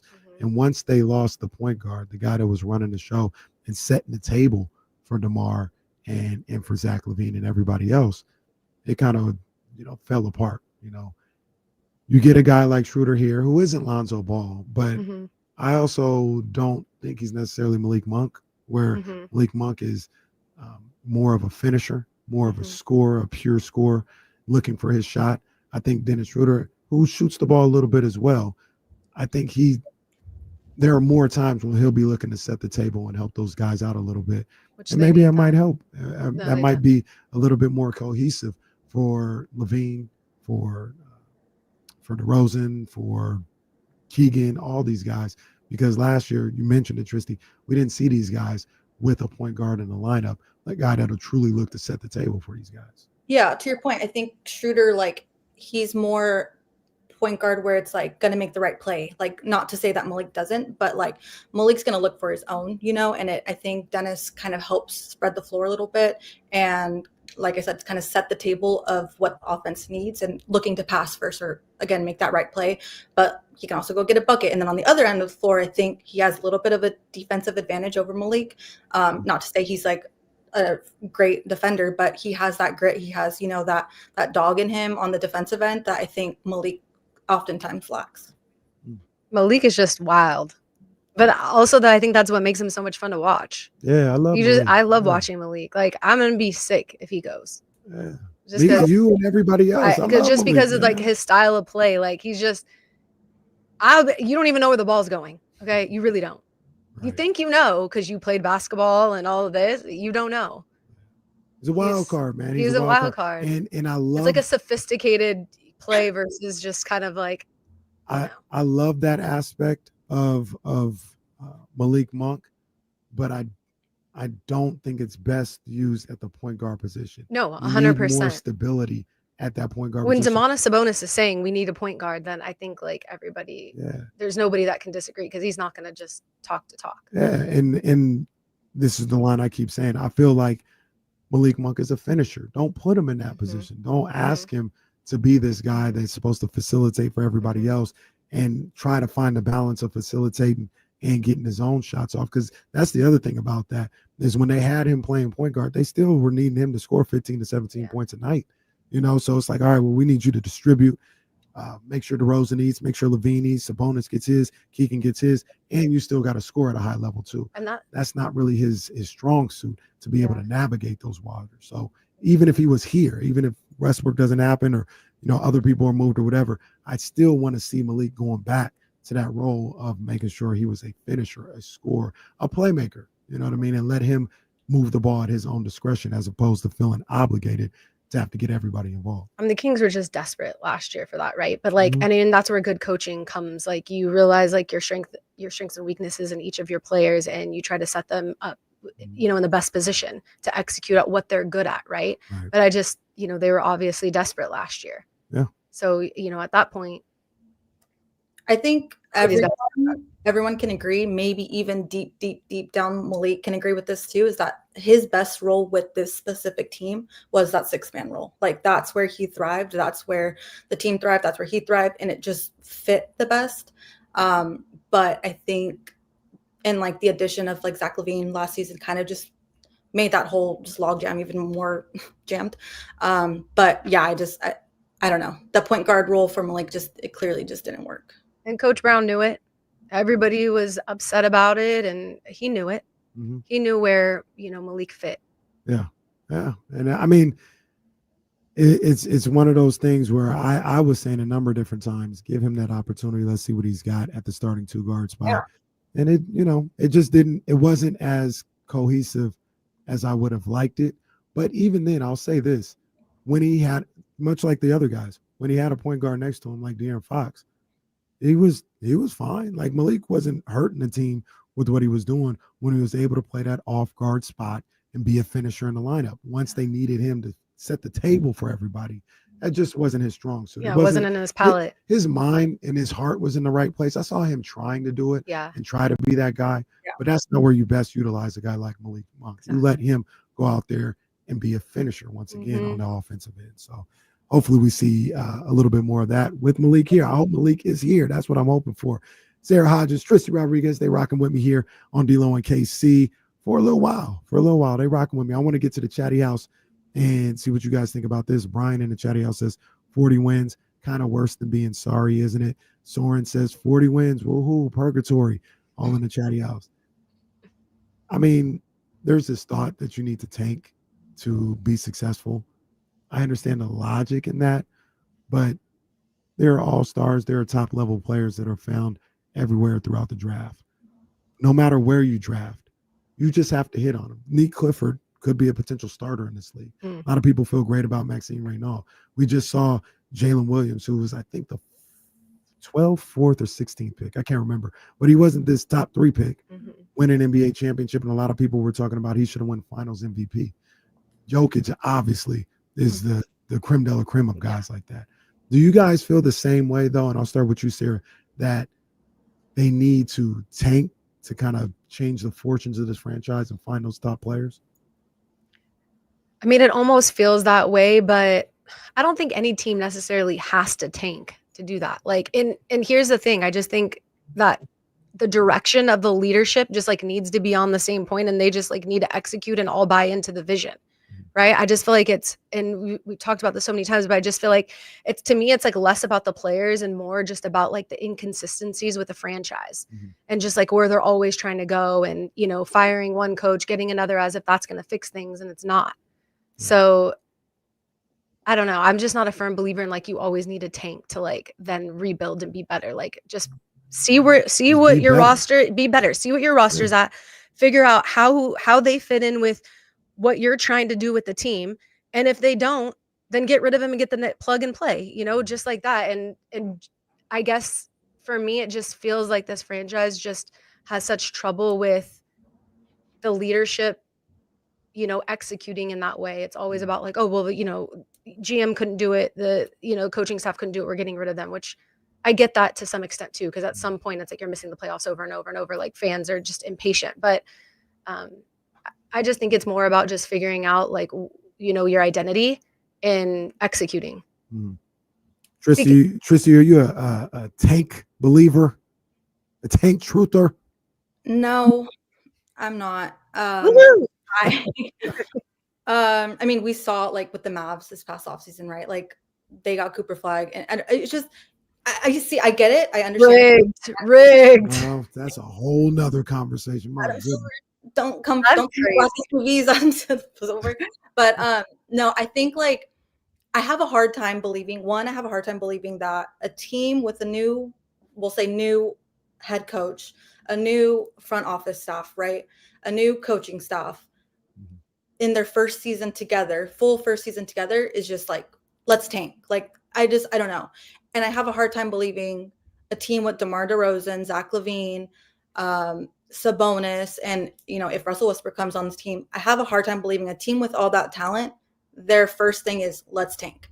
And most of all, I think I have a hard time believing Scott Perry, that's his mindset, because we know the history of Scott Perry. Like, yes, he's smart in terms of, you know, the basketball, the business side of things, but he's such a competitor.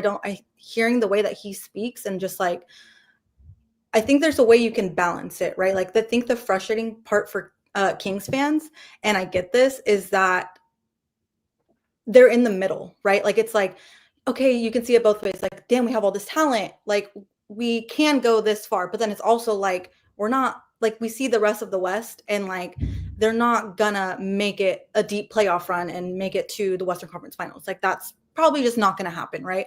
So then it's like, okay, if I'm a fan, I'm like, then why not just tank? And like, we're not going anywhere with this team anyway, right? So I do understand that. I guess the frustrating part is just being in that middle. Like, are we okay with being mediocre?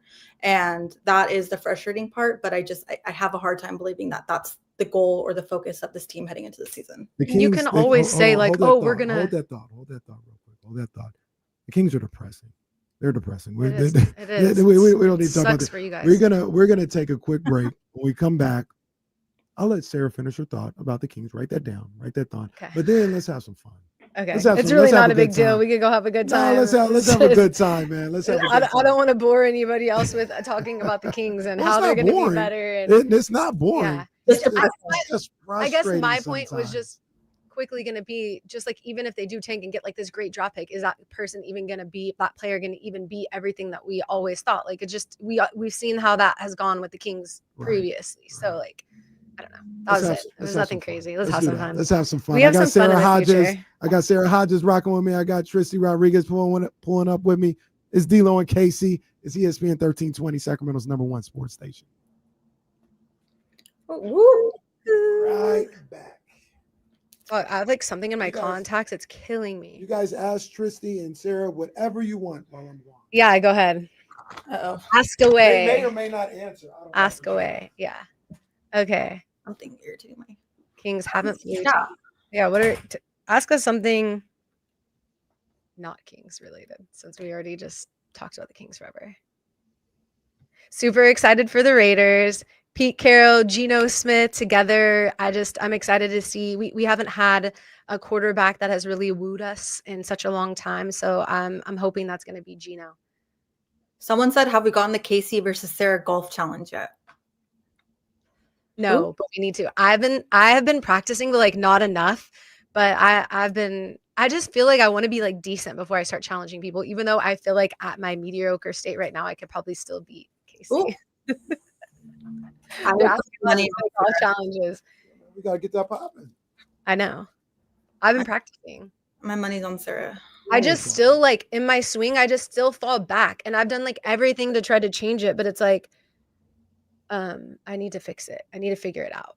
I just still fall backwards. But for the first time, I didn't end up in the water since I started golfing. Like, good job. I've actually like played decent the last time I golfed. Tristi, you play too, right? I think I would cook Casey. Yeah. Top golf, and I can't even do that. It's hard to be good at golf. It's really, really hard.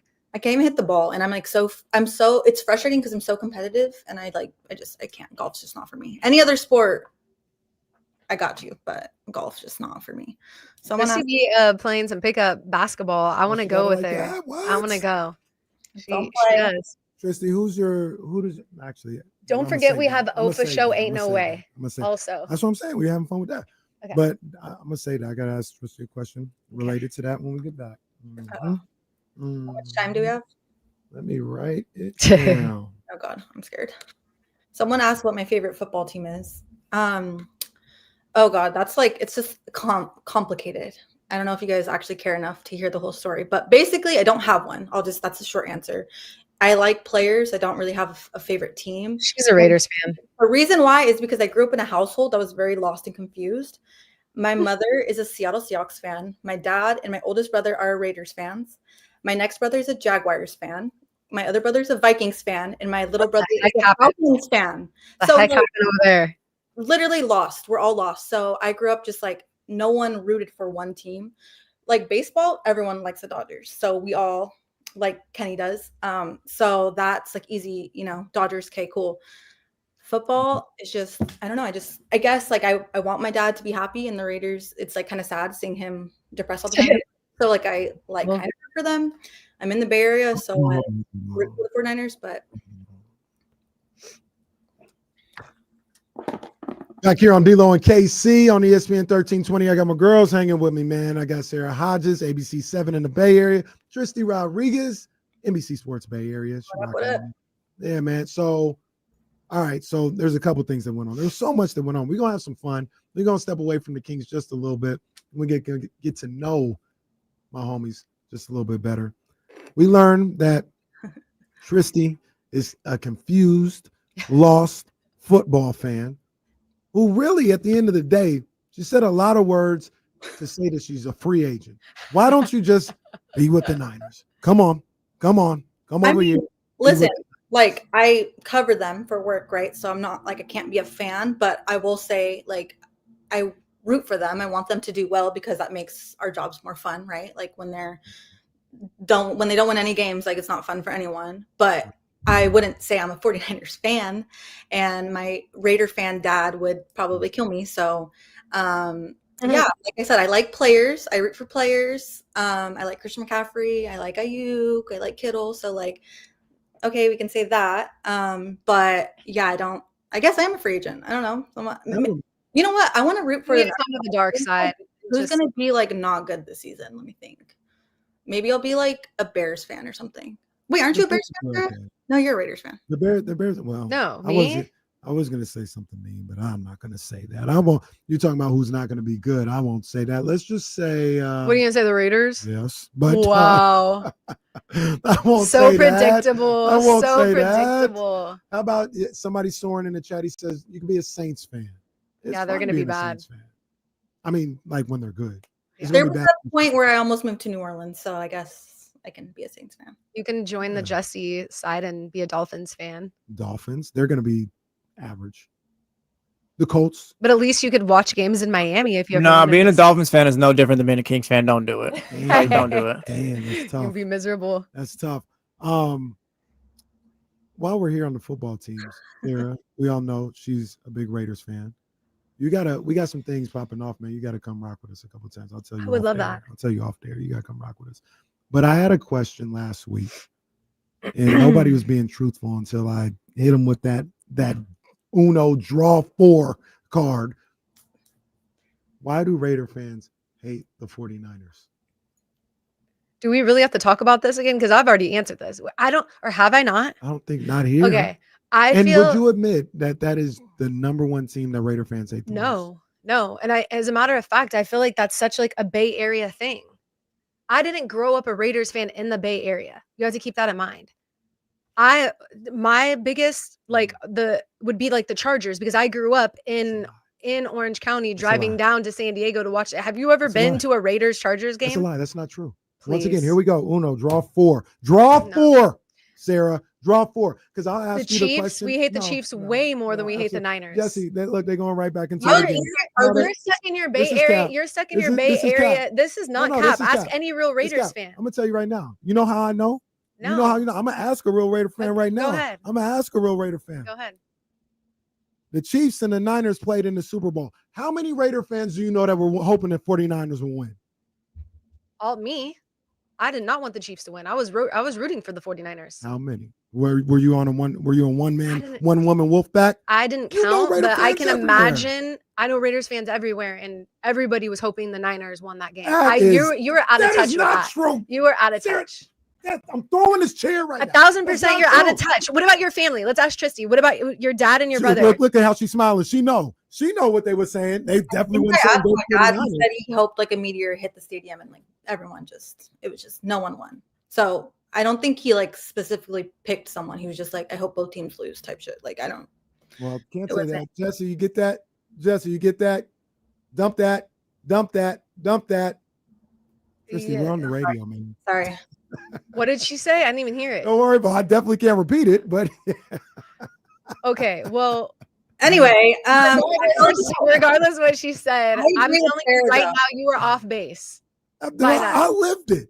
I didn't find out one Raider just fan. because you're a 49ers fan, so I feel like it just put the heat on you extra. But I think if No. you were to take the large, like Raiders fans from around the country, around the world, they would have rather the 49ers won that game. There's no way, if you're a real Raiders fan, that you were rooting for the Chiefs. I will pull your card in a second. That's what I thought. There is no way. That's what I thought. And so you actually had to be faced with that situation. I was faced, and I wanted the 49ers to win. You were one of the few.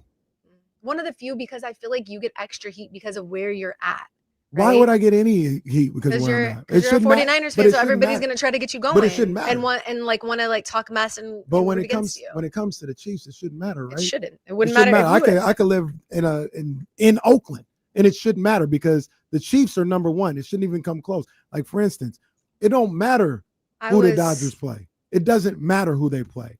They are number one. I don't ever want them to win a World Series. It doesn't matter if I live in LA or if I live anywhere. That's public enemy number one.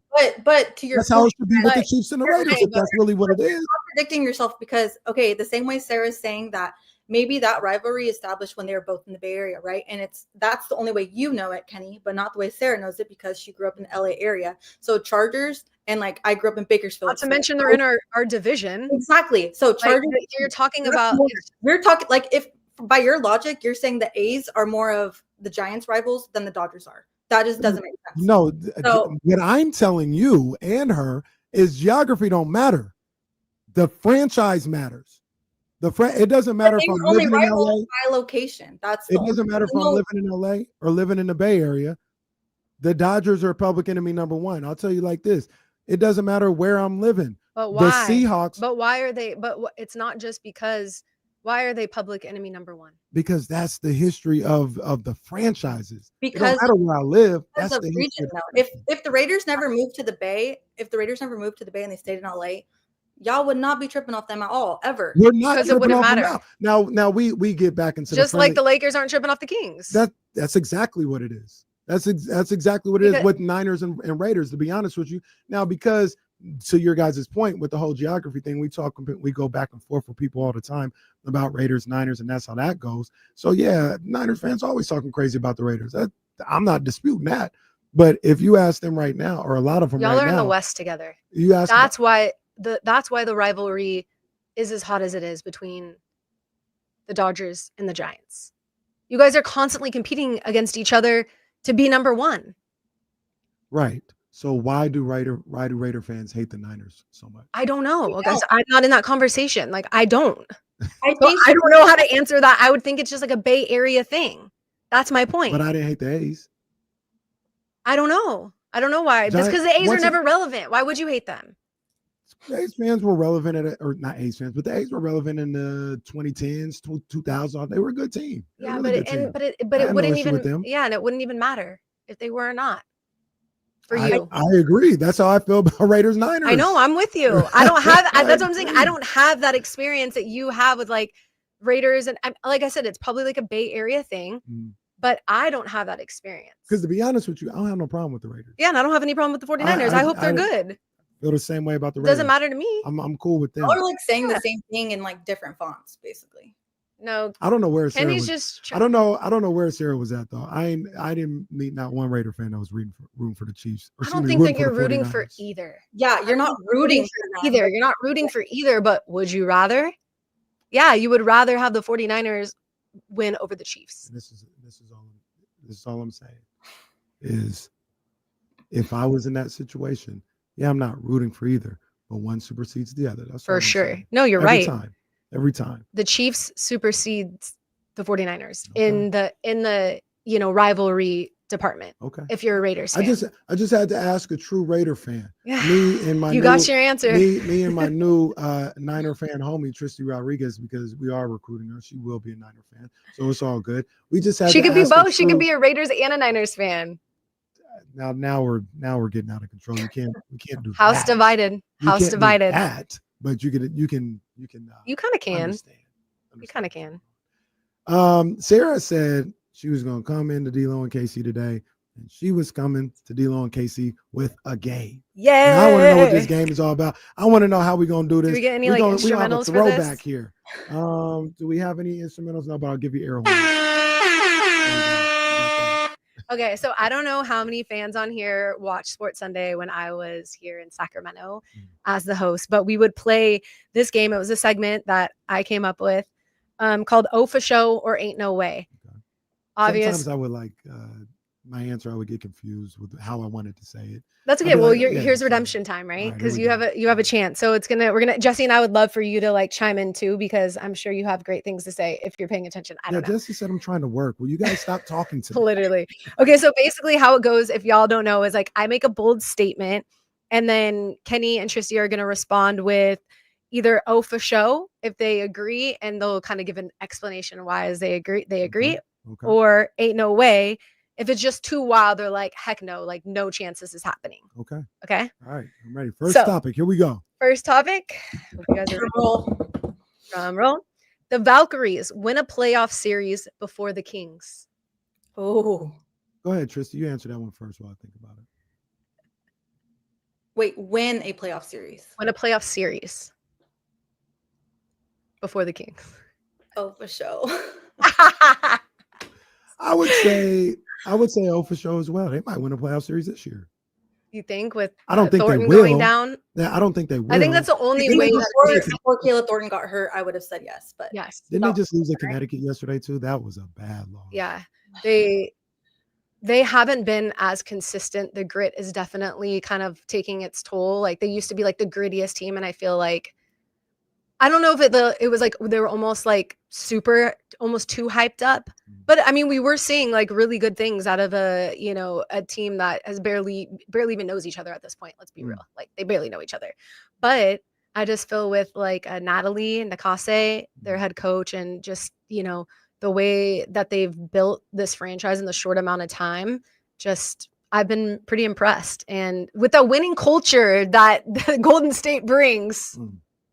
Yeah. Let me Joe said, we're gonna win a championship in the first 5 years, right? I don't I feel like anyone else, you roll your eyes, you laugh, but Joe Lacob, you kind of, it's hard not to believe that. And especially with what we've seen from them, it's it's a short sample size, but I feel like they might win a championship before the 49ers do again. Let me say this. I want to say this. I want to say this right now. I love you. I love you. Tristi, I love for you too, girl. I'm from Sacramento. And that was ABC 7 in the Bay Area question, Sarah Hodges right there. What the hell kind of question is that? Hey, y'all make we me do it. ain't trying to hear all that. Y'all, we don't care. We don't even like the Valkyries. Talk to Vivek. Don't talk we don't to even me. like the Valkyries. At Vivek, don't at me. We don't even like them. We don't even like them. You don't like the Valkyries? No, hell no. I'm Oh, aces for life. What you please. talking about? I've been aces for life. We struggling. We bouncing back right now too, though. We bouncing back.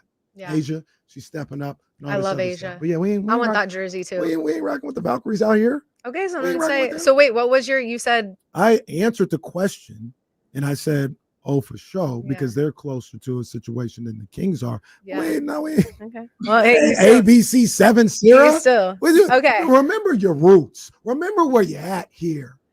They would send us to cover 49ers. They would send us to, as soon as the Kings are out of the playoffs, the season's over. We're at Golden State at Chase Center covering, their run. So what do you want from me? We remember your roots. You're wearing a San Francisco Giants hat. I've been a Giants fan since the day I was Thank you, born. Tristi. What are we talking about? I've been a Giants fan since Yeah, the day you're- I was born. Remember your roots. And you're a 49ers fan. What are you even ESPN saying? 1320 here in Sacramento. We don't care about the Valkyries out here. But you care about the 49ers and you care about the Giants. Absolutely. Okay. And you care about the Aces? Anyway. Yeah, Next care question. about the Aces. Hell yeah. And if you guys really want to get into the minutia, now this isn't their fault. This isn't their The fault. minutia is But crazy. if you really want to get into the minutia, why we ain't really rocking with the Valkyries? Because they essentially stole the opportunity of the Monarchs ever coming back. Well, And here in Sacramento, that means if you can't beat him, join I him. think that's the Valkyrie. Can't beat him, join him. We're not now the Valkyries and Lake Up. Okay, so you don't support the Valkyries? No, I mean I want them to do well. I know people that work for the Valkyries, and that's cool. But I ain't. So you're not going to a game? I'm gonna go to a game. If they're in the playoffs, you're not going to root for them? No. Oh, I'm never please, that's a gonna lie. I I'm don't never believe gonna that. I'm never gonna root for I him. don't believe that. I promise you right now, I'm never gonna root for him. I feel like you're a sports fan. I Like have no interest in rooting for the Valkyries. Now, do I want to see them succeed because they're a new franchise, WNBA, the Bay Area? Yeah, I want to see them like make money, great attendance. Heard the games are great and all this other stuff. But once again, I want to reiterate because we're on ESPN 1320 we're in Sacramento, California. The Valkyries being in the WNBA eliminated pretty much any chance of the Monarchs ever coming back here. And that is not okay. Okay. Well, that's not okay. That's not their fault. That's I'm not that's saying not these it is. players' fault. Yeah. Absolutely not. I'm not saying it. It's not even Joe Lacob's fault. I'm not saying it is. Yeah. But you got to understand the situation. We love the Monarchs. Yeah. We've been wanting the Monarchs back here. I get it. Forever. I would want that too. That's not the question. They were ripped away. So or the statement, rather. So anything that impedes that, yeah, I'm not embracing that. Not wanting to like see them win games. I don't want to see the organization fail, but I'm not a Valkyries fan. I think you just need to get on the phone with Vivek and just get out your frustrations. I think it's out of his hands at this point. I don't think they're coming back here. Okay, ready for the second one. That one was pretty lit. Okay. Christian McCaffrey will stay healthy for all 17 games this season. Oh, for show or ain't no way? I'll say ain't no way. And I don't think he's gonna miss, like, obviously you never hope for injury or anything. I know. Sorry, I kind of set you up with this question, but I know. I think he misses a game or two, but it's nothing serious. It's like soreness or like, whatever. Like I don't think it's gonna be like a long injury because I think he's hungry and eager to bounce back after last season. And he has that girl dad power magic, right? Like entering the season. So fingers crossed he doesn't, and I'm wrong, but I think he has like a 1-off or 2-off maybe. I agree with Tristi. I'll say ain't no way, but I don't think it's like he did something really bad and he's out for some time. It might be a little knee bruise or something like this, or keep him out for a game or two. But NFL season a long time. I know. And the way that they're going to use him, I think they're going to fall back on that a little bit this year. Let's hope, because I think they're going to fall back a little bit. I know in the past they're going to need him in the red zone. That's for sure. In the past, it had always been they really let Christian McCaffrey kind of dictate how much he played. Mm-hmm. Like Christian was like, I want to be out there for every down. And they're all right, Christian, like we trust you. It worked, one of the years where he damn near got him to the Super Bowl. Mm-hmm. But that took a lot of toll on his body and on the team. And I think this year Kyle Shanahan is going to have more of a mentality of, hey, I think that's been said before, we're going to protect Christian from himself. I know he wants to be out there every down. Yeah. But we're going to say, hey, big dog, we're going to bring in or something like that every now and then to get you a little rest. Their O-line looks a little different than it did that Super Bowl year, right? So it's like you don't want to put him in that position to potentially get injured. But yeah. Mm-hmm. For sure. And I think he's just like the hardest worker in the building, and he's constantly like working on his body. And so I think if anybody were to be able to be healthy, and you would hope that it's Christian, just because of like what he puts into like, getting ready for the season and just staying healthy. And,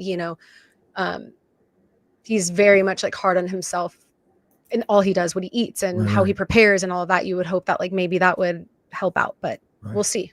Yeah, for sure. All right. All right. What we got next? All right. See, that was a lot better, right? That was a lot less contentious. Yeah, I guess the Kings maybe hurt some people's feelings, but I mean, we should be able to laugh about this, right? About like, I know my team is trash a lot and it's okay. Like, it's not me. See, I'm not the one out there. I would be probably take a little bit more personal if I was a player, but I should take it more personal. That's the problem. Some of them don't take it personal. I know. But, what are you going to do? All right, ready. Okay. 3. Buster Posey will land another starting pitcher before the trade deadline to pull the team into the playoffs. Oh, for show? Ain't no way. Ain't no way. Tristi, I already know what you're going to say. Anything Giants related, I want to really have fun with it, but I just feel like. Okay, let me let Kenny answer first, even though I just answered, but like. You could do your explanation after. Kenny, go. Yeah, I'm gonna say gonna say ain't no way, because I don't know if that's gonna be their focus. I think they're gonna try and get another bat, maybe another bullpen arm. It should be their focus. I think they definitely do need another starter, but I don't know if he's gonna be able to get that one done. What is it? The 29th that I think tomorrow? It's Thursday? Is it What is Tuesday or it? Thursday? I thought it was Thursday, but it could be tomorrow. Could be 29th. I think it's the 29th from what I I read. think it's the 31st. Might be the third. Is it? That's why I think 29th, it's Tristi? Or Thursday?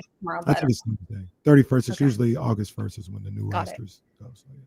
So yeah, I'm gonna go ain't no way though. Ain't no way. Not for a starting pitcher. I think he will try to be aggressive and try to add to this roster. Yeah. And try and the division, because they haven't been able to take care of business and take advantage of the Dodgers not playing as well right now. They lost their opportunity with that, but they're still there for that wild card. I think Buster's gonna make a move to try and help them get to that wild card. The pitching hasn't been their weak spot by any means, but they're going They to do need need it. another starter, They're going to though. need it. They're They going to do need need it. another And starter. and especially if you're really trying to make a playoff run, we all saw like with the Dodgers, like what, having, a plethora of pitchers does for you. Well, Okay. their pitching was like led them to so many wins for the start of the season, right? But then as of late, it seems like the rotation kind of took a hit. Like Hayden Birdsong's been struggling. He was set down.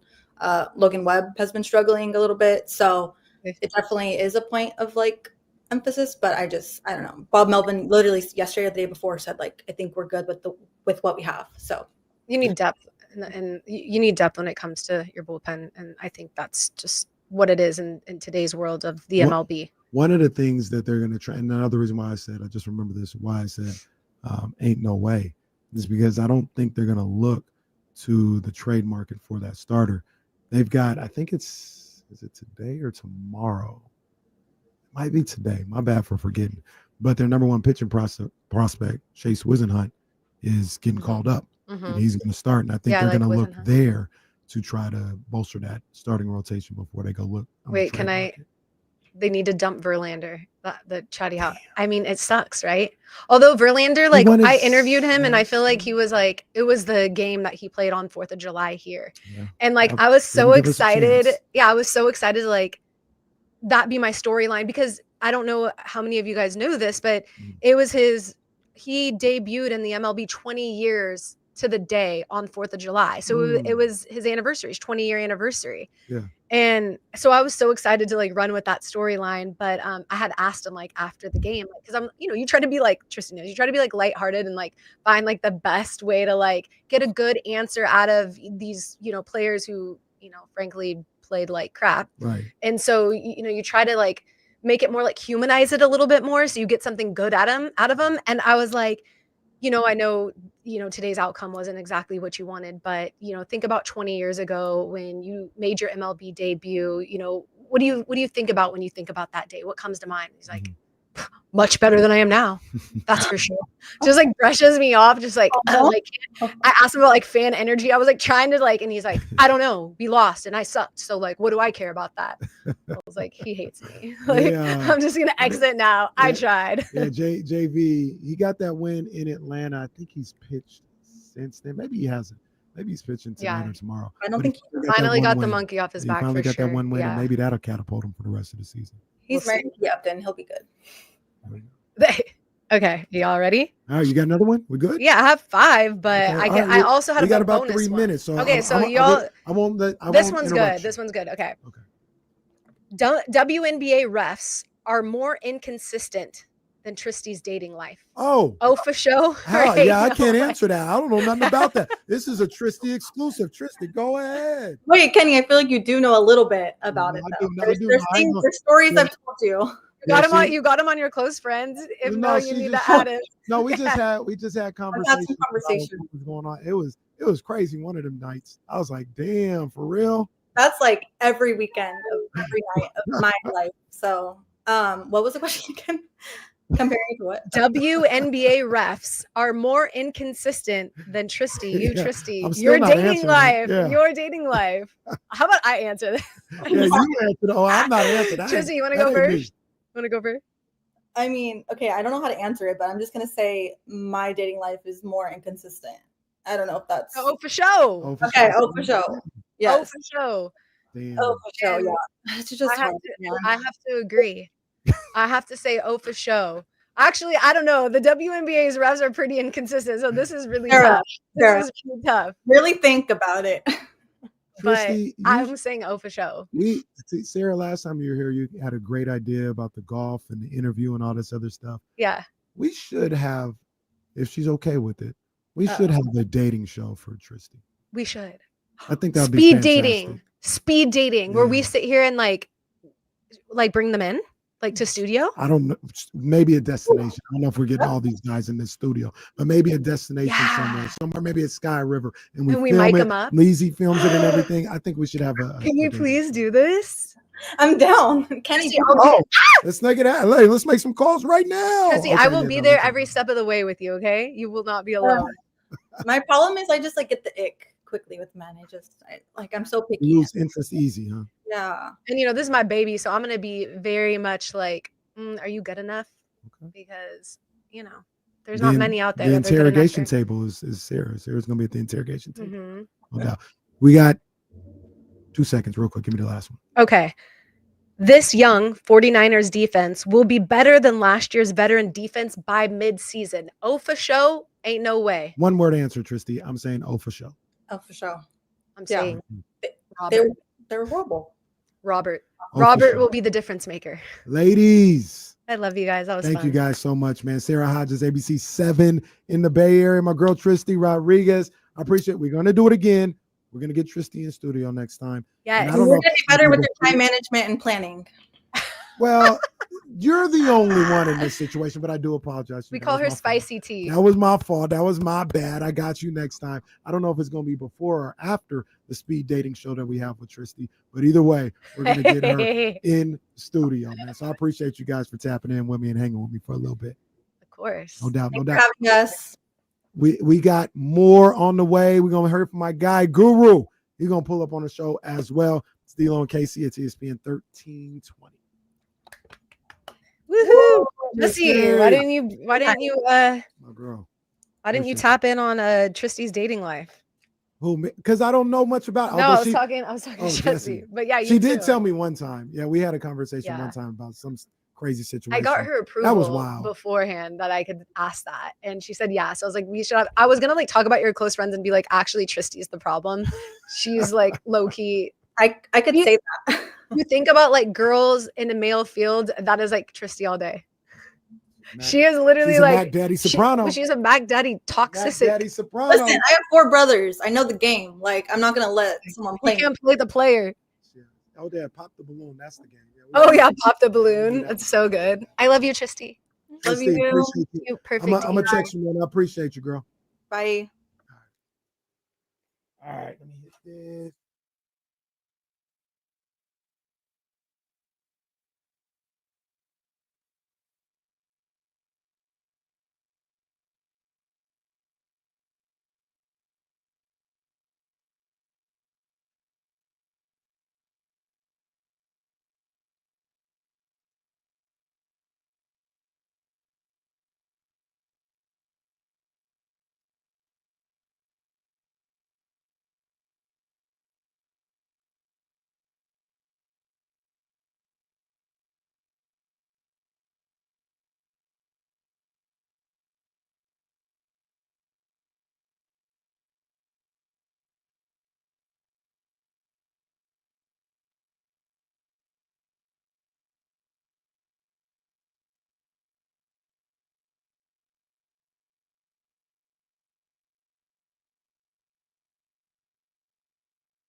My bad. I didn't even know it was off. How much time we got? I was just saying that Tristi, she was like, yeah, they wouldn't have that shit. That's what she said. I said, oh. Oh yeah, I was talking to Kyle with some stuff, and you like cut that. I was like, oh my gosh, I had to dump like 3 different times. Like, We yeah, covered man. it. There's about 30 seconds of D'Lo and KC missing today, but we got it.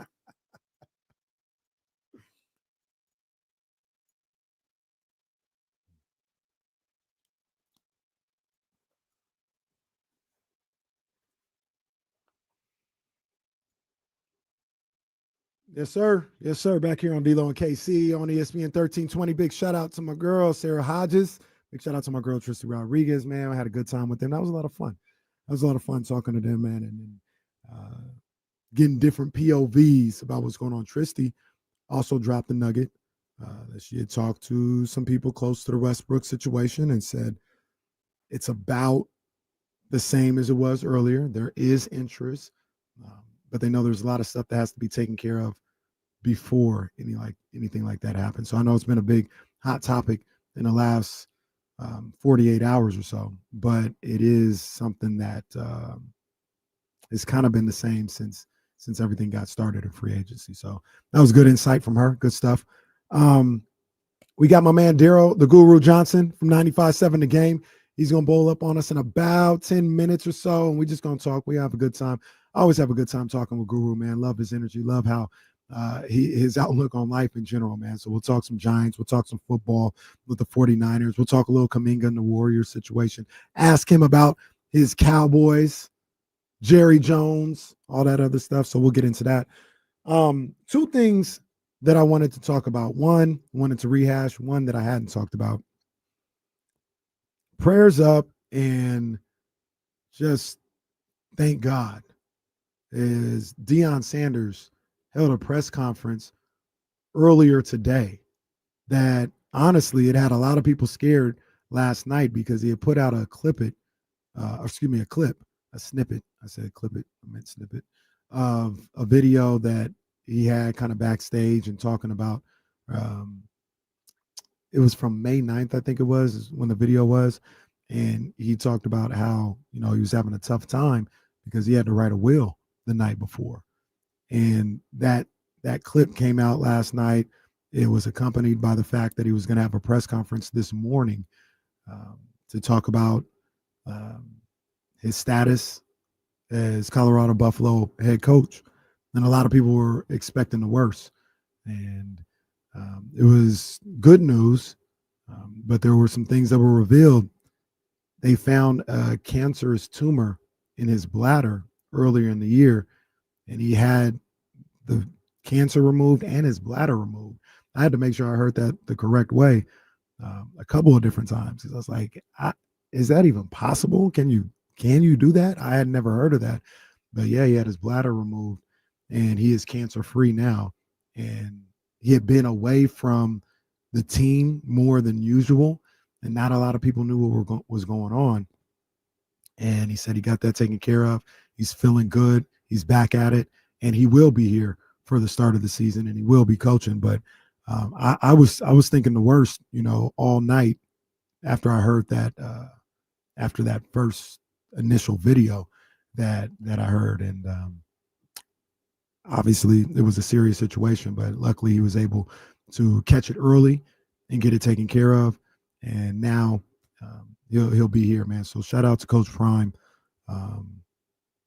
He's still, it's still something that you got to deal with and monitor all the time, but he'll be there to coach. So I was definitely glad to see that, and salute to him, because I was prepared for him to say he's going to have to step away from Colorado.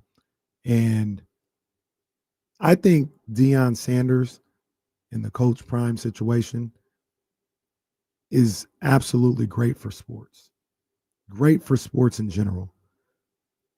When he came through to Colorado, that energy, that story was unlike anyone that we had seen maybe in the last decade.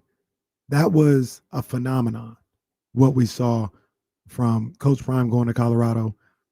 A lot of it also had to do with his son being there, Shador being the quarterback, and also how vocal Deion was about how good Travis Hunter was.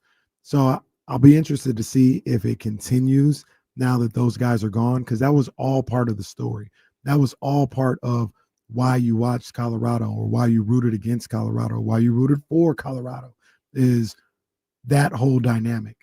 And the fact that those two guys aren't there anymore, I wonder if that takes a little bit of luster off of Coach Prime and Colorado and all this other stuff. But make no bones about it, that first year of Coach Prime and the way they came, I think they started off 4-0, 5-0, I think it was. They won, obviously, their first game against TCU in TCU. TCU was like a top 20 team in the nation. That was an epic win for them. They ended up beating up on Nebraska afterwards. They had another win or two that had people hyped up, and then they went to Oregon and just got destroyed. And that started off on their downturn as a team that year. But then for them to bounce back last year and be in contention for a Big 12 title, not getting it, end up losing big in Alamo Bowl, it was something that, once again, had people captivated, whether you were rooting for him or against him. I think, like I said, Shedeur and Travis had a lot to do with that as well, and we'll see if the same dynamics are in place without those two. But Coach Prime and that story in Colorado, he's box office. He's absolutely box office. I'm glad he's going to continue to be on the sidelines, and more importantly, I'm glad that he's healthy and they were able to take care of that. So I wanted to touch on that. Then also, Jesse, you were on the show. I didn't really get a chance to talk to you about it. And I don't know if it's even a story, but did you have any thoughts on my thoughts about the Bryce Harper, Rob Manfred situation? I'm all for telling bosses to shut the hell up if they need to be told. That's like fair. Rob Manfred, don't come in here don't come in here. Hey guys, what's up? Let's talk about the economic. Like, we know why you're here, bro. Like, cut to the chase. And if you're gonna come talk to me about some nonsense, they're gonna talk about some nonsense. Then go ahead, get out of here. Like, I get you have superiors and stuff like that, but Bryce Harper makes a little bit more money. We has leverage. Bryce Harper does. Does Nick Kurtz make that kind of money to be like, we're gonna sit out the whole year? They're gonna try and get over on you whether Bryce was nice about it or not. Okay. So for those who don't know, there's a story from Jeff Passan of ESPN that Rob Manfred was in the Phillies locker room, I want to say over the weekend, and he never talked specifically about salary cap, but he was talking to Bryce Harper. And the way the story says it is Bryce Harper stood up, he went nose to nose with Rob Manfred and told him, if you're here to talk about a salary cap, get the F out of my clubhouse. And I'm like you. I like that. There is a big part of me that likes that. I liked Stone Cold versus Vince McMahon. An everyday guy going up against the establishment, fighting for the little guy, the voiceless guy. I like that. So don't get it twisted. I like Bryce Harper standing up. But at the same time, and this is what I'm not corporate Kenny right here or nothing like that. But at the same time, I can put myself in the shoes of Rob Manfred. Hey, bro, who you think you're talking to like that? Like, if you disagree with what I'm coming here to talk to you about, or how I presented it, or even what's on the horizon, I get that. Is it disrespectful, though, for Rob Manfred to walk in there after a game or whatever it was, walk into the clubhouse and talk to them about some BS that, we all kind of know, like, let's keep it real, the salary cap is just to help these owners and all that? Like, you're coming in with nonsense. Like, this isn't a meeting or anything like that. It's how you look at it. He could be coming there saying, like, look, I want to talk to you face to face about some things that are possibly on the horizon. I'm not, if he's not coming like Mr. McMahon would into the ring, if he's like, hey, I want to talk to you. I want to see if we can figure this out and have a good rapport even before we get to the negotiation table. Like, I want to do that. I'm not saying that's how he was doing. I just don't know. But whether it's disrespectful or not, who the hell do you think you're talking to like that? Like, seriously, who do you think you're talking to? I don't know. Rob Manfred's a 66-year-old lawyer. He's not going to flex on nobody. Once again, this is what I told him. It ain't about, if I'm Rob Manfred, I can't beat up Bryce Harper. He's not going to scale. I'm not going to fight him, But what did you just say to me? Yeah. Guess what I'm about to implement into this league. And like I said earlier, Zach Wilson or Zach Willier, get your boy. Because guess what I'm about to implement? You want to talk tough? Like, guess what I'm about to have for this league? And if I'm Bryce Harper, yeah, Rob, I could have talked to you nicely and you would have did the same thing. You don't know that. Come on, bro. We know they're not trying to work. Like, the owners are going to try, the MLB owners are going to try and get their every last bit with the salary cap and all that. Like, they're not, these guys aren't trying to work for anyone but themselves. Oh, they're gonna get there. They're gonna try and get there. But at the same time, Bryce to me is just cutting the middleman. You just keep getting straight to the point, cutting the BS with it, I guess. I'll tell you right now. And this once again, there will be time when, you know, maybe my emotions would subside and I'd be like, nah, we ain't gonna do that. I'm gonna do good business. I'm gonna do good faith business. Because I'm getting the salary cap either way. Like that, you're right about that. This is almost non-negotiable. Like, you guys can kick and scream all you want about it. The salary cap is going to happen because we're in control of this thing. But before, the salary cap was just going to happen. Now I might bury your ass. Once again, Zach, Nick, Kyle Schwarber, come get your mans, because I'm 2 seconds away from burying all of y'all. That's what all these leagues do, though. Like I guess my thing is, like, the NFL, they signed their CBA. Now they're going to play an 18th game at some point, and the owners are just going to get over on them any way they can. And the NBA, that CBA is just completely restricted some guys getting their money, it seems. And like, we saw what it did this summer. Mm-hmm. If I'm Bryce Harper and those guys, you're going to get over on me either way. At least do it swinging if you're Bryce and the players, rather than just letting them do it. But like I told, I don't think there's any good faith here or whatever. Like, the owners are going to try and make sure they keep any less penny they can, any penny they can or whatever. They're going to implement salary cap where it's like, oh yeah, no, rather than benefiting the other teams, like, we're going to benefit the A's, the White Sox, the teams that just don't do anything. Like I told Kyle and James, though, I do think, and once again, there's a stone cold element to what Bryce Harper said that I love, and the way he handled it, I love. And I'm just, there are a number of different things that I'm talking about right here. But Bryce Harper, because in that article, he also talks about how you come in here with this, they're talking about a salary cap. We're ready to sit out 162. Like, we're ready to do that. Yeah, Bryce Harper, you're ready to sit out 162. You make like $400 million that are guaranteed. You're good. Once again, Jacob Wilson ready to sit out 162? It's tough, but sometimes that's what you got to do in order to get what you want. Like, you're just going to, all right, we won't sit out so I can get this paycheck, but hey, owners, go ahead and do your thing. That would be bad. But I would not advise. I'm opposed to just letting the owners, though, get over, though. You can say that. I agree with you. And that's when you negotiate. But I would advise the players, do not do that. Because, number one, their money is longer. Number two, there's too much of a discrepancy in the amount of money that's made. There's a long way between Bryce Harper and Jacob Wilson. Those guys aren't making no money. They still fresh off the bus, the AAA bus. They're not making no money. And then you're going to tell these guys, these young guys, to take off a year, essentially for something that's going to happen anyway. Because if I'm Rob Manfred and I'm the owners, go ahead. Hey, you say you want to take off a whole year. I'll raise you that. Why don't you take off 2? Go ahead, take off 2 years. We'll see whose money lasts longer. Go ahead. Whose money was longer in 95, though? It wasn't the owners. And this ain't 95, though. This ain't 95. I don't know. The way I see it, if you're a players union and all that, like, you got to, I don't get just laying over and letting the owners do what they want. You don't have to lay over and let them go over, but you also don't have to make it contentious and disrespectful. Isn't that what the owners are doing, though? You can completely flip on the owners, though. Like, why are you implementing a salary cap and just kind of, all right, this is what it is, when in reality, that's not what's best here. You need a salary floor. Because I do think they need a salary cap. Like, I think that everything you're arguing against the players, you could be said about the owners. I don't think the owners are right in this situation, but I also know who has the leverage. Whose money is longer, the owners or the players?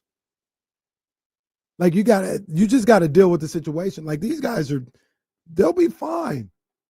They'll be fine. we had family businesses in 95. They're corporations now.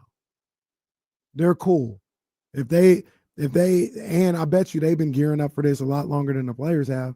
So what, you're just not gonna have a baseball league if you're the owners then for however many years and just lose your money that way? Sure. I'll ask Bryce Harper. I'll ask Jacob Woods. You're not gonna have a career? You're gonna go to Korea? Is that what you're gonna do? I need to. Maybe. Maybe. Hey, there's money to be made if they're really serious. Like Jacob Wilson can go make some money over there. Maybe. And then even then, there's only so many people that can go over there in Korea and play. Now you just got guys that'll just never play, period. Like the whole Major League Baseball can't go Korea and Japan. I get it, but if you're the MLB players union and you're fighting something, you have to just I wouldn't be opposed to a strike if that's what it comes down to. Like I'm opposed to just giving these owners what they want. Like it's something like you have to fight for what you want at some point. I understand that. But that's just strikes too. Like sometimes, like that's just the way strikes go. Like the little guy is always going to get hurt, but sometimes a strike is necessary to get what you want, to find some middle ground. Like we see it with these companies and stuff like that. Here's the other thing I'll say about that, though, and I talked about this with Kyle and James. Major League, we talked about it the other day, how Major League Baseball is absolutely cooking right now. They are on fire. They are doing damn near outside of Rob Manfred and the A's and all this. They're doing everything right. The players are doing everything right. It is cooking. In this sports climate, when you just work, we're talking about the last decade. It took you like a decade plus to almost get to this point if you were Major League Baseball. In the climate with the NFL, with the NBA, NFL adding more games, college football, all this other stuff, you can't be gone for a year or two. Well, you're not going to catch those leagues either, though. Like that's like if the owners tell me, "Oh yeah, well, like the NFL, like yeah, the NFL and the NBA are just going to be king." That's just the way it is. No, you're not going to catch them, but you're like so. You think that a strike hurts everyone too? Like it's going to hurt the owners. But whose money's longer? I get that, but if the league's gone for 2 years, you guys were talking about how it took MLB so long to recover this, and that. Like that's going to hurt them as well. Who's it going to hurt more? The players will get paid when they're back. Do you think so? This is my point. You think that they can leave for a year. Major League Baseball can leave for a year and the money going to be the same when they come back from everybody, from ticket sales, from baseball related income, from TV networks, the money. I'm not arguing the downsides of a strike. I'm arguing just letting the owners get over on you. If you feel a strike is necessary in order to get something or whatever, then yeah, I'm not opposed to that. But like a strike is going to hurt everyone. Sure. I acknowledge that it's going to hurt players and the owners have more money and all this stuff, but I don't agree with just letting the owners, hey, we're going to put a salary cap. Okay, good. No problem. We'll just like look what the NFL players did. Now they're just going to be dealing with that whole trash CBA for 10 years. I agree with you, but you got to think about more than that. You're fighting for no salary cap. You're doing all this fighting and hey, we're not going to let them just walk all over us. Well, what if you go on strike and you end up with a salary floor though? Like that's why you go on strike. You could. Possibility the same way the other way. You got to read the room. I think the owners. I said this earlier. If they go on strike and come out, with a salary floor, is that a win for the players? It depends. So here's the thing. I'll just put it to you like this. Right now, if with everything that's going on, TV contracts, the way attendance is up, sales, all this other stuff, merchandise. Let's just say that. Major League Baseball is bringing in $2 billion this year. They're bringing up $2 billion, and with no stoppage, that could be climbing. When you fight for everything that you're fighting for, and the league shuts down, and you lose all that momentum, and you lose all that, and you come back, and now Major League Baseball is bringing in $1 billion a year. Did you just fight for damn near nothing? Because you just lost everything that you were kind of fighting for. You can build it back up, though. No, Bryce Harper not going to build it up, and Bryce Harper's already got his money though. But he's not even going to be around. This was my point. I think there's an obligation for to look at the bigger picture for everybody. There's an obligation for Bryce Harper and these guys to take into account Reese Carraway, because if you do damage to this league by not being around for a year or two, this money that you're fighting for, this generation behind you may not even be able to have that. If you're willing to take that risk and you think that's best, that's cool too. Is this the same conversation though people have had with previous lockouts? If you go into a lockout this year, then it's going to be so bad. And now we're in 2025 though, and everything seems to be fine. Like I feel like this is just part of the negotiation. But here. who's lost the season though? Yeah, the season gets lost, but eventually the league builds back up. Like now we're back to a point where like the MLB's at its best than it's been or whatever. Like they went on a strike in 95, and I'm sure there's people saying back then, it's going to kill the league, this, and that. Now it's great. Like the NFL, whatever, stuff like that. The NBA. You know how long now? You know where we're at? It's 2025. It's the price of doing business, don't know. So everybody, this is my point. Like the MLB, it didn't just get to this point since 95 either. Like it's like it went through a little lull in the mid 2010s or whatever, but like it hasn't always just been bad since 95. That's not my thing either. But there was one thing that brought it back up, and that was a one-of-one situation was McGuire and Sosa.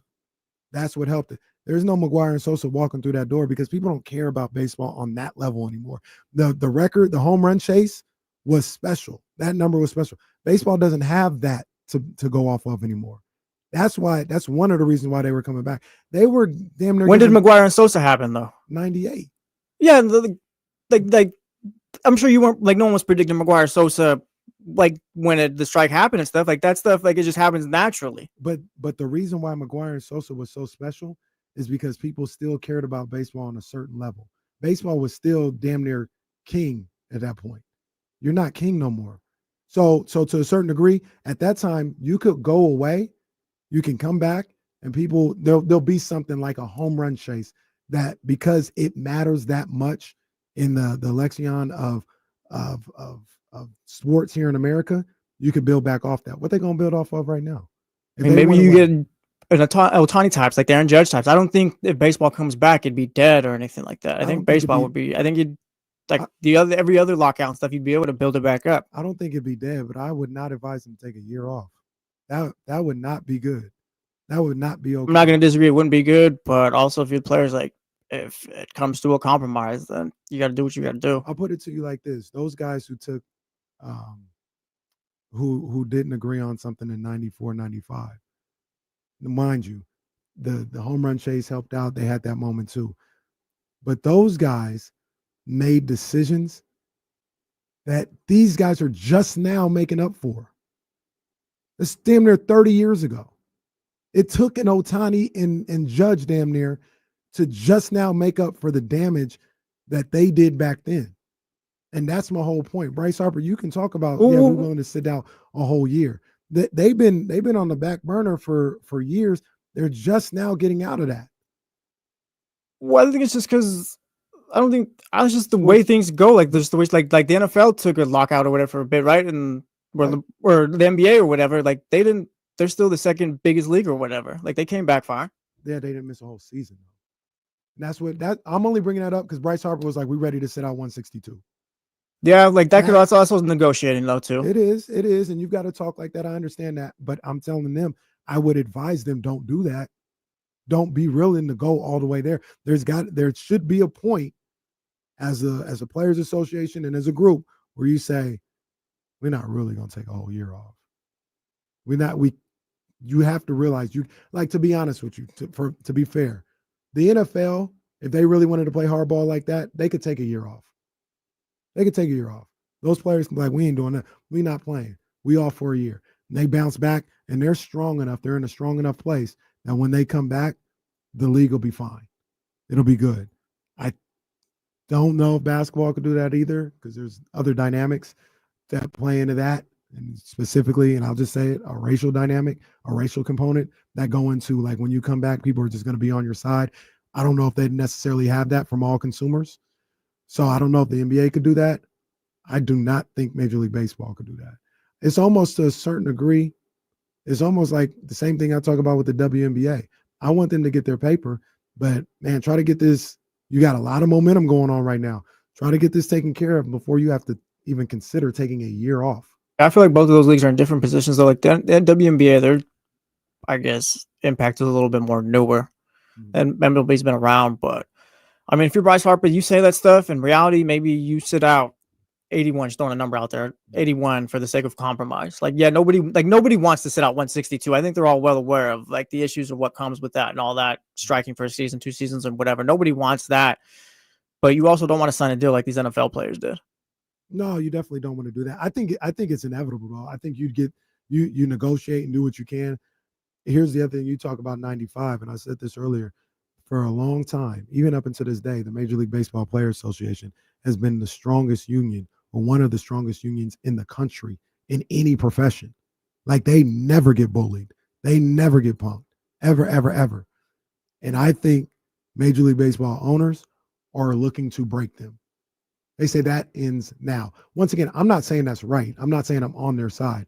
But I think that narrative of, like you said, 90, like you brought it up, 95, yeah, whose money was longer then? Who buckled in? That bodes even worse for these players, because they'll be like, yeah, that ain't never happening again. The owners, Rob Manfred, they'll tell Rob, we hired you to make sure that never happens again. They'll never talk about us like that again. And they ready. They'll be like I said, you want to sit out here? How about 2? How does 3 sound? We've been preparing our money for this. How does that sound? And that's the unfortunate situation of it.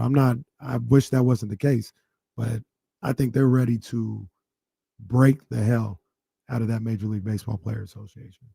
Unfortunately. We'll see. Yeah. Guess we didn't have Guru. He was supposed to pull up on us at 2:30, man. I never heard from my dog, man, but he's working hard. James Ham, he definitely gonna pull up on us, man. We got him in about 15 minutes. It's ESPN 1320. D-Lo and KC. We'll be right back, man.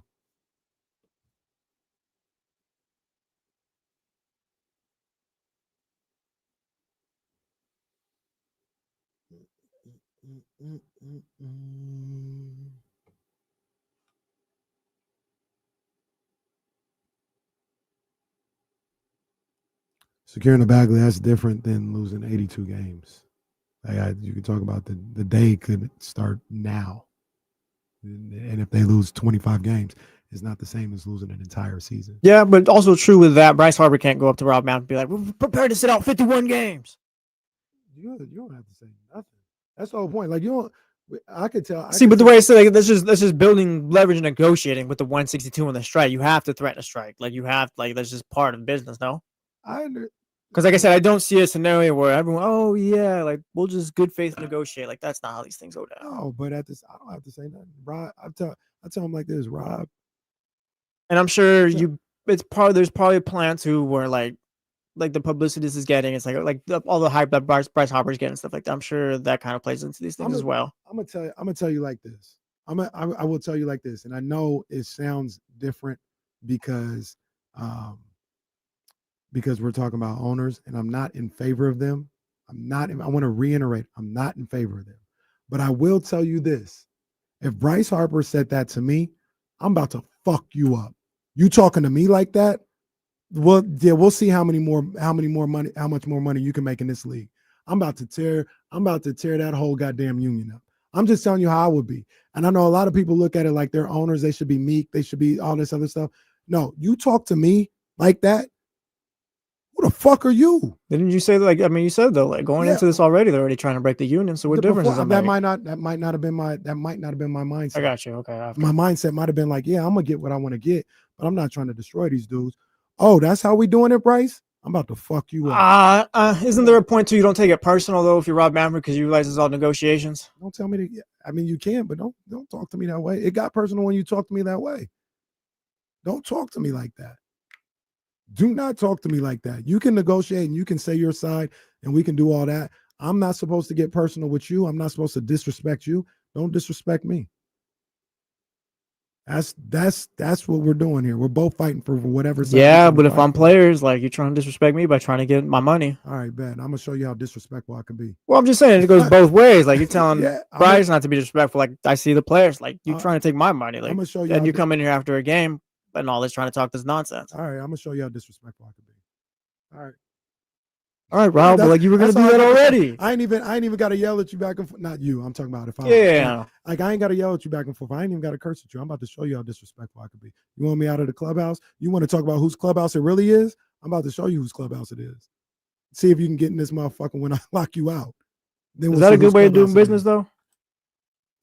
Standing in my face talking about get the fuck out of my clubhouse ain't good for business either.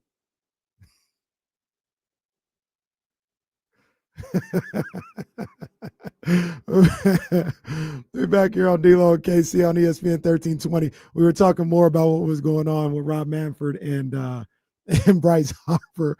And Steven in the chatty house says, these imaginary scenarios lead to KC throwing fake hands all the time. Hey, I'm not trying to fight. No, I didn't even say I was fighting nobody. You did say during the break you were going to F them up. It's their pockets, their money. Yeah, their pockets. Yeah, contacts. We'll say contacts. I don't need to fight nobody. If I'm Rob Manfred and I don't need to fight you. Yeah, you're 66, Rob. Go sit down. Yeah, I would lose that fight. Yeah. If I was Rob Manfred. I don't need to fight you. I ain't gonna fight those losing battles. I'm a battle you in a place where I can win. Yeah, okay, yeah, that's how we doing it. That's how we doing it. Okay, cool. I hope not.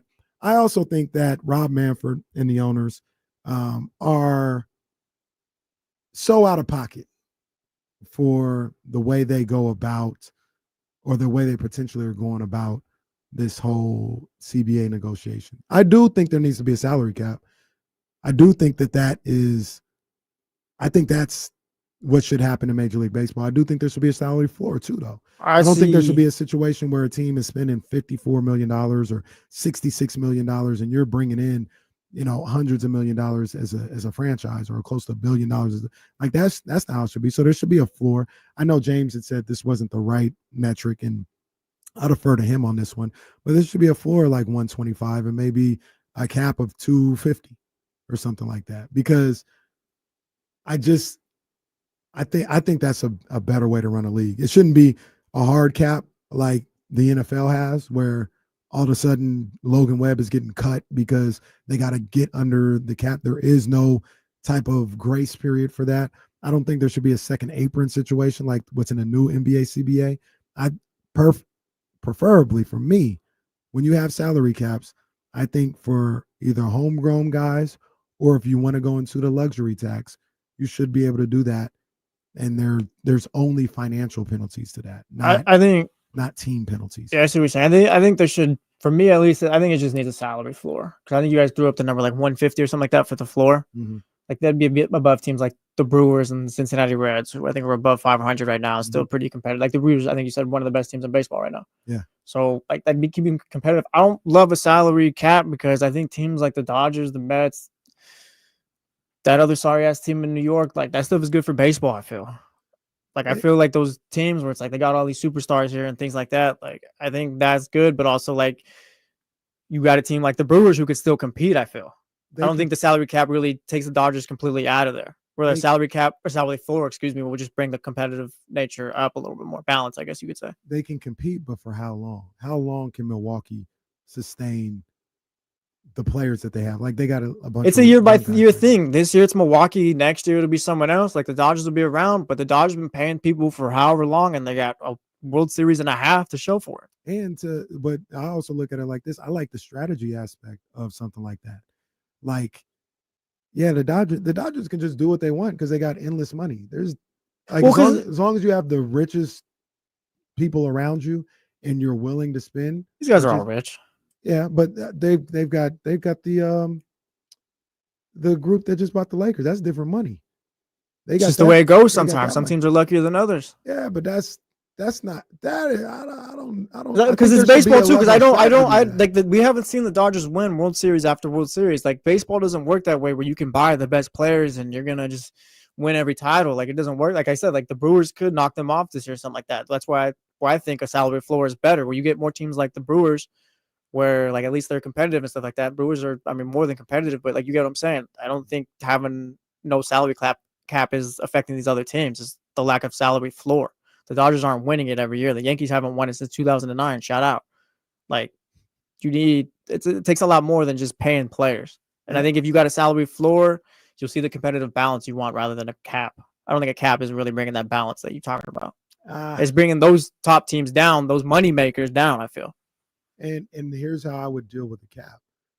If the Dodgers or the Yankees still want to spend that, fine. But there's tax penalties to that. You can, like, this is what I say about the NBA, and it's just money tax penalties. I don't like hey, you lose draft picks or you can't make trades, and like the way the second apron, like that's goofy to me. I don't like that at all. But if I'm Joe Lacob or if I'm Steve Ballmer or if I'm whoever's owning the Dodgers or whoever, Charles Johnson who owns the Giants, like there's a salary cap, but if I want to go past the salary cap and pay the luxury penalties, I should be able to do that. What are we trying to accomplish with the salary cap? I think it helps with competitive balance. I think the cap and the floor help with cap. Make sure people get paid. Make sure these players continue to get paid at a high level, but it also balances the floor for like there are certain things that just the Dodgers, because of where they at in the country, the Oakland, we'll just say the Oakland A's can't compete with that. The Oakland A's can't have their own network that sustains their money. See, yeah, no, but if they had a salary floor, they'd put competent players around Nick Kurtz, Jacob Wilson, and all those guys. Where you can compete and stuff. You got the guys already. And it's not like I said. Like I got asked that question, like what are we trying to accomplish with out in the salary cap? Because it's like you're not taking away like 10 titles from the Dodgers here. There's been enough variety and stuff where it's like you have other teams winning. So I don't necessarily know what the cap is doing. It's not like there's this team that's just been dominating the MLB for a decade here. So understandable, and that's I agree with you. But if like I said, a salary floor gets teams like the A's who have all these great young potential players and all that. Like you add some, James brings it up. They need 5 starting pitchers. You get the starting pitching you need. The A's are a playoff team. But I agree. But you get down into a situation where Nick Kurtz is ultimately a free agent. Who's going to have a better chance of signing him? Even if the A's, let's just say Fisher's not a cheap ass and he wants to spend money and he's willing to spend money. Who's going to have a better chance? The Dodgers or the A's? The Dodgers, but the A's, like these owners have it though, is my thing. If you want, but they don't have it. There's levels. There's levels. Like these owners in the NBA have it. But who has more who has more money? Ballmer and Lakeup or Vivek? Like Ballmer and Lakeup do, but if it got down to it, they can overspend more than Vivek and some of these other guys because they just have more money. And it doesn't necessarily always come down to that in the NBA because of the salary cap. In Major League Baseball, it literally comes to that. Like Fisher's like, man, I'm about to pay. I'm gonna pay Nick Kurtz. I'm gonna pay him $300 million, and the Dodgers are like, we'll give you $800 million. Like, well, damn, I can't necessarily go to $800 million, or I could, but it wouldn't be a sound business decision. And the Dodgers, they can go to $800 million and not blink an eye. I guess where we go different here is like, to me, that's sports. That's just the Dodgers got the better owner. Like, it's not just one Dodgers owner. Like as well, there's 10 other owners out there that could sign Nick. It's just tough that the A's got it. I don't know. But he's okay. But there's only 10 that could sign him. It's a 32 team league. There are little teams that are like I just. Well, yeah, but like we can't act like too like with the NBA, like the Utah Jazz don't have the same chances at signing a free agent that the Los Angeles Lakers or any other team would. Like it doesn't work one size fits all for these teams. No, they do. They do. But like also like no one's going to Utah. Like that's what's hurting.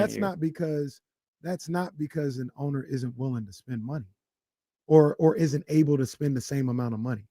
That's because nobody just wants to go to Utah. And that's a different conversation. But yeah, the way I say, like, even if these other teams had the money, it's like, there's just certain teams, like, you can give them the money, blah, blah, blah. Like, they can cry, poor, we need the money or the salary cap. Like, players aren't going to those teams. So you got to develop and draft. Like, that's just the way you got to do it. Yeah, and you develop and draft, and then they leave because you can't pay them. Yeah, but that's the way it goes for NBA teams as well, where you got the salary cap or the tax penalties. Like, there's just some teams where, like, yeah, they can offer as much as this other team, but just players aren't ever going to go to that squad for whatever reason. So their function, I guess, is to draft and develop rather than to sign big name free agents, rather like the Lakers can do or something like that. I'll put it to you like this. OKC. I'll put it to you like this. If OKC was a Major League Baseball franchise, you think SGA, the owner wanted to fork out the money. Do you think if the A's are really the best example, those 3 guys are making top dollar? You mean to tell me he'd be able to keep all 3 of those guys if the Dodgers and the Yankees wanting both of them? No, but also like because I can't cry poor for these billionaires. Like they can, maybe you can't afford all three, but when have they ever shown that? Yeah, we'll pay for one. It's like, not about being poor. It's about people have more money than you, and they can spend more. The A's are tough though because they've never shown that effort. Like I can't cry for the A's because they've always chosen to be at the bottom. Sure, I'm not. Yeah, I don't want to. Those other teams as well, like not just the A's, the White Sox or whatever. Like there's owners, and I guess that's probably one of my biggest hang-ups with these MLB owners. Like they actively choose to not spend money. Like you can cry salary cap, not you, but just in general, cry salary cap this, but like they choose not to spend it. There's never been an instance where it's like, yeah, the A's really went for this player and the Dodgers, like that's never happened. The A's have just never tried. Those teams have never tried to do it. I hear what you're saying. I look at that though as it almost comes because it's not even. It can't happen. Like we're like, I know what you're saying about they've never really tried. Like I can see it the other way of like, oh yeah, like I said, like these players got lost because of whatever. But the A's, the White Sox, and insert teams, like they'll trade these players so they can save their money and draft picks and all that stuff. I agree. That absolutely does happen. But I'm just saying, when you're dealing with somebody, when it's big bank take little bank, like whoever I'm losing my memory about the name of the owner, but the Dodgers owner is worth more and makes more money than John Fisher. It just does. So if it comes down a dollar for dollar situation, Fisher can't keep up. He just can't keep up with the guy. So the guy's like, look, I'll spend whatever it takes to get Nick Kurtz here with the Dodgers. Fisher can't say that. If there was a salary cap there, at least in my opinion, it would give the A's more of a fighting chance if they were willing to spend money to keep a lot of those. This is net worth, so just bear with me here. Whatever I told you, the Dodgers owner only had a $3 billion more higher net worth than John Fisher. $3 billion is a lot of money. It is, but like for the sake of what we're talking, $3 million. Yeah, but what we're talking about here, like, is that much to where like John Fisher can't offer like these deals or whatever? Like we're still talking like, yeah, it's not $3 million, but we're also talking billions where John Fisher's got it. He can offer big time money, but like I said, let's go Nick Kurtz. John Fisher, like, man, I can offer this guy, I can offer him $1 billion. I'm gonna offer Nick Kurtz $1 billion. And the guy with the Dodgers like, I'm gonna offer you $1.5 billion. I like Fisher. And the guy for the Dodgers like, how far you want to go with this? Because I got money to blow. And Fisher like, I don't really. The guy with the Dodgers can. Then you lose that one. Then you just lose. To me, that's just sports. That's just sports. That's the way it goes. It kind of goes like with my NBA thing, where it's just there's teams who are able to sign the free agents and whatever off. I know we're talking like the Dodgers can offer 1.5 and $1 billion for the A's and stuff like that. Mm-hmm. But to me, there's also this thing where sports where the luxurious teams are going to get their hand at the free agents and stuff like that. The other teams that have played by the same rules, it doesn't work that way for you. So you have to figure out other avenues. To me, the A's got to figure out a different avenue then, because just the Dodgers have a different way of doing business that works for them, and that way of business can't work for you. And I don't necessarily agree with making it equal for everybody, just like in baseball, because like I said, I don't see a difference of what a salary cap's going to do. If it's for competitive balance, bring up the floor. That way the A's can get those starting pitchers, and they'll be in the playoffs come playoff time or whatever, and they can draft the next Jacob Wilson and those guys. So I agree with you 100% on the floor. Like I'm with that 1,000%. But look at the team that does it look at the league that does it that way. And what do people always say about the NFL? Competitive balance. Any team can win. It doesn't matter your market. You can do that in MLB though. The Dodgers haven't been winning every World Series. No, it's not about winning every World Series. It's about being competitive. Like I think the floor does that though. I think the floor, you can do that with the floor without having to bring up the cap. I think you can do that with the floor. I think you can get that competitive balance there. Like the free agent stuff is just, that's the game, to me at least. But the league who does it a certain way, and like I said, I think they're a little too stringent on it. Let's bring James Ham in here because I know he has great knowledge of this. The league that does it the best, and James, we're talking. We talked about it earlier. I think there should be a salary cap in Major League Baseball. I think it would help out the league. I'm for that. I think the floor should go up. We all agree that there should be a huge rise in the floor of what you have to spend. But I do think a salary cap will benefit the league. And I was saying the league that does it at its maybe most profitable. I don't want to say perfect, but profitable and works the best is the NFL. Yeah, Kenny, I don't disagree with you about like the need for a cap, but here's the problem. The problem is that right now we're playing with such disparity that there's no way to create a cap. What are you supposed to? I mean, do you create the cap where the Dodgers are right now or the Yankees are right now, and then tell everybody else, hey, you got to catch up? Because realistically, that's what you should be doing. But then we'll have this whole balloon effect. I think baseball, it's so unique in its salary structure that it's really difficult to create competitive balance because they rely on minor leagues so much.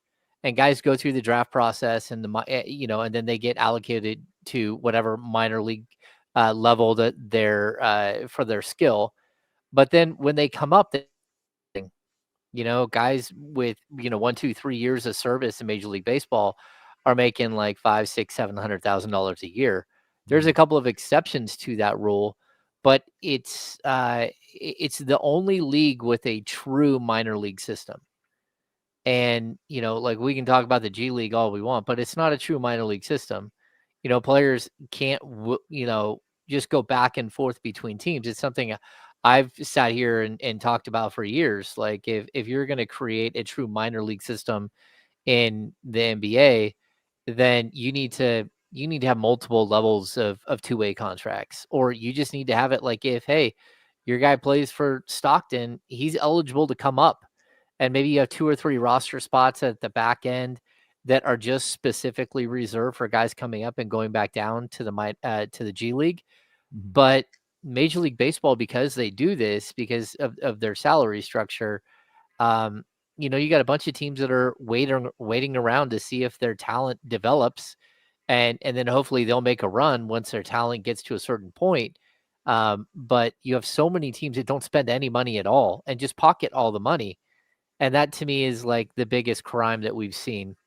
Right. I get that, Yankee Stadium is going to sell out X amount of games and their ticket prices are higher and they're going to be able to bring in more revenue. Their television deal with Yes or whatever it is that they have out in New York, it's higher than you're going to get anywhere else. The same with the Dodgers.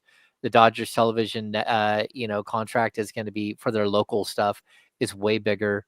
But I think that's what kind of separates all the leagues. The NFL, all of their money is proprietary. It's all theirs. It's all the leagues, and they delve it out. So there is no local television network for TV, right? You can sell your radio rights, but that doesn't have a tremendous amount of value. What you can't do is go out and sell a package to Fox 40 or Channel 10 here in Sacramento of 49er games exclusively. And so the league controls all the money. And the NBA, it's sort of a hybrid model where the league controls a ton of money with their TNT, their ESPN, and all those games. But then on top of that, you have your RSNs, your regional sports networks, like NBC Sports Bay Area that plays the Giants and the A's games, or the Kings and the Warriors games. So you have all that money for the NBA that goes to the team specifically. So when the Kings have a $35 million year deal with NBC Sports Bay Area or NBC Sports California, like that's just pure money that's coming in the door on top of all that revenue split that they get for the national television games. So like all of these leagues are set up differently. And I think that's what makes it so different and so difficult to just kind of like put a pure, hey, everybody should do it this way. And every league should have the same. And, like a salary cap will work here and it won't work here. It's just super complicated. Who do you think, while we're talking about, who do you think has the best CBA owners to player association agreement out of the major leagues, the major sports leagues? Well, I mean, it's tough because you look at the NFL and what do we say? Like their salary cap is like 289 million or something like that. So each team, and there's 32 of them, are paying roughly 300 million for their team. So we're talking about like in the billions of, I think it's $9 billion or something like that is going out the door to the players. So that seems like a really good structure for the players, although it's so top heavy that it's ridiculous. you have guys who go out there and get concussions, blow out knees. They get done with a 3 or a 4 year NFL career and they can't walk anymore. Or when they hit 40, they can't walk. Or they've got, severe brain damage. They've got, mental health issues and all that stuff. So there has to be something in place where those guys are getting salary that makes sense for them long term, because making 500,000 or 400,000 a year for a couple of years and then never playing again when you're 26 years old, like that's just not a way to keep your players healthy or have guys have any longevity and any real true like I don't know, quality of life after playing the game. I think the NFL does. I mean, the NBA does have the best system. Like minimum scale contract for a rookie is around 1.5 million. The average salary for first, second, third year players is 2.5 million or something like that. And then on top of that, like the way that they subsidize to have older players stay in the league is something that I just think is totally missed. Like we talk about it. If the Kings sign Russell Westbrook, his salary is going to be like, if he's a minimum scale contract, it might be 3.6 or $3.8 million. But of that, the team only pays 2.2, and it only counts 2.2 against the luxury tax and towards your salary cap. And that other money comes out of a pool that the league pays for, because they want to keep league minimum players. They want guys to be able to play until they're 32, 35, 38 years old. And if it works out, like, if you're a team and you're looking at two different guys you want to sign, and one of them's a better player, but he's much older and, he's got a minimum contract for his years of service, which is, closer to $4 million, or you pay a guy who's an undrafted free agent 1.5 million, that's a decision that a franchise has to make. But when the league steps in and they put this nuanced thing that, the guy that you're paying for, again, 14 years of service, you only have to pay 2.2 million, and the rookie scale guy, the undrafted free agent, you're paying 1.5 or 1.6 million. So the difference is only $500,000 or $600,000. Then teams are like, hey, no, we're fine going with an older player and letting these guys continue to play. And, and again, I think it helps the value of the league. It helps the quality of the league, the quality of play on the court, because young players, a lot of them do need to go to the G League. A lot of them do need to work their way into the league. And a lot of older players, they don't have, the same skill they did before, the same athleticism, but they still have a wealth of knowledge about the league, and they still help the quality of play on the court. And so you're willing to, supplement that if you're a league, to make sure that players stay in the league as long as they want. So yeah, lots of like differences between all three of the major sports here in the States and how they handle, everything.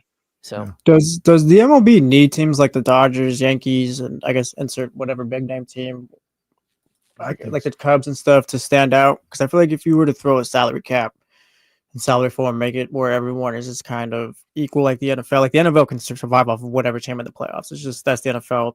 They market their teams really well. But could the MLB live off of Diamondbacks versus Royals World Series? I mean, just the playoffs where it's the smaller market teams that year, and not the big name teams or anything like that. Because I feel like the MLB, like, it's pretty regional in the sense where like people follow their teams, and when it comes down to it, like you need the Dodgers and those teams to really get your money.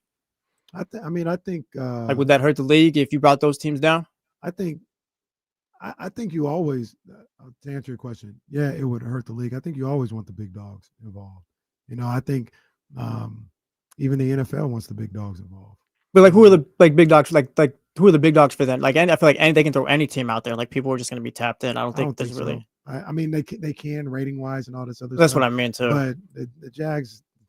AFC South doesn't count. AFC South, that all those teams started in the 90s. They have no history. Those ones don't count. The Jags don't count. I don't think the Bucks are provocative. I don't think I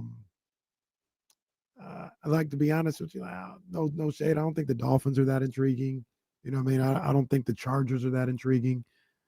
So they have more teams with legacy, like the Cardinals. They're not that intriguing. So, but you still get your ratings and everything else like that, because they've built a situation that's able to sustain all that. And that's what I mean. Like, could the MLB, like, could they handle that, sustain that? I don't think so. you know, like, that's why I feel like a salary cap would hurt you too. Like, I feel like you need those teams to kind of stand out, or like a salary floor. At least these other teams are competitive. Just like you say, go ahead and spend the money. That's what you do. Well, be better at team building. Like, now you can't just throw money at everybody. You have to actually build a team, build a farm system, and actually be good at what you're doing, as opposed to just throwing money at it. That's kind of also where I come from, to the competitive aspect of it.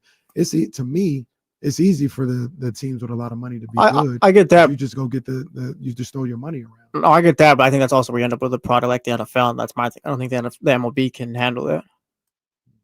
Yeah. I mean, like, look, I think it's kind of funny, like the invention of fantasy football. I think it makes the league a global, or a countrywide league, but it's like globally, like everyone who is a football fan, like, I don't know, almost everyone plays fantasy football. And like baseball or fantasy basketball, they don't have the same connection. Fantasy basketball, first of all, the fact that teams play, between 3 and 5 games per week, there's no way to keep up. Like, you have to switch your lineups up every single day. You got to make sure that you're watching everything. Major League Baseball, they got so far down the rabbit hole of sabermetrics and the stats that it just loses people. Man, you try to play fantasy baseball now, and guys you go into a draft and you think you drafted a good team, and some dude drafted like 6 relievers that don't even get saves or wins, and they dominate your league because they're playing the numbers games, right?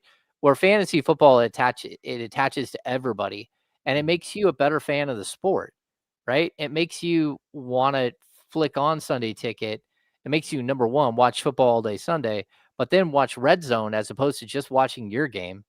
And I think it's something that's so unique to the NFL. The fact that they only have, 1 game a week helps them, because then there's a buildup, there's an anticipation. The fact that they've sprinkled in the Thursday and the Monday night games. Now we got 3 days of football, right? And so at least you get to highlight a couple of teams on those other days. But then Sundays, it's just so specific. Like, everybody is huddled around their TV watching. And again, to bring in the fantasy football aspect, you're watching games that you would never watch. Like, if you didn't have, everyone has a stake in almost every game. You're I gotta watch Jags Giants because I got Trevor Lawrence that day. Yeah, but that's what it is. Like, you're like, hey, this Pittsburgh team is horrible. I don't want to watch them play. I don't care if they're going to be 500 or not. It's not fun football, but I'll watch them and the Browns because, number one, it's a storied franchise, a storied matchup, rivalry, but also because I might have like 6 fantasy football players or 2 fantasy football players, or I might be playing against 2 guys in that game. And so you end up watching where, again, baseball, basketball, they don't have the same like connection through like the fantasy sports stuff. I'd say outside, like, fantasy football is the biggest. And then the second biggest, like, sort of fantasy thing like that is got to be the tournament. It's not baseball. It's not basketball. Those things are way down the list.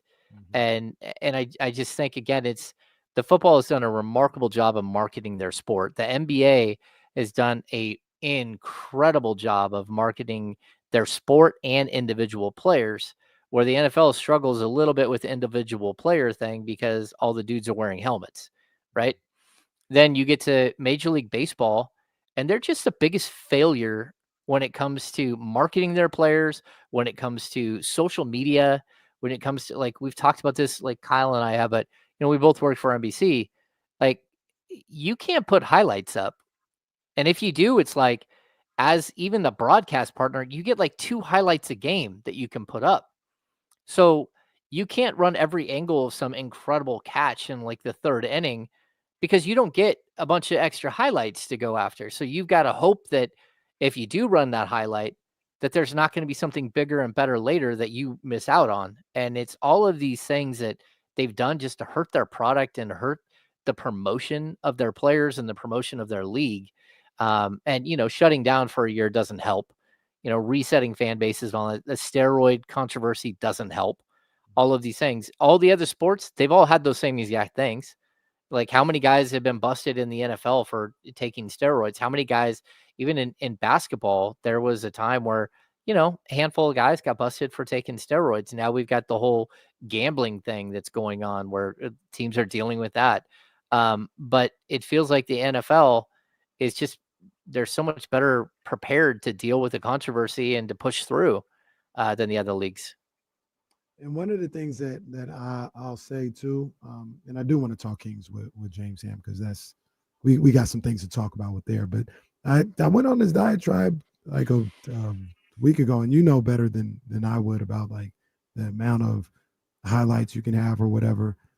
I think Major League Baseball is doing a fantastic job right now. They are killing it. They're doing a fantastic job. And you talk about like highlights and being able to do stuff on social media. It's all over the place. I know Jesse sees it too. Talking baseball, talking baseball. That Twitter's anything. I can follow the entire league every day with just going to Talking Baseball's Twitter site, and they have the highlights when Patrick Bailey had the walk-off winner inside the park home run. It was all over the timeline, like all over the timeline. It was everywhere. I think Major League Baseball, the only thing that Major League Baseball isn't doing right now is the A's situation. That's it. Other than that, they're doing a fantastic job. And I don't know who's behind it, if it's Manfred or there's other people around them, but promoting the stars, promoting the game, including people. I talked about the All-Star game. One of the frustrating things that I used to always have is, they would have the All-Star game. This is, when everybody's tapped in the middle of summer, nobody's got anything else to do. And you'd always have, no disrespect to anybody, but they'd always have some country person performing at the All-Star game. I'm like, how this just screams, this isn't for me. You know what I mean? Yeah. This year, and I'm not saying it has to be all hip hop or nothing, but this year, you got Ludacris and Jermaine Dupri out there in Atlanta showing, paying homage to Atlanta's hip hop culture out there. And then you still had, for the national anthem, I don't know who it was, forgive me, but they had won 4 or 5 Grammys or something like that, some alternative group. Like, you can do both. They get that now. They've been doing, Major League Baseball has been doing an absolutely phenomenal job in the last 3-4 years of changing the dynamic of how they promote their league, promote their players. But they're like 10 years too late. I mean, that's the problem. They're so far behind the NBA.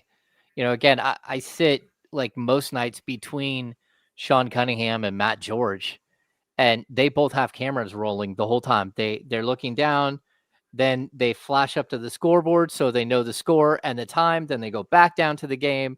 Then when something happens, they pull their card, switch in another card. They start editing the video. It's just like nonstop. Mm-hmm. They don't have television rights to that game.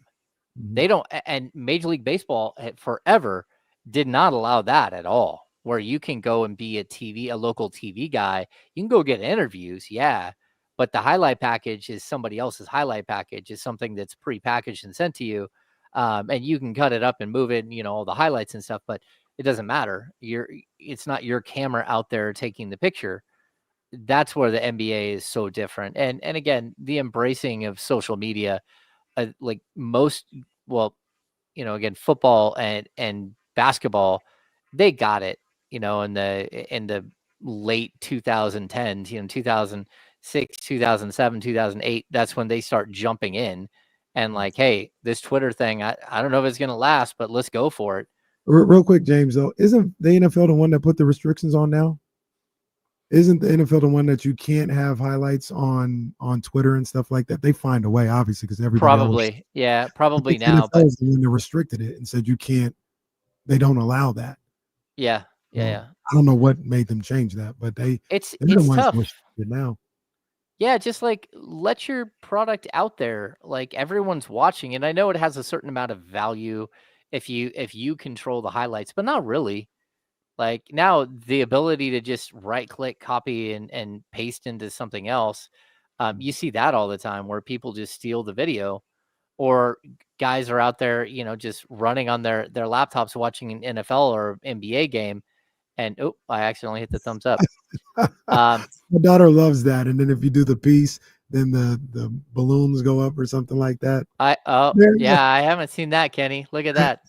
Look at that. That's spectacular.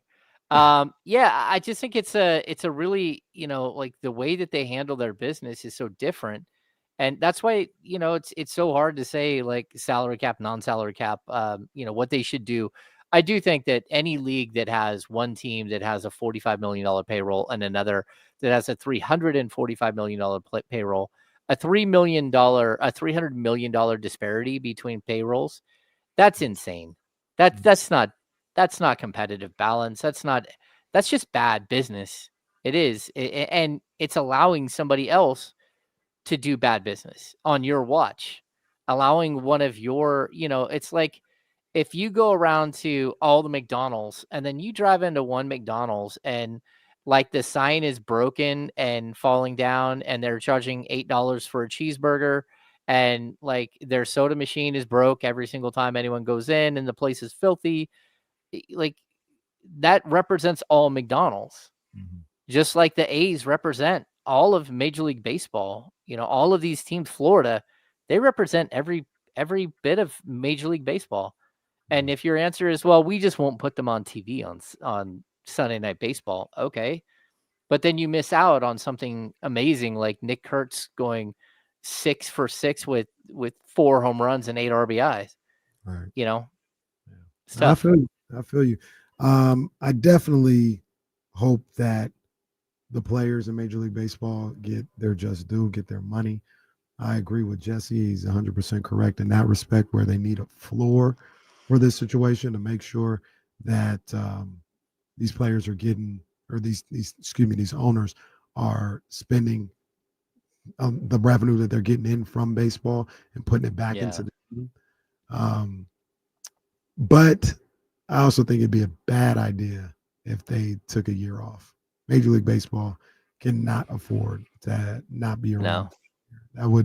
That would set back, in my opinion, that would set back everything they're trying to work for to get or to keep when you talk about the players. And that's just an unfortunate situation of it. I wish they could, fight more, going against the owners even crazier and be like, hey, we're ready to blow this whole thing up if you guys don't give us. I wish they could, but I don't think that would be the best situation for them if they're fighting to keep, the money that they are able to get. Well, Kenny, and just think if they kill an entire baseball season, number one, getting the fans back will be like nearly impossible, right? Especially for like, let's say the A's. If the A's are during that time, they decide to move to Vegas, like starting over fresh with trying to build a new fan base when baseball's been gone for a year, that would be nuts. But the other thing is they'll never get the revenue back. They'll never come back and match the revenue that they lost from that year, which means that salary cap, whatever it might be that they're going to fight for, is going to be way less, because it should be a true split, some sort of split of baseball related income. And the players should get a certain percentage and the owner should get a certain percentage, like basketball, where I think it's a 51-49 split players to owners. The owners get to keep their equity. The players get 51% of all basketball related income. And so like there is a way for this to work out for everybody where everybody gets fed. But I think also like parity in the NBA is like spectacular right now. Seven different world champions in 7 years. That's parity. And I think the NFL has parity as well. They just, if there's one team that stands out, it's the Chiefs, and they just happen to have the best player who gets them to the Super Bowl all the time. Yeah. James, we're going to take a break. When we come back, we'll talk about the Kings. We'll talk about the potential of Russell Westbrook being here in Sacramento. And I think people are kind of looking at the Kings with a Russell Westbrook or with a Zach LaVine and DeMar DeRozan and Domantas Sabonis. They're looking at it in a way that, I don't know, they're conflating two different arguments and two different issues. I'll talk about it. I'll explain it. I'll see what you think about it. It's James Ham here on D-Lo and KC on ESPN 1320, Sacramento's #1 sports station. I'll be right back. Good stuff, man. What's going on, everybody?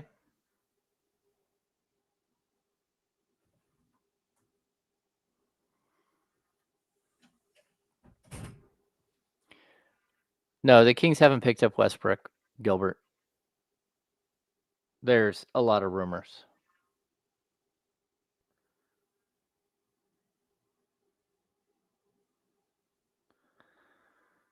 Boy, do we live in a crazy world. Oh, wow. ESPN 1320's own Dusty Baker will manage Nicaragua in the baseball classic, the World Baseball Classic in 2026. Nice. And Nick Kurtz won a second straight American League Player of the Week. If he didn't win it this week, that would be a problem. Mr. Rancho.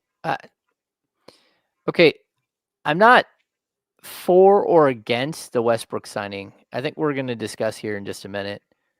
But I need to know what the roster looks like afterwards. Like, yeah.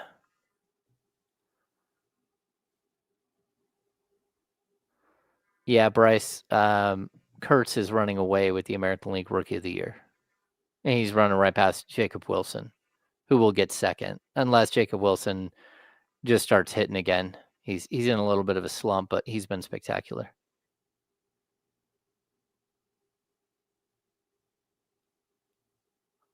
Huh. I don't know what's going on with the Christian Wilkins stuff.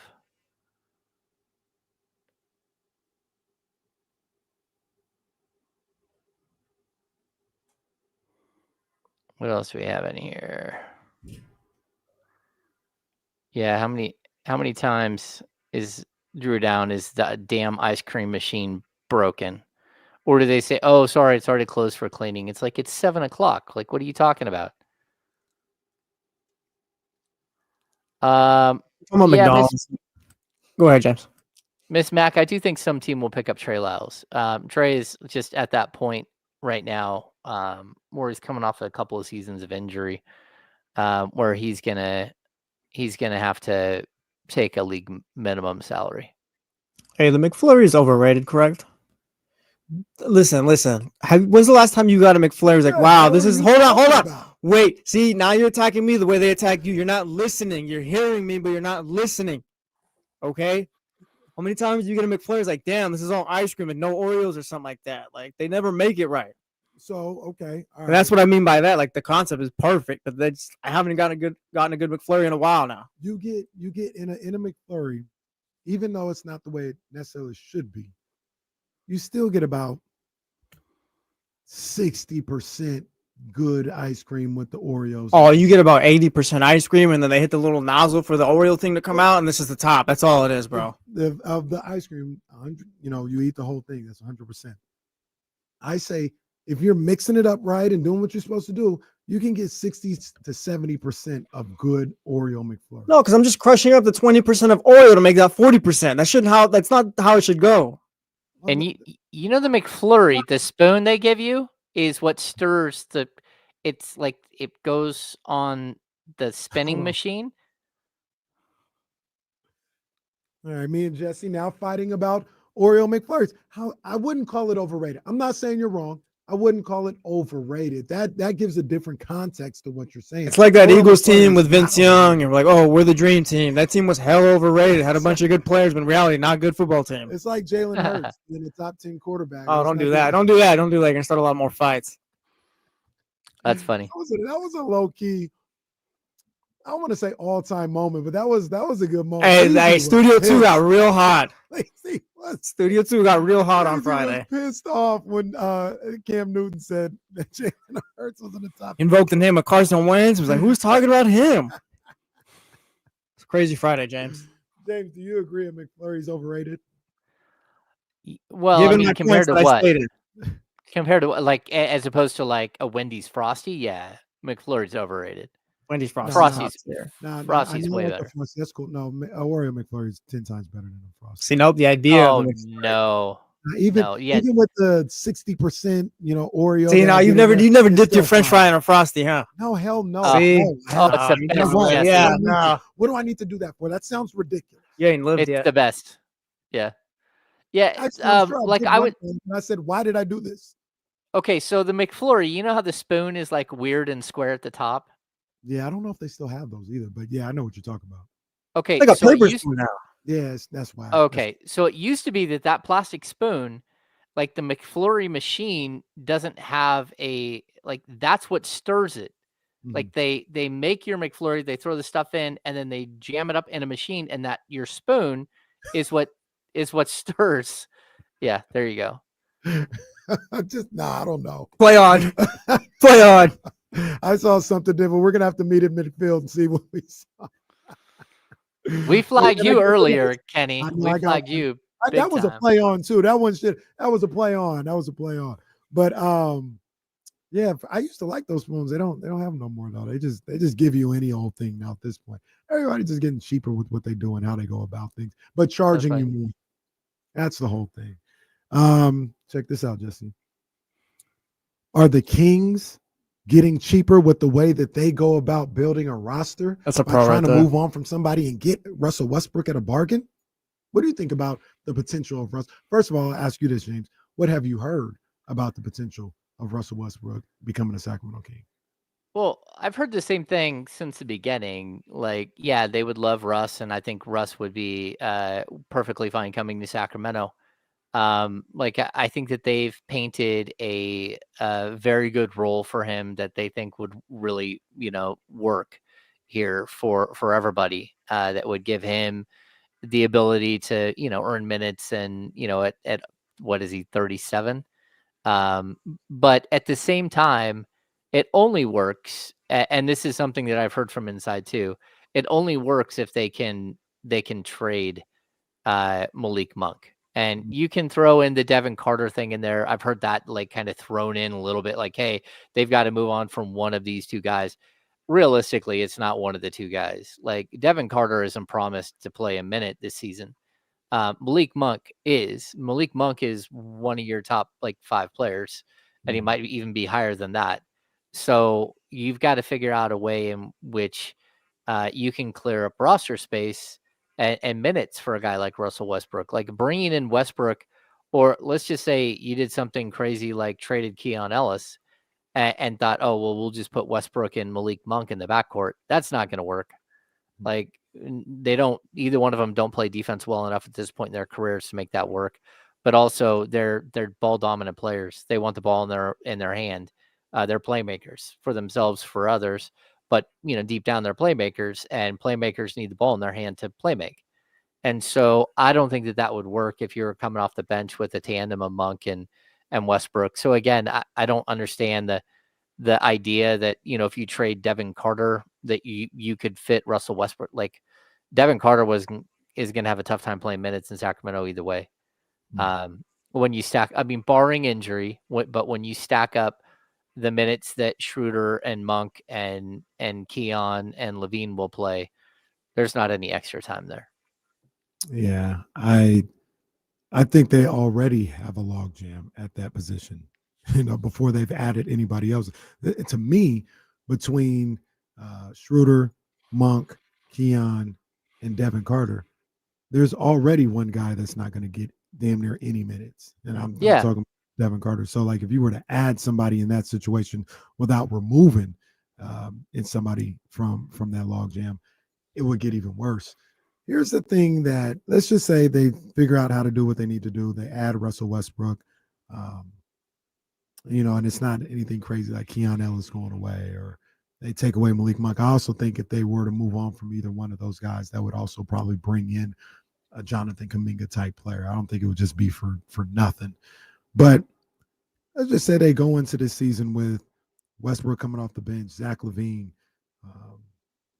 Malik Monk, DeMar DeRozan, Domantas Sabonis. I think a lot of people look at this team as some sorry team.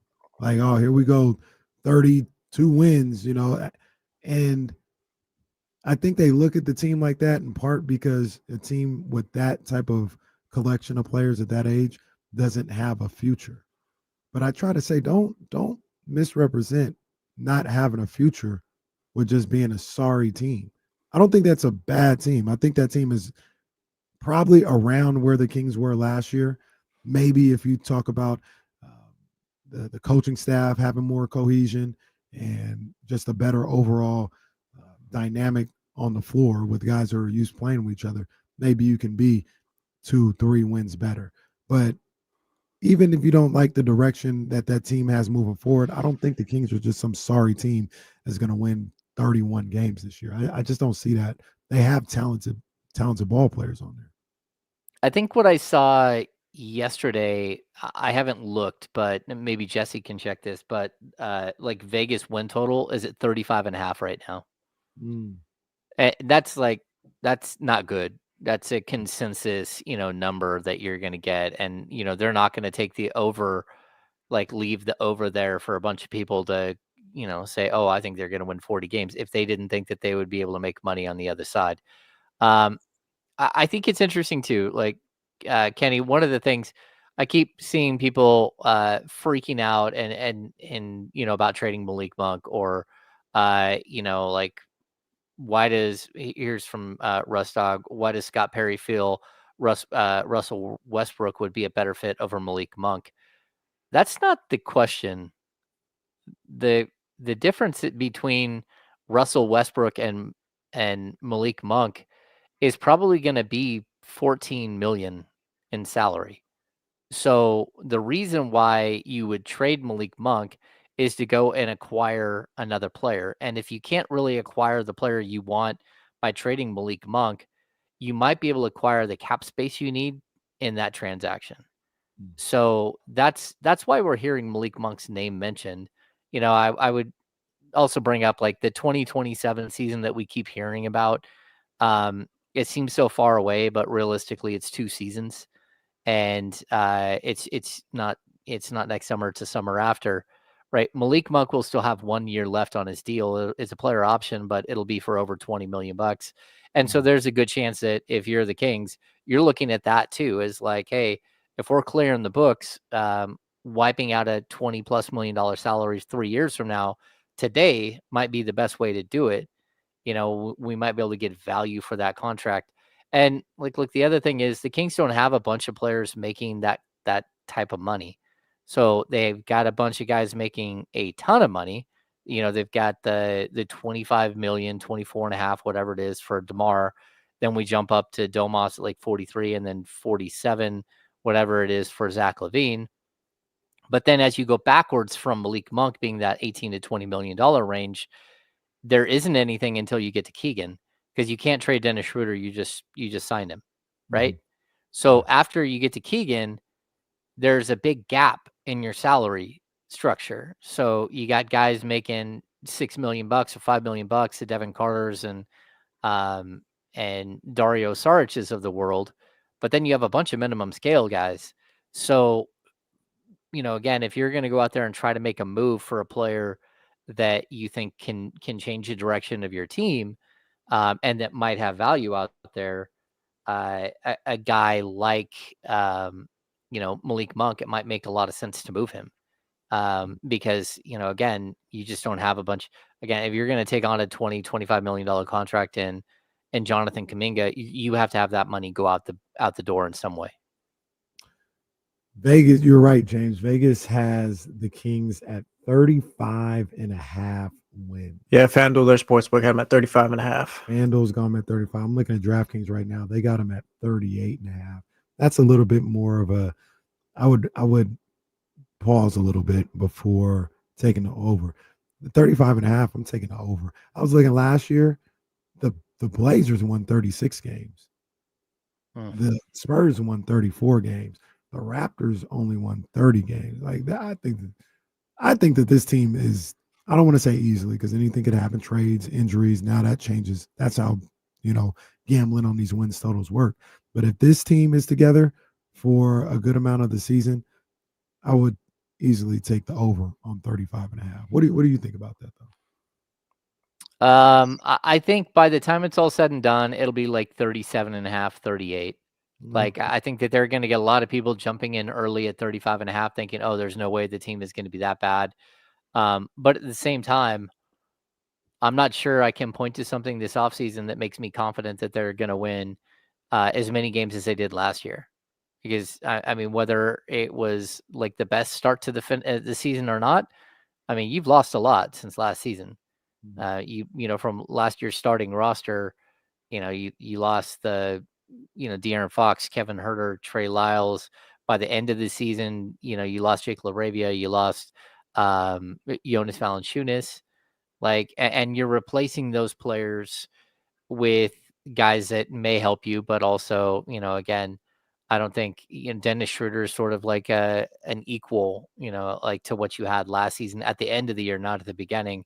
You know, clearly the Drew Eubanks and Maxime Reynaud like combo behind Sabonis is not as good as Valanciunas. Trey Lyles is, again, we talk about veteran minimum stuff. Trey Lyles is what we're talking about. Like, that is a solid NBA veteran. And while, you know, there's potential for Isaac Jones to be a better player than Trey Lyles at some point during his career, he's not today. Trey Lyles is still a better player. So there are all of these aspects of what the Kings are building that I can see why Vegas is putting him at that. And also, like, look, there's a pretty negative vibe right now on not inside Sacramento, but outside of Sacramento about what's happened here and how you went from a 48-win team that looked like you're on the cusp of, you know, being a true contender with a move or two to a team that, you know, went 46 and then 40 wins. Like, the experts that we all like to bash on all the time, I hate to say it, but they've proven right almost every season in the last 3. You know, just straight up, they have. I can't say nothing about them. I can't say nothing about the Kevin O'Connells, about the Zach Lowe's, and what's the other one that was used to be the GM and now he's a writer? Hollinger. Yeah, shout out Jameis Ramsey. I can't say nothing about the Hollinger and all those guys, man, because everything that they've talked about and every concern that they've had over the past 2 or 3 years, they've been right. They've been right. So now you see something that's going on, and you can't really question it. If you ask me, it's more of a wait and see, or you can agree with them 100%. But yeah, I agree with you. Even if we sit here and we talk about the ways that, you know, it can be a little higher than 35.5 nationally, you know, and in Vegas and all this other stuff, they look at the Kings like this is just a crazy mess. Like, they're not doing anything productive. So I get it. I understand. Yeah, I mean, it's tough. Every year I go on the Dunked On podcast with Nate Duncan, and he's always harsh. And to be honest with you, more often than not, he's right. You know, there have been a couple of seasons where I'm right and he's not. But I think it's also, you know, I'm an optimist typically. I'm also a realist who doesn't have any problems like sort of going factual here and going off in numbers based and stuff like that. But I don't know what they have. I just know that the way that it finished last year, the look of it and feel of the team, that we all expected major changes. And, you know, I can talk about all the players that aren't there anymore. But to be honest with you, like, there's still a bunch of dudes who are here that didn't really fit together. And so we're still stuck with, you know, the product shouldn't look all that much different, at least the starting product. I mean, again, I'll continue to say this. It's a coin flip for me between Dennis Schroeder and Malik Monk starting. I don't think that there's a big difference between those two players. You know, do they have some nuances to their game that are different? Yeah, sure. But like, when we're looking at tiers of players, which Kyle invented, we're looking at the same tier of player and very statistically similar player. And again, they might have some differences to their game, but like, I mean, maybe you'll be a little bit better at that position because you have two of them, for sure. But, you know, as opposed to the beginning of last season where you had De'Aaron Fox and Malik Monk, that's no comparison. That combo was like 10 times better than what you're running out there this year. And that's because De'Aaron Fox was an all-star level player. Jesse asked the question earlier in the day. I'll ask you, do you think that there's potentially a concern about, because the future looks so murky for this roster and the guys on here, that you'll have guys on the team, the Sabonis's, the Levines, the DeRozan, who maybe aren't as locked in because there is so much uncertainty with where this franchise may be going under Scott Perry? You would hope not. I mean, especially you just named 3 guys that, I mean, quick math, I'm going to say make around $115 million next year. Those 3 players combined.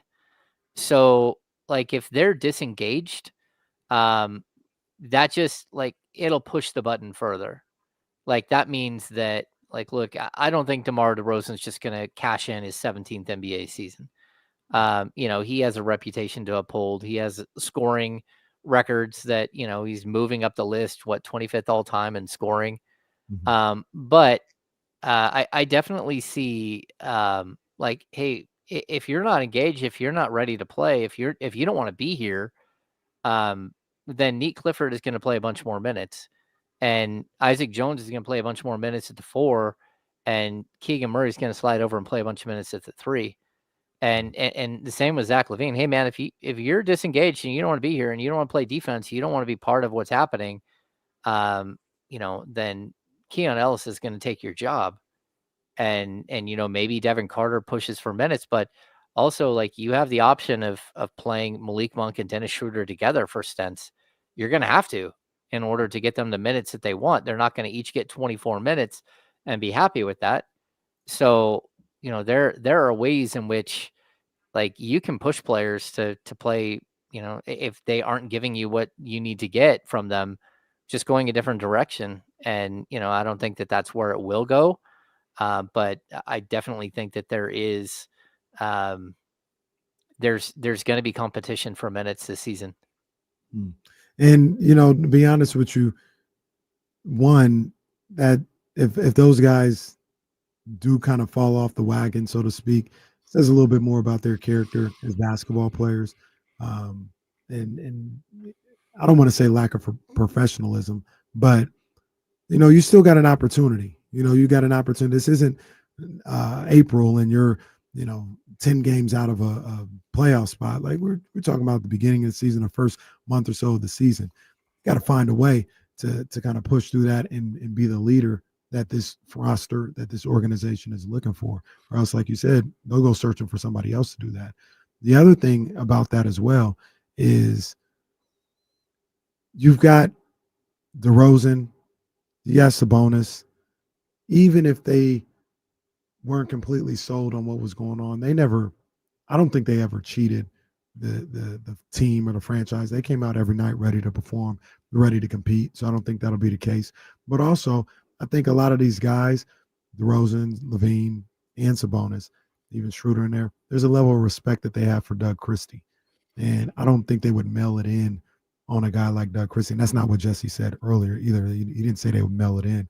But I'm just saying in general, I don't think that I think Doug Christie can get through to these guys to make sure they stay locked in on whatever path that they have consistently throughout the early parts of the season. Yeah, I mean, on that note, I would just tell you that I've seen way more experienced coaches than Doug lose a room for no reason and just have things not work out. So you hope that doesn't happen, that there isn't like some sort of disengagement. But I'd also, like, for a guy like Zach LaVine, like if you truly like, and I'm not saying he doesn't want to be here, but if he doesn't want to be here, what you can't do is mail it in. If you want to leave, then, be efficient, put up the same numbers you did last season, be a good teammate, and they'll find you a home.